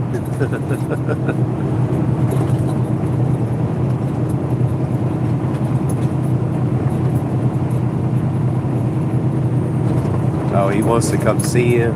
It's his birthday too. Don't want to get sick. Yeah, he's already been sick, right? Happy birthday, Brandon. I don't know if he's in here or not.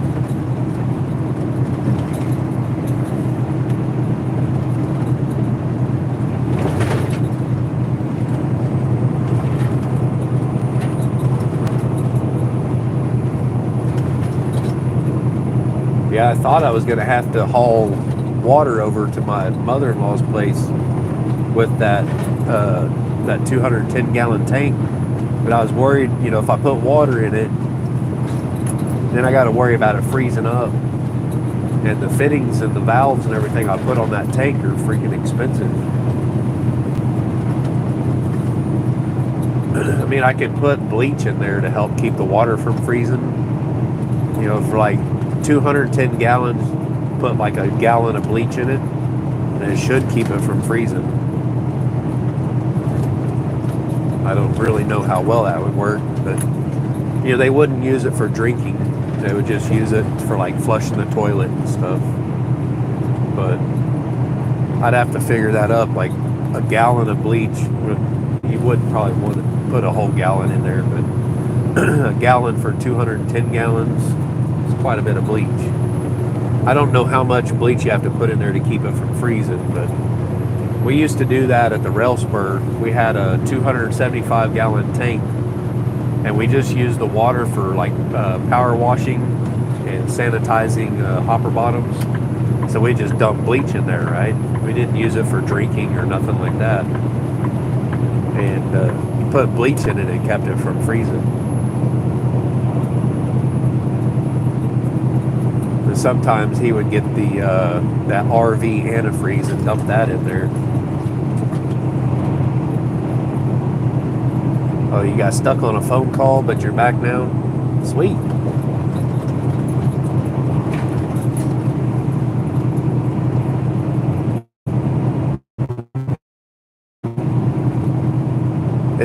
Did he get that job that we were talking about before that he was trying to get?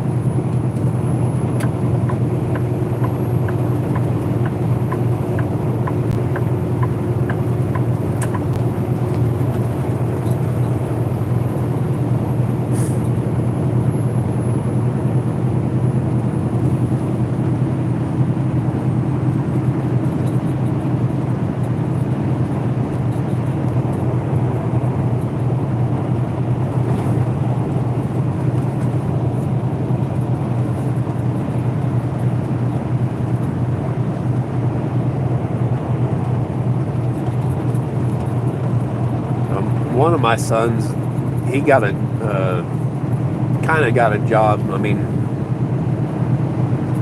he's working for a company that, it's a part of it, the business is a wrecker service. I don't know. It's kind of a screwed up deal. He said he hasn't got paid yet, but I don't know. It's like, well, if the guy knows what's good for him, he'll pay up. But I don't know. He's always wheeling and dealing, though. Wheeling and dealing and selling car parts and whatnot. Oh, they're on a hiring freeze till January. That sucks.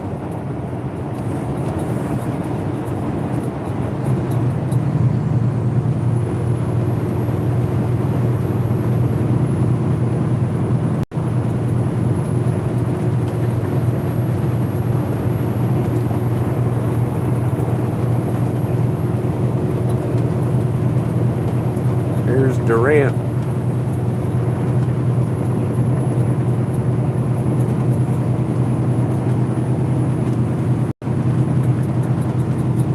Well, we've reached a big old up at 41 degrees down here.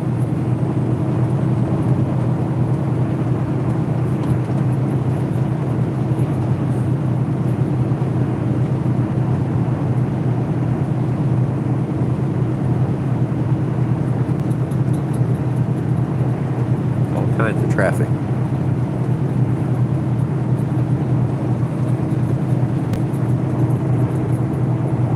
Let's see, he did apply for a 911 dispatcher position, and he had to do a test of like real life 911 calls. Huh. Interesting.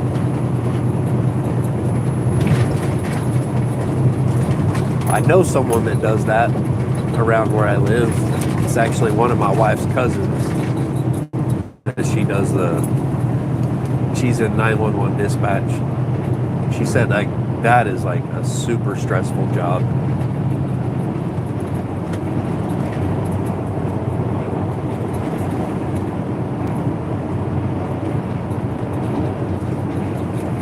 My wife was gonna do it, but I was like, nope, you don't need to be doing that crap.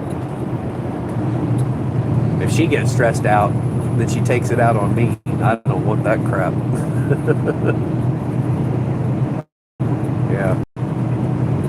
It's like even in my area that you would think there's not a lot goes on around there, but there is. It's insane. Especially like some of the stuff that comes from up around Joplin and everything into our area. Ugh.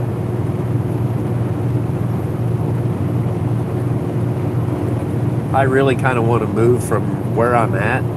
That's why I'm like, okay, I need to, kind of remodel the house, upgrade things a bit, and then sell it and get the heck out of that area. There's a lot of crap around there. I mean, that's almost anywhere though. But in some areas where there's less people, there's less crap,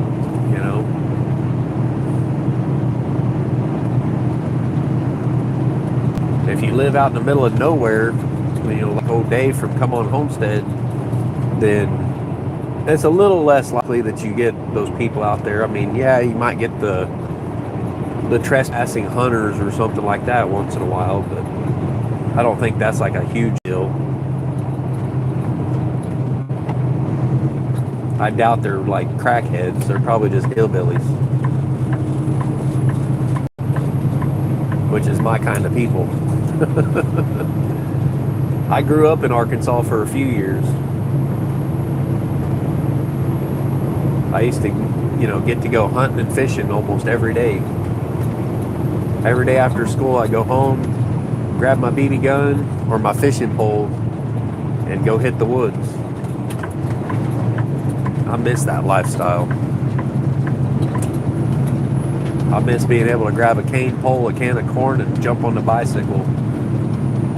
Go down to the ponds or whatever, catch some perch, throw them in a pan with some butter, fry them up and eat them. That was a pretty good chunk of my childhood.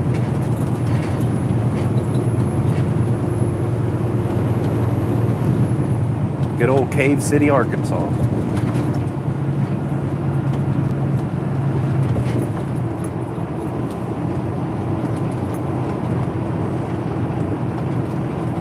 that Jimmy Stitcher, he went to the first YouTube meetup with us, and I don't know if you guys seen him. He came over to the house in one of the videos where I was making the coasters for that meetup, and that's where I know him from, is Cave City. We kind of grew up together. And he's known me ever since I was like 10 or 11 years old. So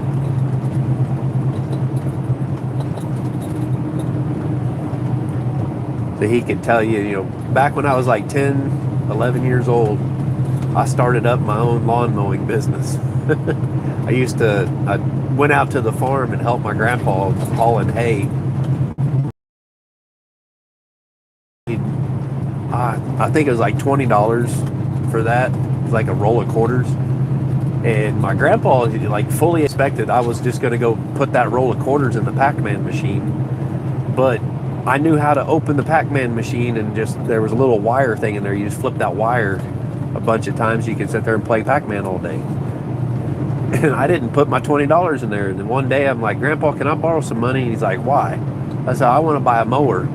And the mower was like $40 or something. His old Murray, or I can't remember what it was, Briggs strap iron on it. And he's like, what do you want a mower for? I said, I'm going to go make money with it. He's like, all right, I could get behind that. And he loaned me $20. I had the other 20, or I think he loaned me like 25. And so I had the money to buy it. And then I went home and got a milk jug and rinsed it out, got the water out of it, and I used that as my gas jug. Now I put that milk jug on the handlebars of my bike, tie that mower on behind the seat of my bicycle, and go door to door and drumming up business, mowing yards. I landed a pretty good one for the mayor of Cave City. Had 2 acres. I'd mow 1 acre one weekend, mow the next acre the next weekend, made $50 a week. I mean, that was pretty stinking good money back then for a kid. And in my other spare time, I was helping my stepdad repair, you know, VCRs, TVs, camcorders, things like that. You know, Walkmans or what, like stupid little crap. Like people would bring this stuff in and like, hey, could you fix this? And, you know, my stepdad's like, that ain't gonna pay, you know, so he would have me work on it. And if they came in and they paid for the work or whatever, then, you know, whatever. But 9 times out of 10, they never came back. You know, they might call and say, well, how much is it? And he would shoot them a price, and they're like, well, shit, I'll just go buy a new one, you know. I was a little bit of an entrepreneur back then.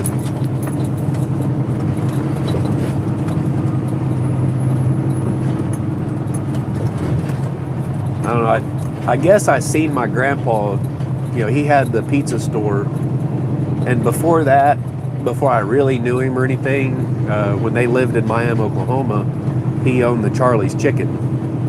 And the story I was told was he's actually the one who invented Charlie's Chicken, and Charlie's Chicken was named after him until he sold the franchise to another guy, and the other guy claimed that he invented it. It was like, but whatever, you know, like, he sold the franchise, so he didn't have control of it anymore. But he had enough money from that he built Pizza PM and made that into a deal. And then he had another store. It was in I can't remember the name of the town. It was another place in Arkansas.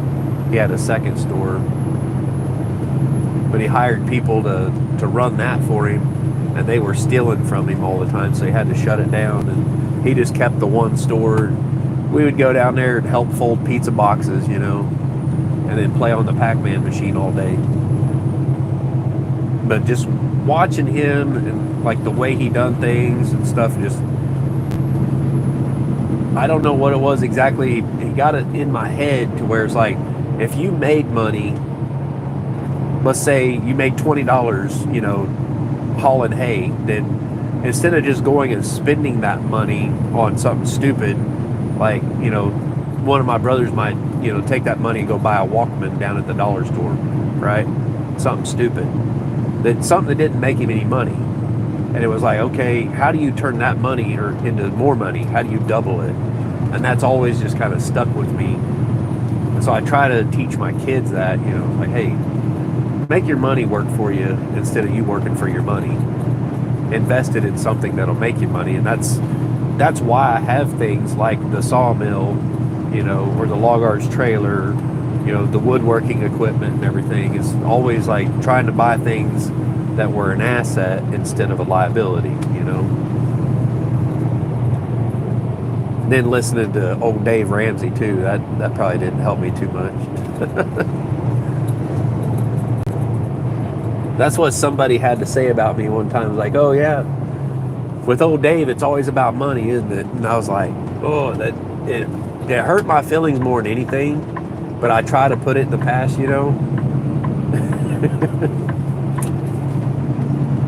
It's like, well, it is what it is.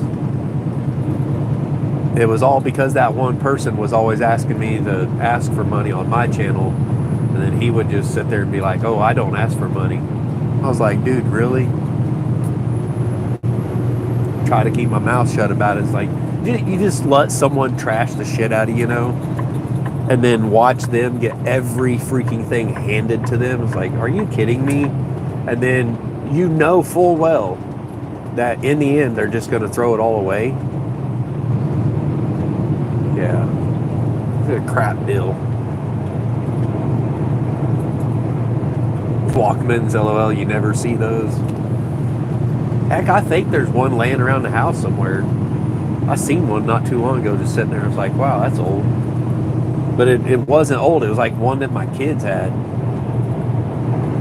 I was like, do they still make those?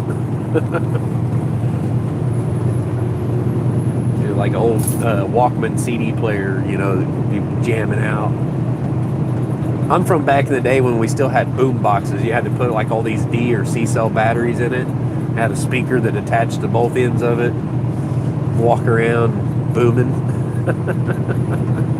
The 80s kids. We had the Rambo big wheel. I remember my youngest brother had a Rambo big wheel. We had to ramp that thing. We'd be like pushing each other, making ramps and ramp it until we broke it in half.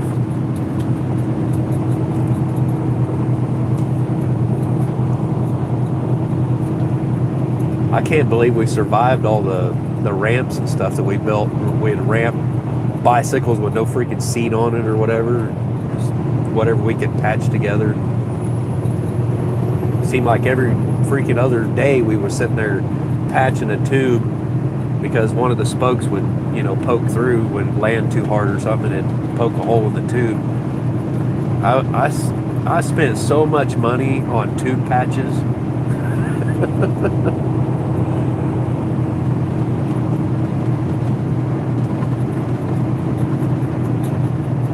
Oh yeah.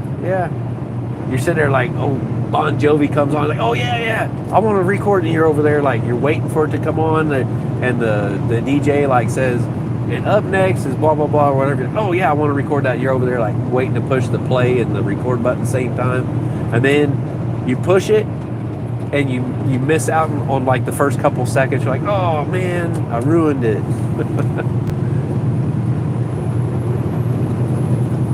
Or they don't play the whole song all the way through, and so you have to rewind and wait for it to play again. Yeah, kids these days, they'll never know the struggle because they can just YouTube it. Like any song, you just Google it, there it is.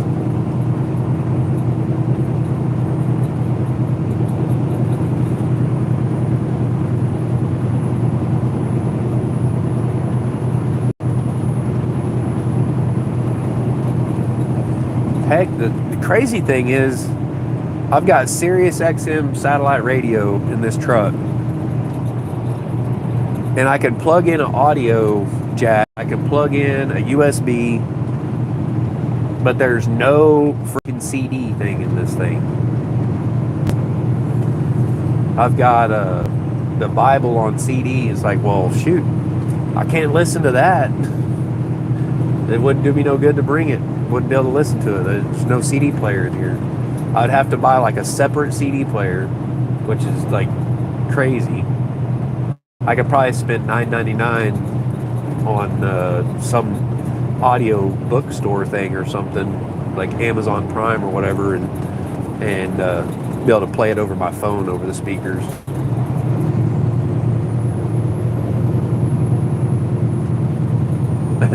Drew says, I remember being on hold for 43 minutes to request a song on the radio. Or like when they do like the giveaways and you gotta be like the first caller with the right answer, and you just like, you gotta like redial, you know. Call in and like, then it's like, meh, meh, meh. Like, oh man. Then you hear someone else, like, they win, like, oh crap. We had a lady at Petra when I worked there, and back this what, like 97, 98, something like that. I want to say, well, 96, 97, somewhere around in there. And she would be always like calling into the radio station, like she knew the answer or whatever. It was her and this other guy named Mike Benoyer. That dude, he used to be a radio DJ there around Joplin, and like he knew all these freaking answers, like about old music and stuff, because he used to be a DJ. And he would call in, I don't know what it was, he's always getting through and always winning crap, like winning tickets to concerts and stuff like that. It's like, dude, how do you do it? That other lady, like, she was winning all the time too.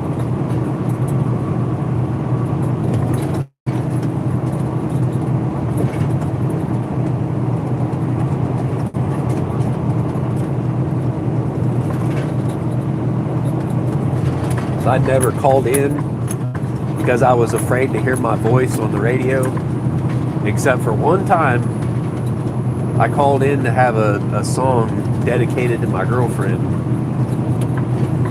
That was, like, I felt so embarrassed, like, and people were laughing at me and shit. Oh, you sound so funny on the radio. I'm like, shut up.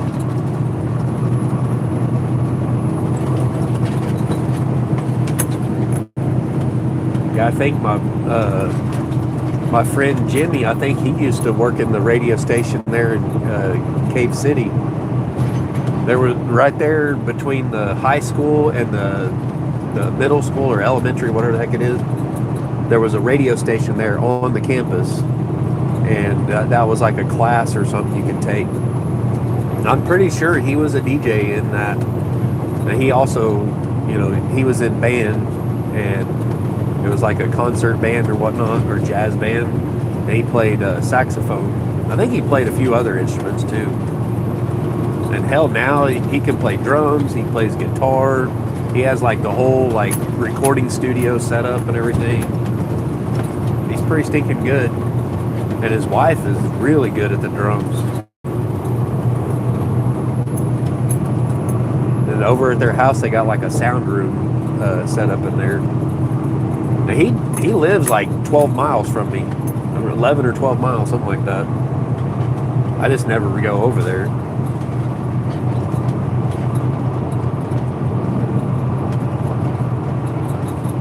Let's see. Elizabeth said, I won concert tickets for my mom on the Spanish radio station. Cool. And if you wanted to know the lyrics to a song, good luck. Better go buy the CD. Yeah.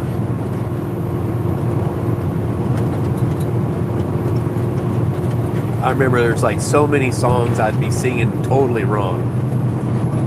And people would look at me like, what? That's not the lyrics. And then they tell me what it is. I'm like, no way. That can't be it. And they showed me, like, they would have the CD or whatever where it had the lyrics on the insert or whatever. You fold it out and it had the lyrics on it.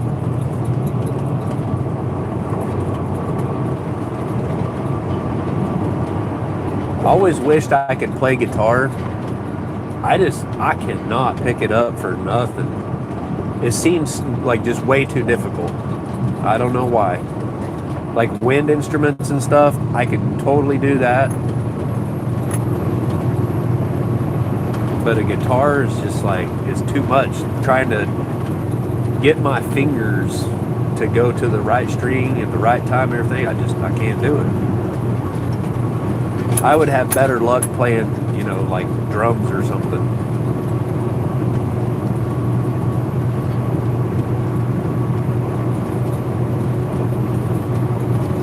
I mean, playing baritone and marching band and concert band, that was rough for me. I couldn't read the music. I could read it, but it was too slow. So I had to go through and like each note, I would write the fingerings down for each note, and then kind of play by ear. That's how I had to do it. Like, I had to rewrite the music every time. And my music teacher's like, "What the heck is this crap?" I was like, "That's me translating it so I can read it faster. I can read the numbers really fast." He's like, "Well, I don't understand why you can't see the note and know what that is." I'm like, because A, B, C, D, like that doesn't like tell me which fingers that is, like 1 and 2 or 2 and 3 or whatever, 1 and 3. It doesn't tell me that.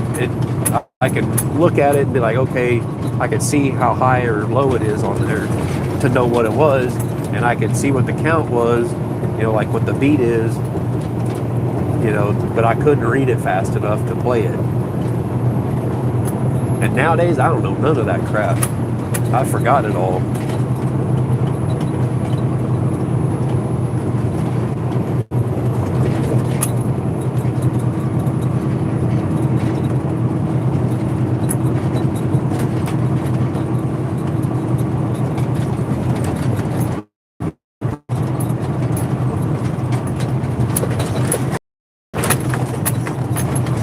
This is a great road to be on whenever you have to be. It's killing my kidneys.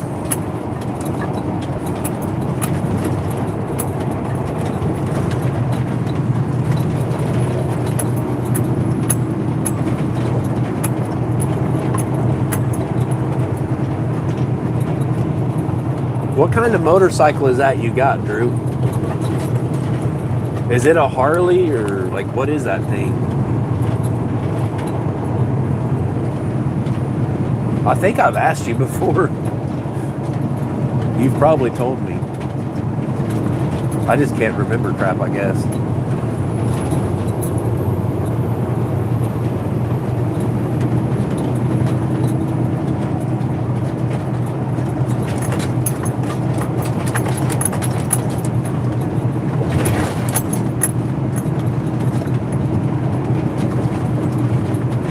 You still have that motorcycle, don't you?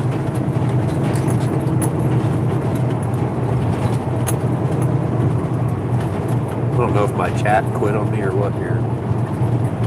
No.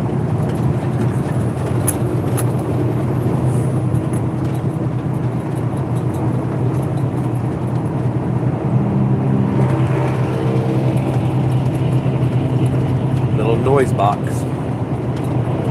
Oh yeah, we're in Texas, by the way. Oh, it's a 01 Honda Shadow 750. Let's see.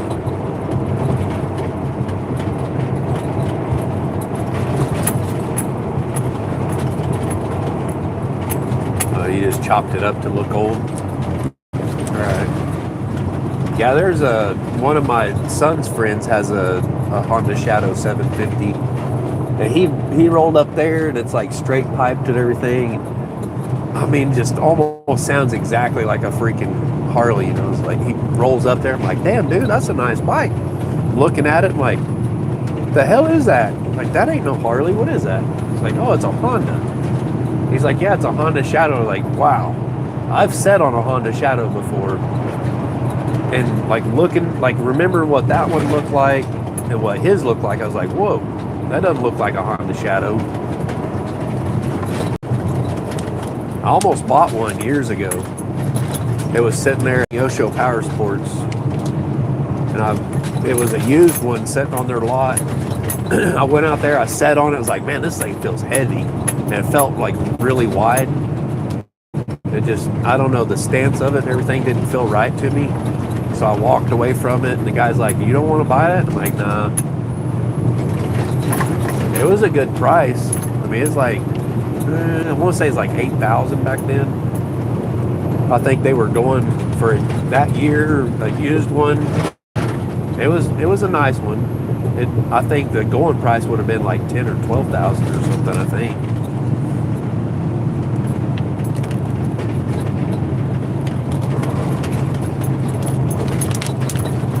I don't remember. I want to say it was. I'm not sure. About 7,000, I think, is what they wanted for it. Somewhere around there. That's been a long time ago.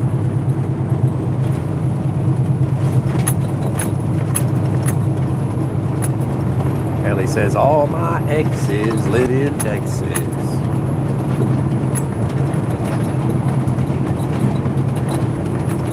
That's why I hang my hat in Tennessee. Let's see. I can't sing. Sorry about all that.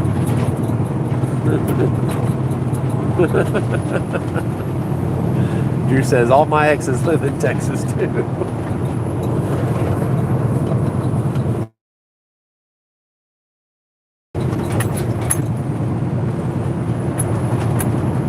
I think I have one ex-girlfriend that lives in Texas.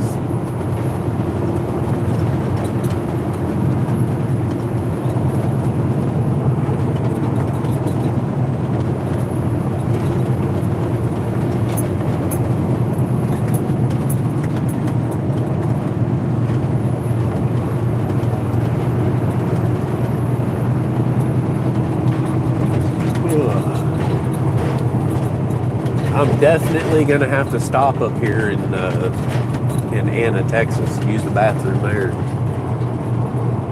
Probably get me something to eat. Get off of here.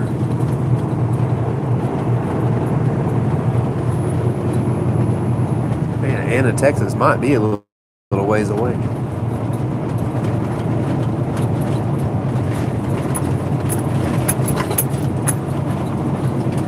Yeah, it's a little ways.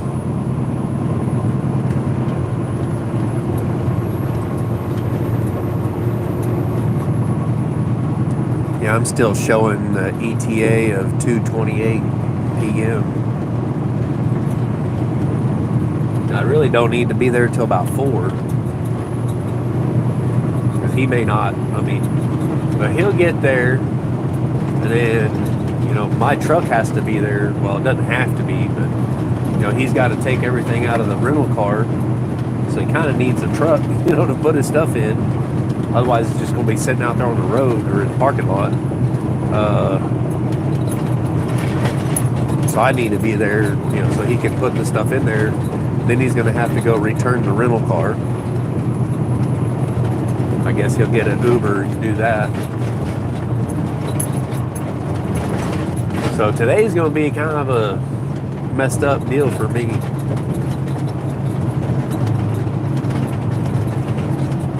Kind of out of the norm.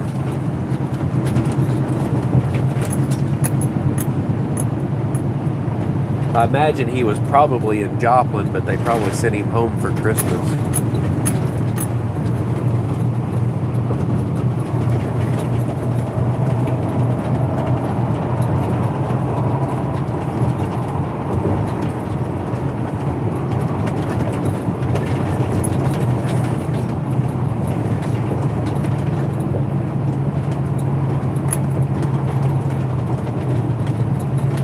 Starting to get into some traffic.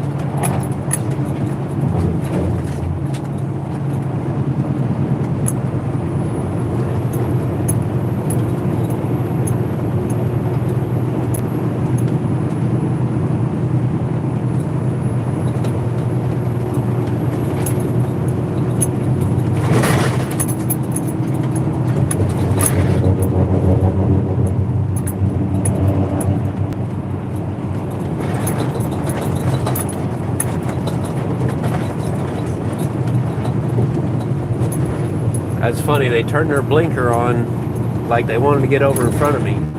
I pass them and they turn their blinker off. Like, whatever. They're scared shitless because they're in this construction. Like, oh God.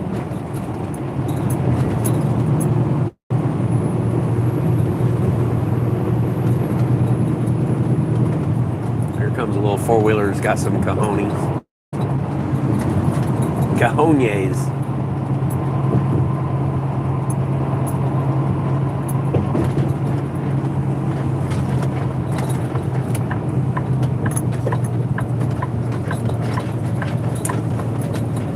Come on, y'all. Let's go.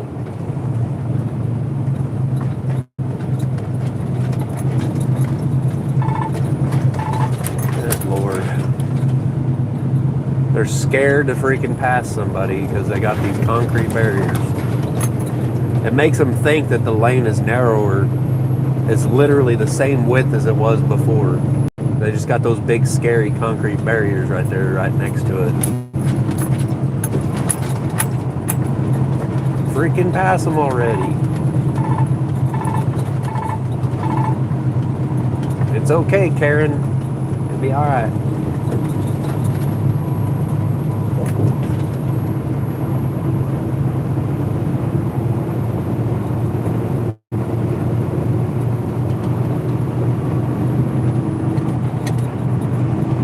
Really, dude?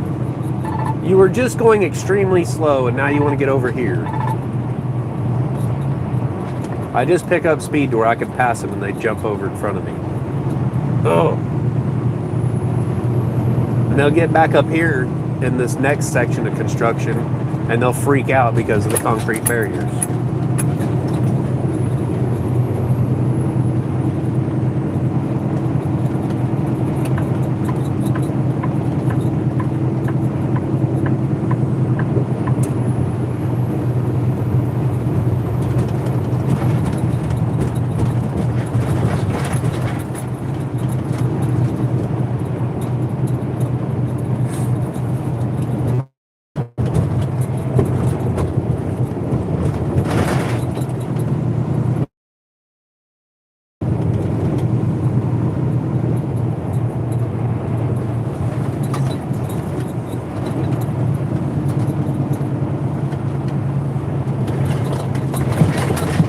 I think that was Miss Mary said it was good to catch up with you. Catch you later. I think that's what it said.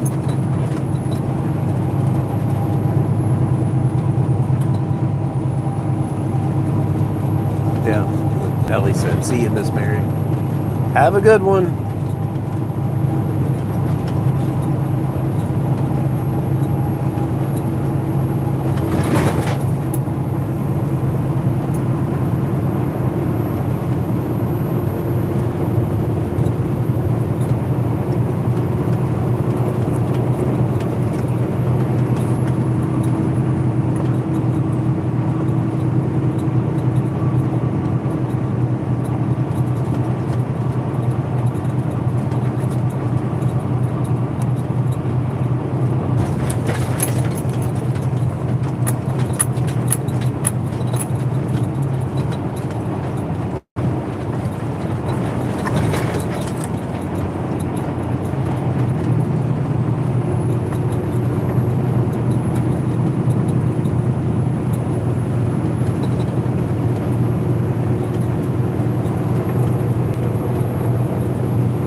Did eat my other breakfast sandwich.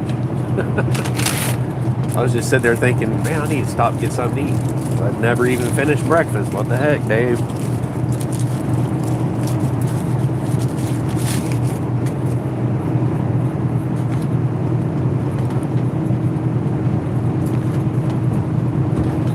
Man, today's been quite the day.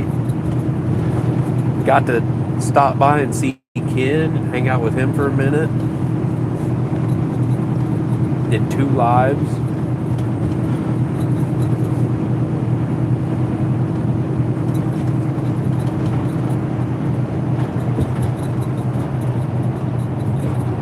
That's crazy. Our paths, was that close. Like we were just a few miles apart. And he got on the live. He's like, "Oh, where are you at?" He's like, "Well, I'm coming up on Veneta." Like he was like just past Miami a little ways, or Fairland, I think, and around in that area. Like he wasn't very far behind me. I was like, wow. It's like, heck, I'll just stop up here at the McDonald's and sit there and wait on you. It didn't take him much time to get there.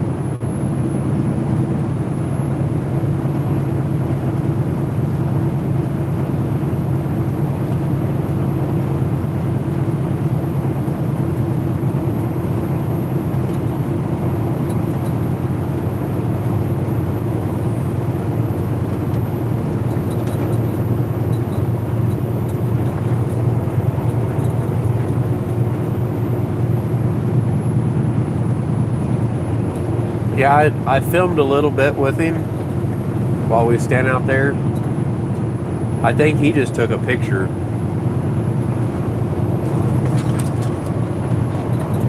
I think he was like trying to get the trucks in the background, and I was filming while he was taking the picture.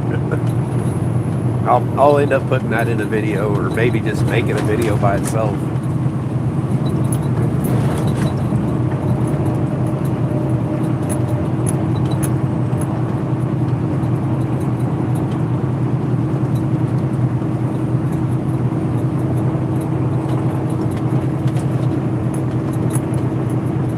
Said it's beautiful out too. Yeah. Nice sunny day. 44 degrees right now.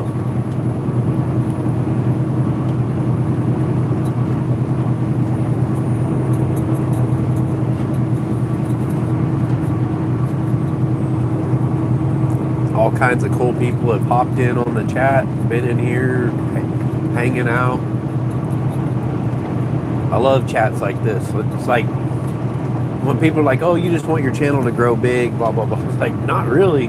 I kind of like it the way it is. I get to hang out with people and get to read like every comment and stuff. I see like bigger channels, like the struggle they have with their lives, like they just can't even possibly keep up. But I mean, that's what comes with your channel getting bigger and getting to where it's self-sustainable and everything. It's just like you end up with more friends and fans and everything out there that want to talk to you, want to ask you questions or whatever. It gets impossible to keep up with. That's the unfortunate part of it. That's why I don't mind doing like really long lives so people get a chance to like come in. It's not like, oh, we got to hurry up and get everything crammed into like just 30 minutes,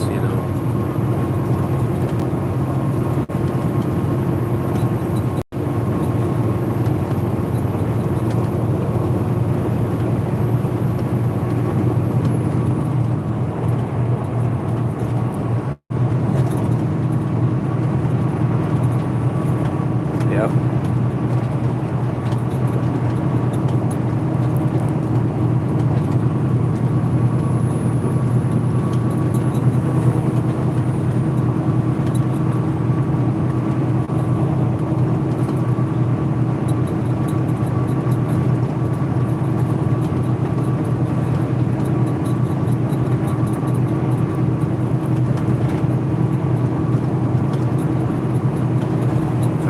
Some of the things I would like to do, I don't foresee it happening.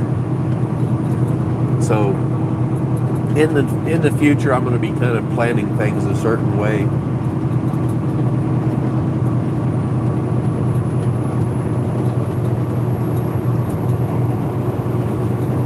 I don't know. I'm just hoping I can possibly move to a certain area if I can find the right property to sell my place. Get out of that ordeal.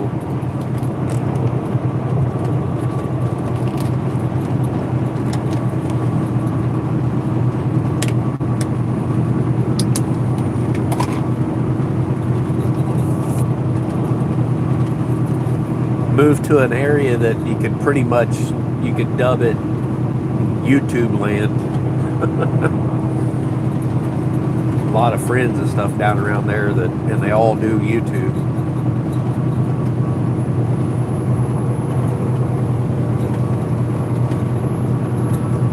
I mean, you got like Paul the Bearded Carpenter down in that area.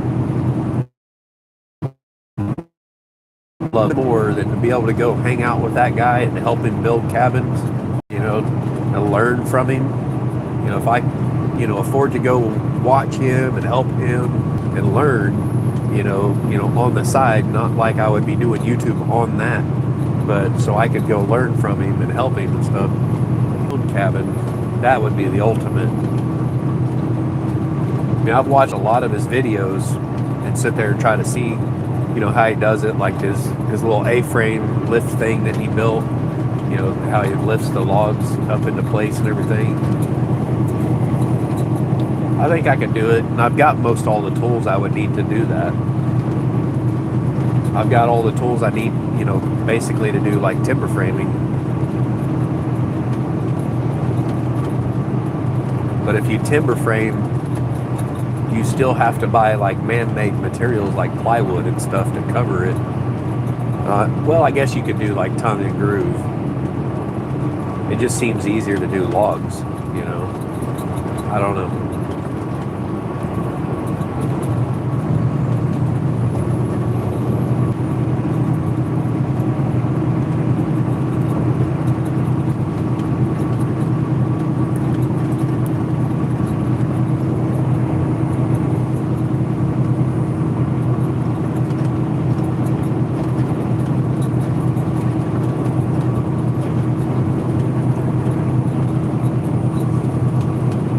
Now's the time to manifest what you want or dream about it. I don't know about making it happen yet because things just aren't lining up quite yet.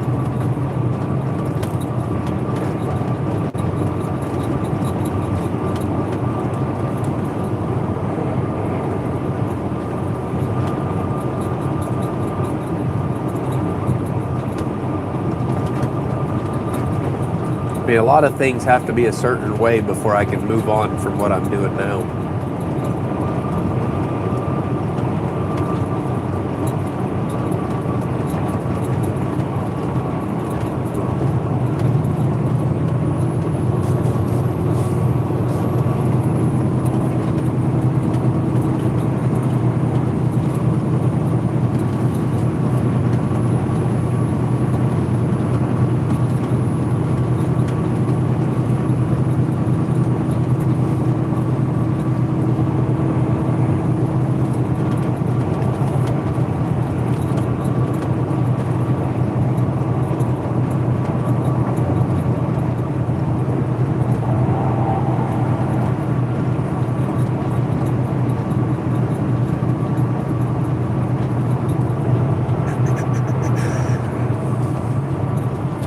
Well, this ice just won't melt fast enough in this dadgum cup, or this bottle. The big old chunk of ice in there. I've got a case of water back there, it's all frozen. Like a big old ice cube.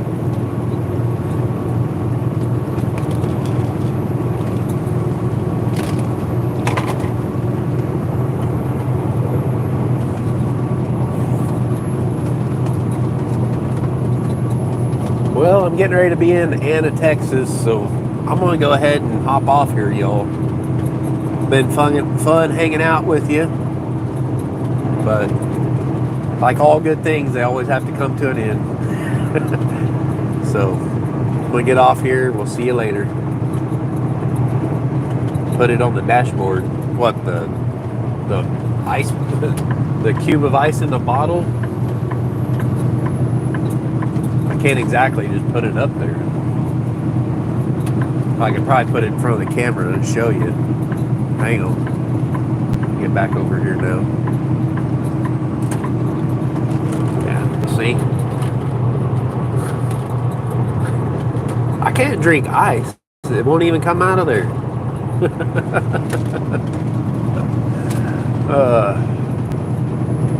All right. We'll see you guys on the next one. Bye.